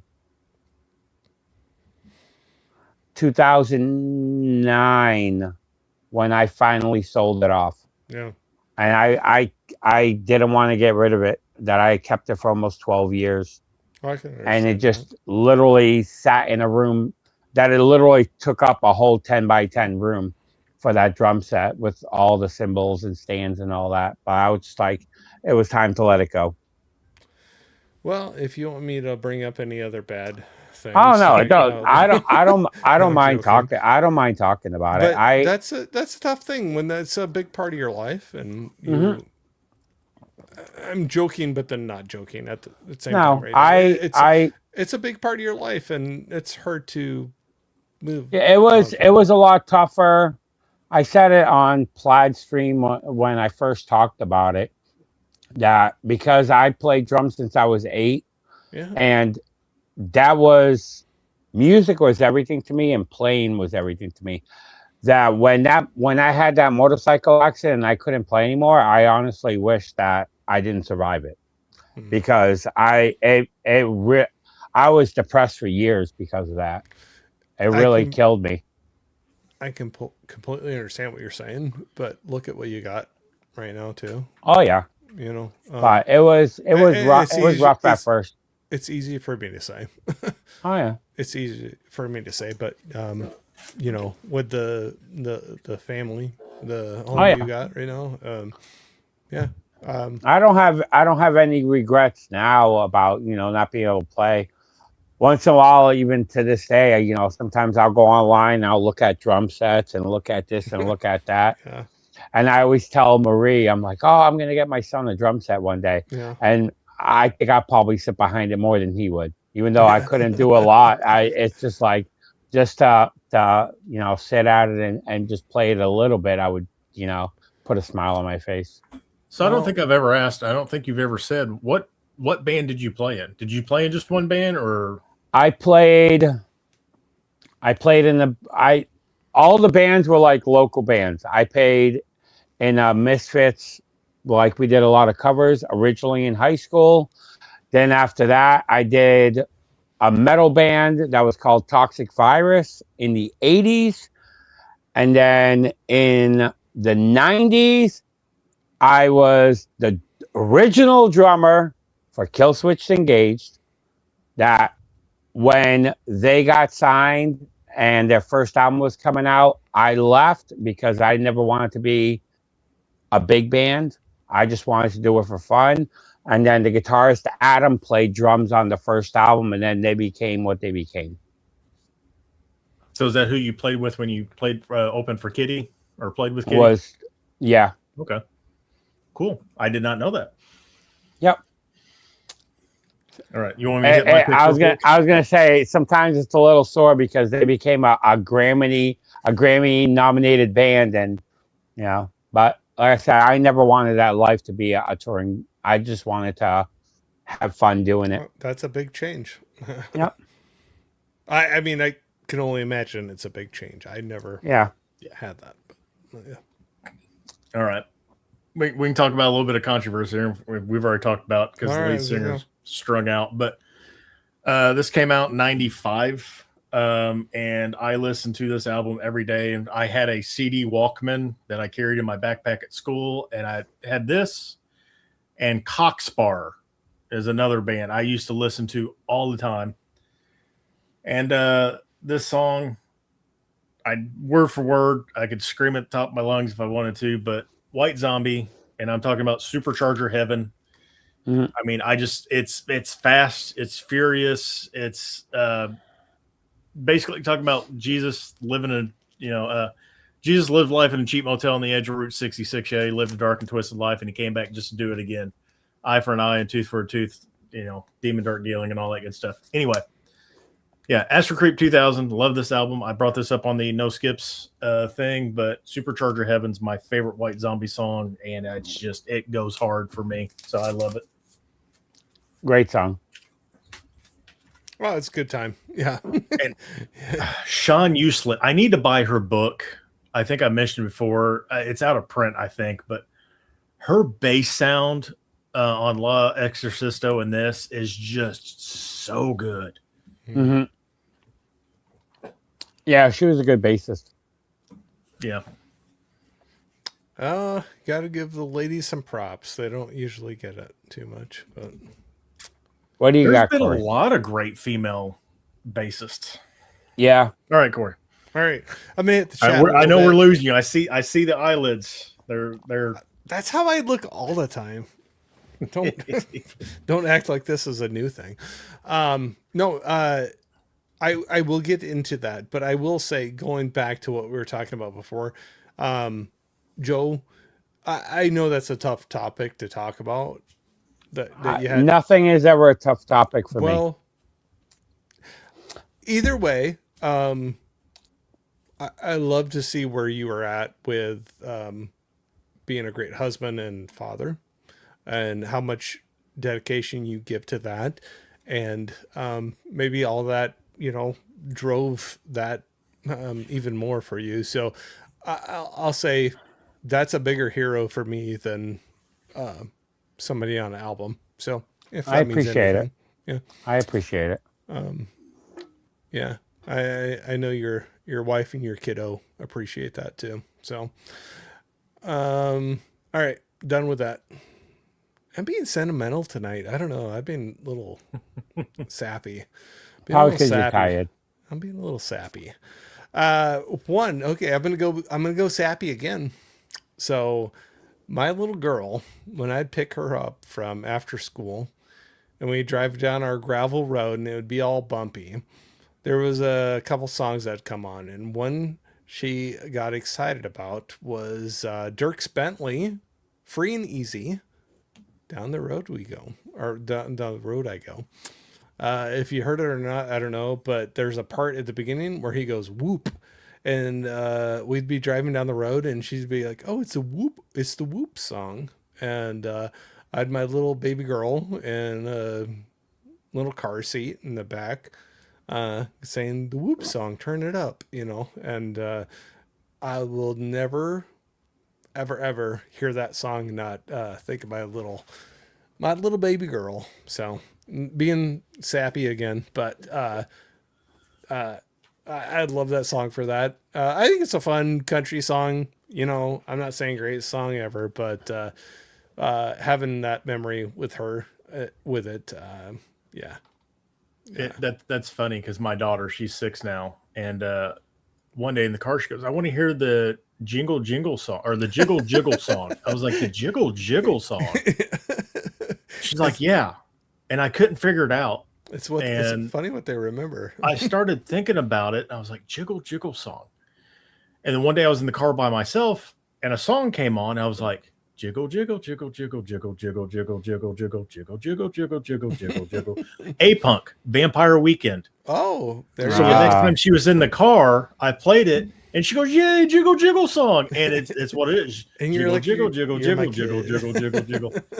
So yeah, it's the Jiggle Jiggle song. It's not A-Punk. And I love how they pick up on some little thing, but they have fun with it, and I have a lot of enjoyment with that, and I can still, like, every time it doesn't come on as much anymore, but when it does, I get a smile on my face and think about her going down our gravel road and her going, "It's the whoop song, turn it up," kind of thing. So yeah, it's sweet. Sorry, being sentimental again. Whoop, but there it is. Is that what you're talking about? That was like her version of whoop, but there it is. But it's the whoop song. But yeah, it was at 90s dance party, but it was early 2000s country. But no, I always, like I said, there's some of these songs you can listen to, and no matter what, you think of something, whether it's a time, place, or person, and that's going to be one for the end of my days. I'll think of my little girl when I hear that one. So, yep. All right, I'm done. Or I'm going to be cheesy. Who's next? Somebody talk. It's me. Last pick. Sorry, okay. I'm just like my last pick. We're gonna go to a song. My grandmother used to play it all the time. I fell in love with this band. To me, it's the greatest love song ever written. And it is Air Supply's All Out of Love. Oh, nice. I love Air Supply. It was a gem out of Australia. And I always loved the song All Out of Love by Air Supply. I know a lot of people probably make fun of them, but I think they made good music. So it's something that I enjoy. I tell you what, I have great memories with Air Supply as well. And I'm not going to go too much into it because I was going all cheesy before. But there was a time in the 80s where I did a road trip with my dad to another state. And you had a lot of in between spots that couldn't pick up radio stations. Mm-hmm. This was, we're old and this back in the day. And the only cassette he had was Air Supply Greatest Hits. So I'm very familiar with Air Supply's Greatest Hits because we listened to that quite a few times on that road trip. And what was their big song? Because I know Air Supply. Making Love Out of Nothing at All. Nothing at all. And, yeah. Okay. The one that you love. Yeah. All Out of yeah. They're a hit factory. Okay. I'm so lost without you. Yeah. Bangers. Oh, there's a bunch of them. They're all toe tappers. Oh yeah. You'll hear any one of those and you'll start singing along with them. You won't realize that you knew them, but you'll start singing along with them. I was gonna say, if you've seen the movie Just Friends, they play Air Supply in that. Because Amy Smart loved Air Supply when she was in high school. All right. My go. Yep. I showed this album off a little bit ago. My last pick influenced this band. So you might know where I'm going. We're going to go with this banger from, I think it's 95. We're going to go Stars by Hum. Oh, nice. Champaign, Illinois boys. Yeah. They've been around for a long time. They've only got 3 albums. It's a nice little red vinyl too. But nice. I've said it before on here. Stars, I think, has one of the best guitar breakdowns of the 90s. Simple riff, but it is so powerful. Lead singer's voice. He's very timid, very fragile, but yet very powerful. And I love that Deftones actually, you got the pony up there, you got the zebra there. They kind of modeled their album after this album as well. Yeah. But Stars, the first time I ever heard it was like on, I want to say they premiered on 120 Minutes, maybe? Oh, that's a great song. Or was it the Matt Pinfield show that was on late at night? I don't remember. Or was it 120 Minutes the Matt Pinfield show? He did Headbangers Ball. Well, he did Headbangers Ball, and he did 120 Minutes later on, I think.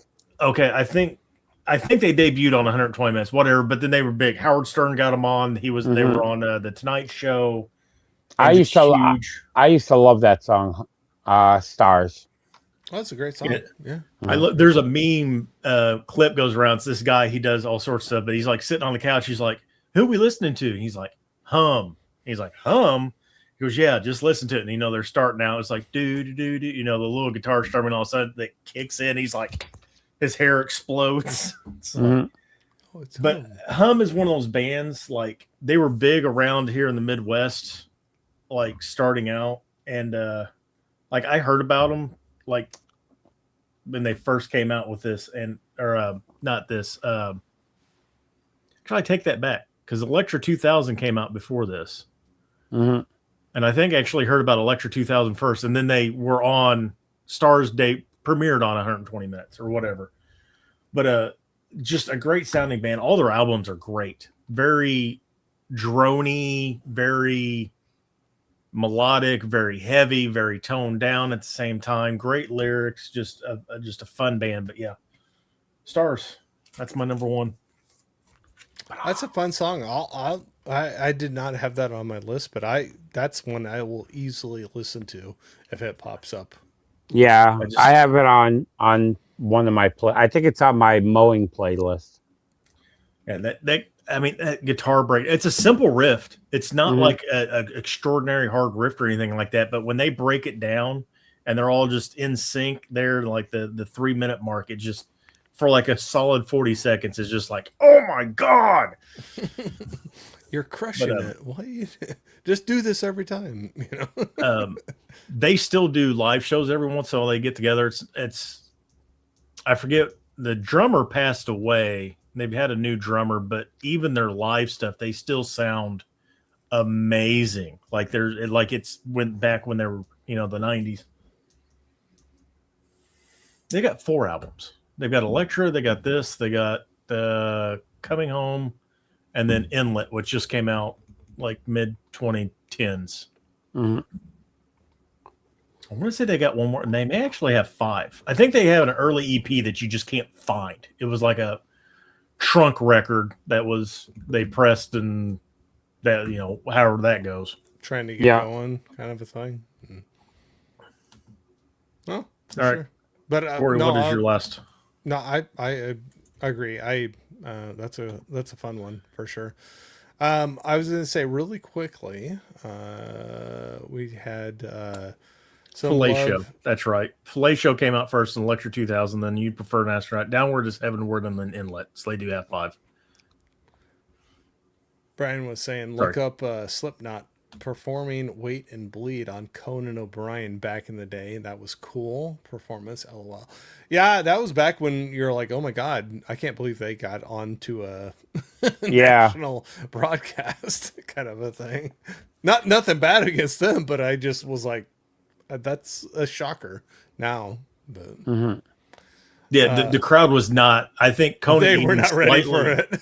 Yeah, Conan slightly warned them, but not really. It was like, they weren't ready. Here's Slipknot. Be ready. Yeah, they were not ready for it. Marie was saying, I wish I saw him jam out at least one song on drums, but way before my time when I met him. You? Me. You? Yeah. The legend. The man, the legend. Mary was saying, wife, I never got married, but someone else did. Fun fact. So I don't have to keep hearing wife. Also, he is a great dad. From what I've seen and what I've heard, he is. And then what I've said, I truly meant that before. I know some of those conversations aren't always probably the easiest things in the world, but when you got a wife and a kid like that at home, that's it's weight in gold. You're right. Mm-hmm. True. My opinion, anyway, my humble opinion, but no, you got a good thing there, and it seems like you're a great dad, and it's cool to see. Appreciate Brian that. was saying we just saw Air Supply. Sorry, as I cut you off, talking about Air Supply at Epcot, and they're part of one of Coco's recent videos. I'll have to check that out. So, but Joe, no, I was not belittling that. I always think it's cool. Talking about start times of live streams or doing things, you're always very aware of your wife and your kid, and I think that's very cool. Yeah, no, I appreciate that. And that's, if anything, that's something I'll move a time for. Yeah. I always put the family first. Absolutely. I respect that about you very, very much. So, where do we, did you watch the full show? Yes, we did. There we go. And then Brian was saying they only do 30-minute sets there, though. I don't know which one we're talking about. About them seeing Air Supply at Epcot. Oh, okay. All right. All right. Is it me? It's you. Yes. All right. Man, this is tough. I have so many I could throw out there. Oh, we still have honorable mentions, so. I know. Okay. Can I throw this out as a guilty pleasure, maybe? I hate saying guilty pleasure. I never do. I'm not guilty for anything I listen to. Then tell me not to. I will not do that. Then. A fun pleasure. Then, if I think summertime and just having fun, I don't know why, but Len, Steal My Sunshine. Sunshine. Yes. I don't know why, but that just puts a smile on my face, and it feels like summer and being outside at a pool or something. So. Not. What do you think he's up to? Yeah, exactly. I don't know. I love you. Yeah. You think he likes butter tarts? I love that song. I have fun with that one. So, okay, I'm not going to say guilty pleasure, but that's a fun. It's just like if that one comes on and you're out at the pool or at the lake or whatever. It's a toe tapper. Yeah, it's hard not to just sing along with it a little bit and have a good time. So that's my summer fun song. We'll do Len, Steal My Sunshine. I had to do a kind of a off the cuff one there, but so was that the last one? That was the yes. So honorable mentions now. Yeah. Joe. What do you got? Are we doing all of our honorable mentions or just one? What do you want to do? Just do the 5 or whatever you had. Do it. Go down. for it. Yeah. Go for okay. It. I'm gonna. They're all pretty damn close. So the first one I have is I love this song, and it's David Bowie's "Let's Dance." Oh, nice. Yeah. This is a non-skip album, but Let's Dance. I love David Bowie. Love that song. This is one for Ryan. I know this is on probably like 12 of Ryan's playlists, and I love Poison's "Talk Dirty to Me." Oh, absolutely. That's a great one. It's a banger of a song. Oh, it's just fun time. And it's just fun time. Yeah.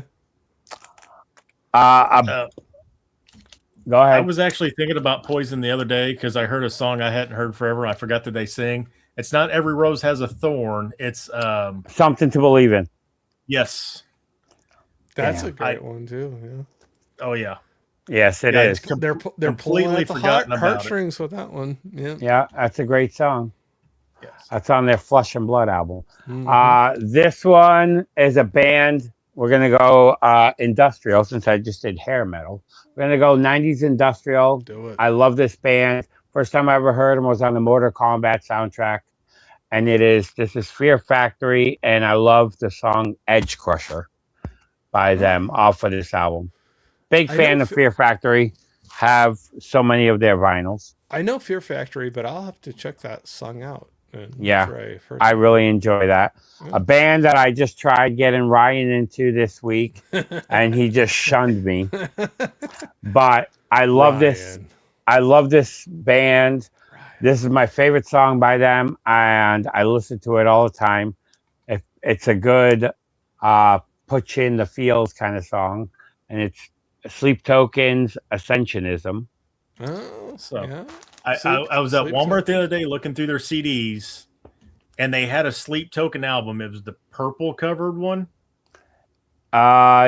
Even in Arcadia, their new one. Maybe it was that one. And I almost bought it just for you. And I was like, I can't spend $11 on this. Oh, you're telling me. I did buy a sleep named band that same week. I bought Sleep. Don't kill was it $10.99 too much for you? I listened to those couple songs. I just can't get into them. There's just something about them. I can't pinpoint why I don't like them. It's just not your thing. I would say most people don't like them because they're considered metal, and a lot of their songs are not have metal elements, but as I've said with them, they mix R&B, jazz, gospel, rock, battle keyboardings down to hip hop, trap, and some of their songs are one genre. Some of their songs is like a Swiss Army knife of genres. But the way they blend music and the amount of space that they leave in songs is and their drummer to me is one of the best drummers I've ever heard. So that's my little rant on them. But I tried. And then the last one that I got Ryan over eventually. Come on. The last one I got, you mentioned it earlier, but not that song I'm picking. It's my favorite song by them, and it is Metallica's "Dyer's Eve." Nice. Oh, I meant to. Oh, hold on. There we go. Metallica's "Dyer's Eve." The song they don't play live that much. I think it's been decades since they played it. I think it was in the 90s, but Dyer's Eve, I've always loved that song. It's a real high tempo song, one of Metallica's last like faster songs, but I always really enjoyed that one. It's pretty much a song that James Hetfield wrote about his parents.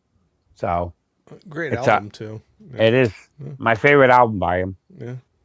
That was definitely one that I listened to a lot.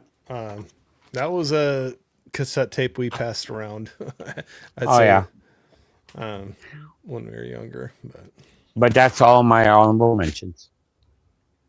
A lot of good ones. Yeah, I appreciate. Thank you. Ryan, what do you got? All right, I'm going to get a Manchester Orchestra one on here. It's called "I Know How to Speak." I think I mentioned it before. It's just it's a song about not recognizing the things in your partner and then realizing later that they are right, that you know how to use your words and all that. But it's got a really cool music video too. It's him and the other guitarist. It's Andy Hall and the other guitar sitting there, and they've got like a camera just going around them as they play. It's an acoustic thing, and it's just a really cool video, but it's just a really well done video. Primus, Jerry was a race car driver. It's my favorite Primus song. Got to have it. Again, just missed. There's just so much. I can make a whole top 10 of just Primus. Butthole Surfers, Pepper. I love that song. That's a great one. Yeah. I sing it every time I'm in the car. So that's 3. The Verve Pipe, The Freshman, just reminds me of high school. It's a very good story as far as like the content of it. Love that song. And then last, I mentioned this before whenever we did the No Skips, What Sarah Said by Death Cab for Cutie. It's just, it's talking about death. Basically, you know, love is watching somebody die. Like it's meaningful to me. I love that song. So that's my 5. Nice ones. Yeah. All right. So I got 5 honorable mentions. You were talking about high school. This goes back to my high school days. I heard the song many times before and liked it, but no joke, I got done with my high school graduation and I started my car to go back home for my graduation party. And it was, at the time, it's a big deal. It's like a end of an era and going on to something else. But the Dream Academy, Life in a Northern Town, came on, and I bawled like a little baby. And I'm not afraid to admit it, but that came on. I don't know. It was just like it hit me. And so every time I hear that song now, I think of that. It's like a life change song, like going from one stage of your life to the next one, and not trying to go too deep with it, but yeah, that happened. I started in the car and that song freaking came on the radio and I bawled like a baby until I got home for my graduation party, and I went on from there. But we'll go with that. I gotta say this one, or I'll probably get in trouble. I'm just joking. I wouldn't. But my wedding song that I danced to with my wife was Tracy Bird. Little country fans there. The Keeper of the Stars. So, little deep cut there. And if you've listened to any country music, that was our song that we danced to at our wedding. So, that's always a special one to me. Is that 2? I don't even know how many I've said so far. I'll keep going until you guys tell me to stop. One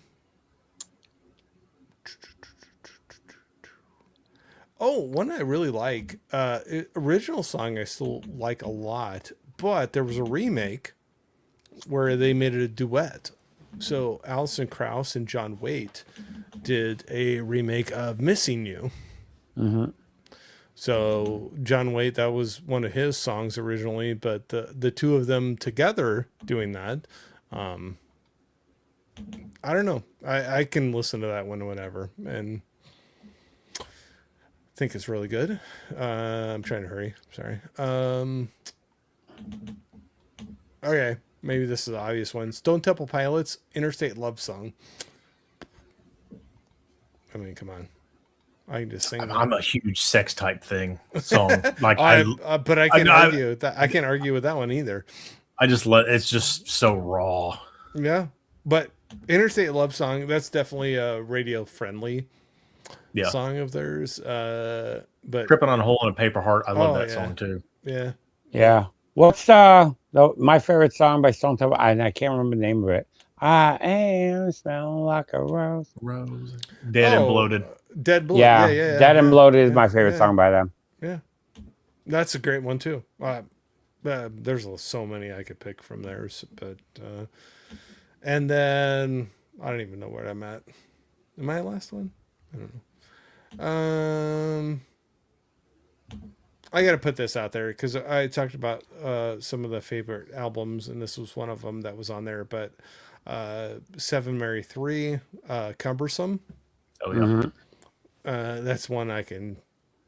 That's like the world's after me kind of song. You know, you could sit there and crank it up and listen to it, or at least me, anyway, and have a good time. But I don't know. Did I do my 5? I don't even know if I did. You tell me. I do one more. Okay. Just to make sure. 5 Finger Death Punch. A little bit off today. If I'm pissed off, that's like a song I could like turn on and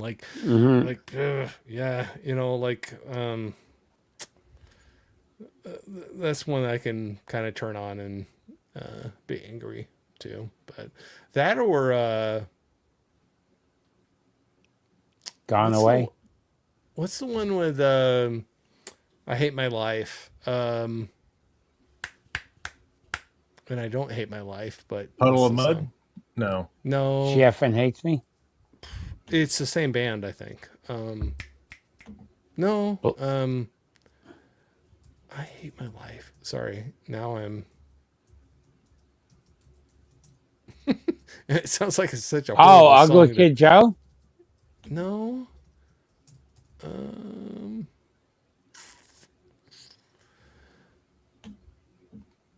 Oh gosh, I'm trying to look up really quick. Theory of a Dead Man.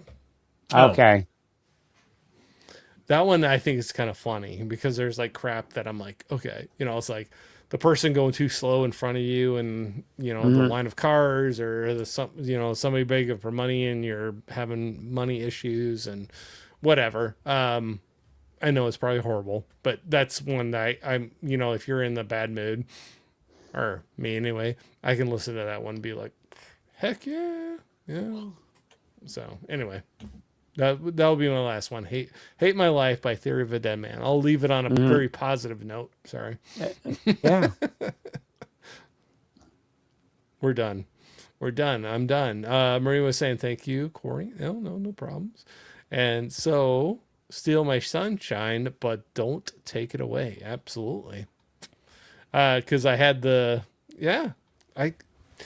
is kind of a full circle there. I had earlier. My song, my mom sung. With, yeah. Oh, I did not catch that. Yeah, you went full circle. I went full circle. Don't steal my sunshine to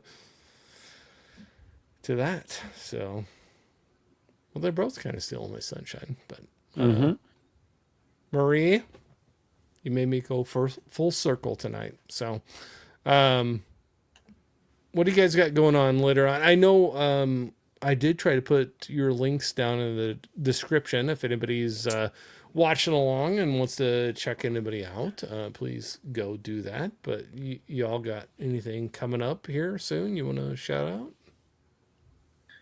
I got nothing. Until our next stream, right? Until our next stream. All right. Hey. I was gonna say I know there might be other streams, but I don't remember dates and stuff. So hey, as long as you still put up with me and come back on, I'm good. Of course. That. Yeah. You put it in the chat, and I'll be there. I love it. Do I have anything? Oh no! I think in 2 weeks I'm on Mike's channel for a Vin versus somebody Criterion battle. I need to get a Criterion video together. I bought some Criterion stuff for the sale, but I need to get out to the store like one last time and actually like do a Criterion video. I haven't done a Criterion video in quite a while. Did you go crazy this time around, or you're pretty behaved? No. I've only bought behaved. I've only got 9 titles, and I'm only looking for like 2 more, and that's it. One of them comes out this month, so I'm not that I'm cutting back, but I'm cutting back. Not going hog wild. Yes. No, I know. I actually did not buy any this time around, believe it or not. But same. I was trying to be trying to kind of watch the things, But I know, boring, not buying everything. But Joe, you said same. You didn't. Yeah, I'm still trying to go through the collection and watch movies that I haven't seen before to see if they make the shelf. You know what? It's funny, but that's a crazy idea to do. Right? I went if you actually went back on my Instagram and go back almost 4 to 5 years, literally every single month when I show my pickups on Instagram, there were literally 100 titles every month. Yeah. And back then with doing YouTube and working, I was only watching 3 movies a week, but buying over 100. So I got a lot of catching up to do. You know what? I think we all could do some catching up. So I agree with you. Yeah. I'm trying to watch more and buy less, just to try to get through movies that I've had in my collection for years that I haven't watched yet. Sounds like you're being smart. Yeah. Yeah. I need to be more smart too. So, but no, I agree with you 100%. There's so many like things when you're like, oh, I should get this or that. And then you're like, well, I haven't watched those 3 movies sitting over my shoulder there, or whatever. And, yeah, it's good to do that. Trying to be more responsible. Yeah, it's hard. Yeah, because I still splurge. Yeah, it's hard. We all have those issues, I think. Well, at least the ones that hang out here and talk about these things. Oh yeah, I still splurge, but not to the excess that I used to. Brian was saying, great stream, guys. Would love to share some vinyl we have here. Oh, absolutely. Absolutely. That'd be fun. How about we have Brian and Coco on to talk about some of their vinyl, and we can hang out and talk about our stuff too. Yeah, we could do a special. You could do a special guest night. Yeah, they're always cool to hang out with. So, anyway, I'm fading. It's late. Yes. Yeah, I've been up since 5, and I got to be up in 3 hours.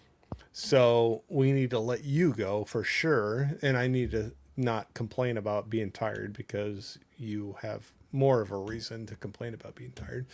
But it's all no, I appreciate you both being on again. It's always fun to hang out with you guys. I always say that, and I truly mean it.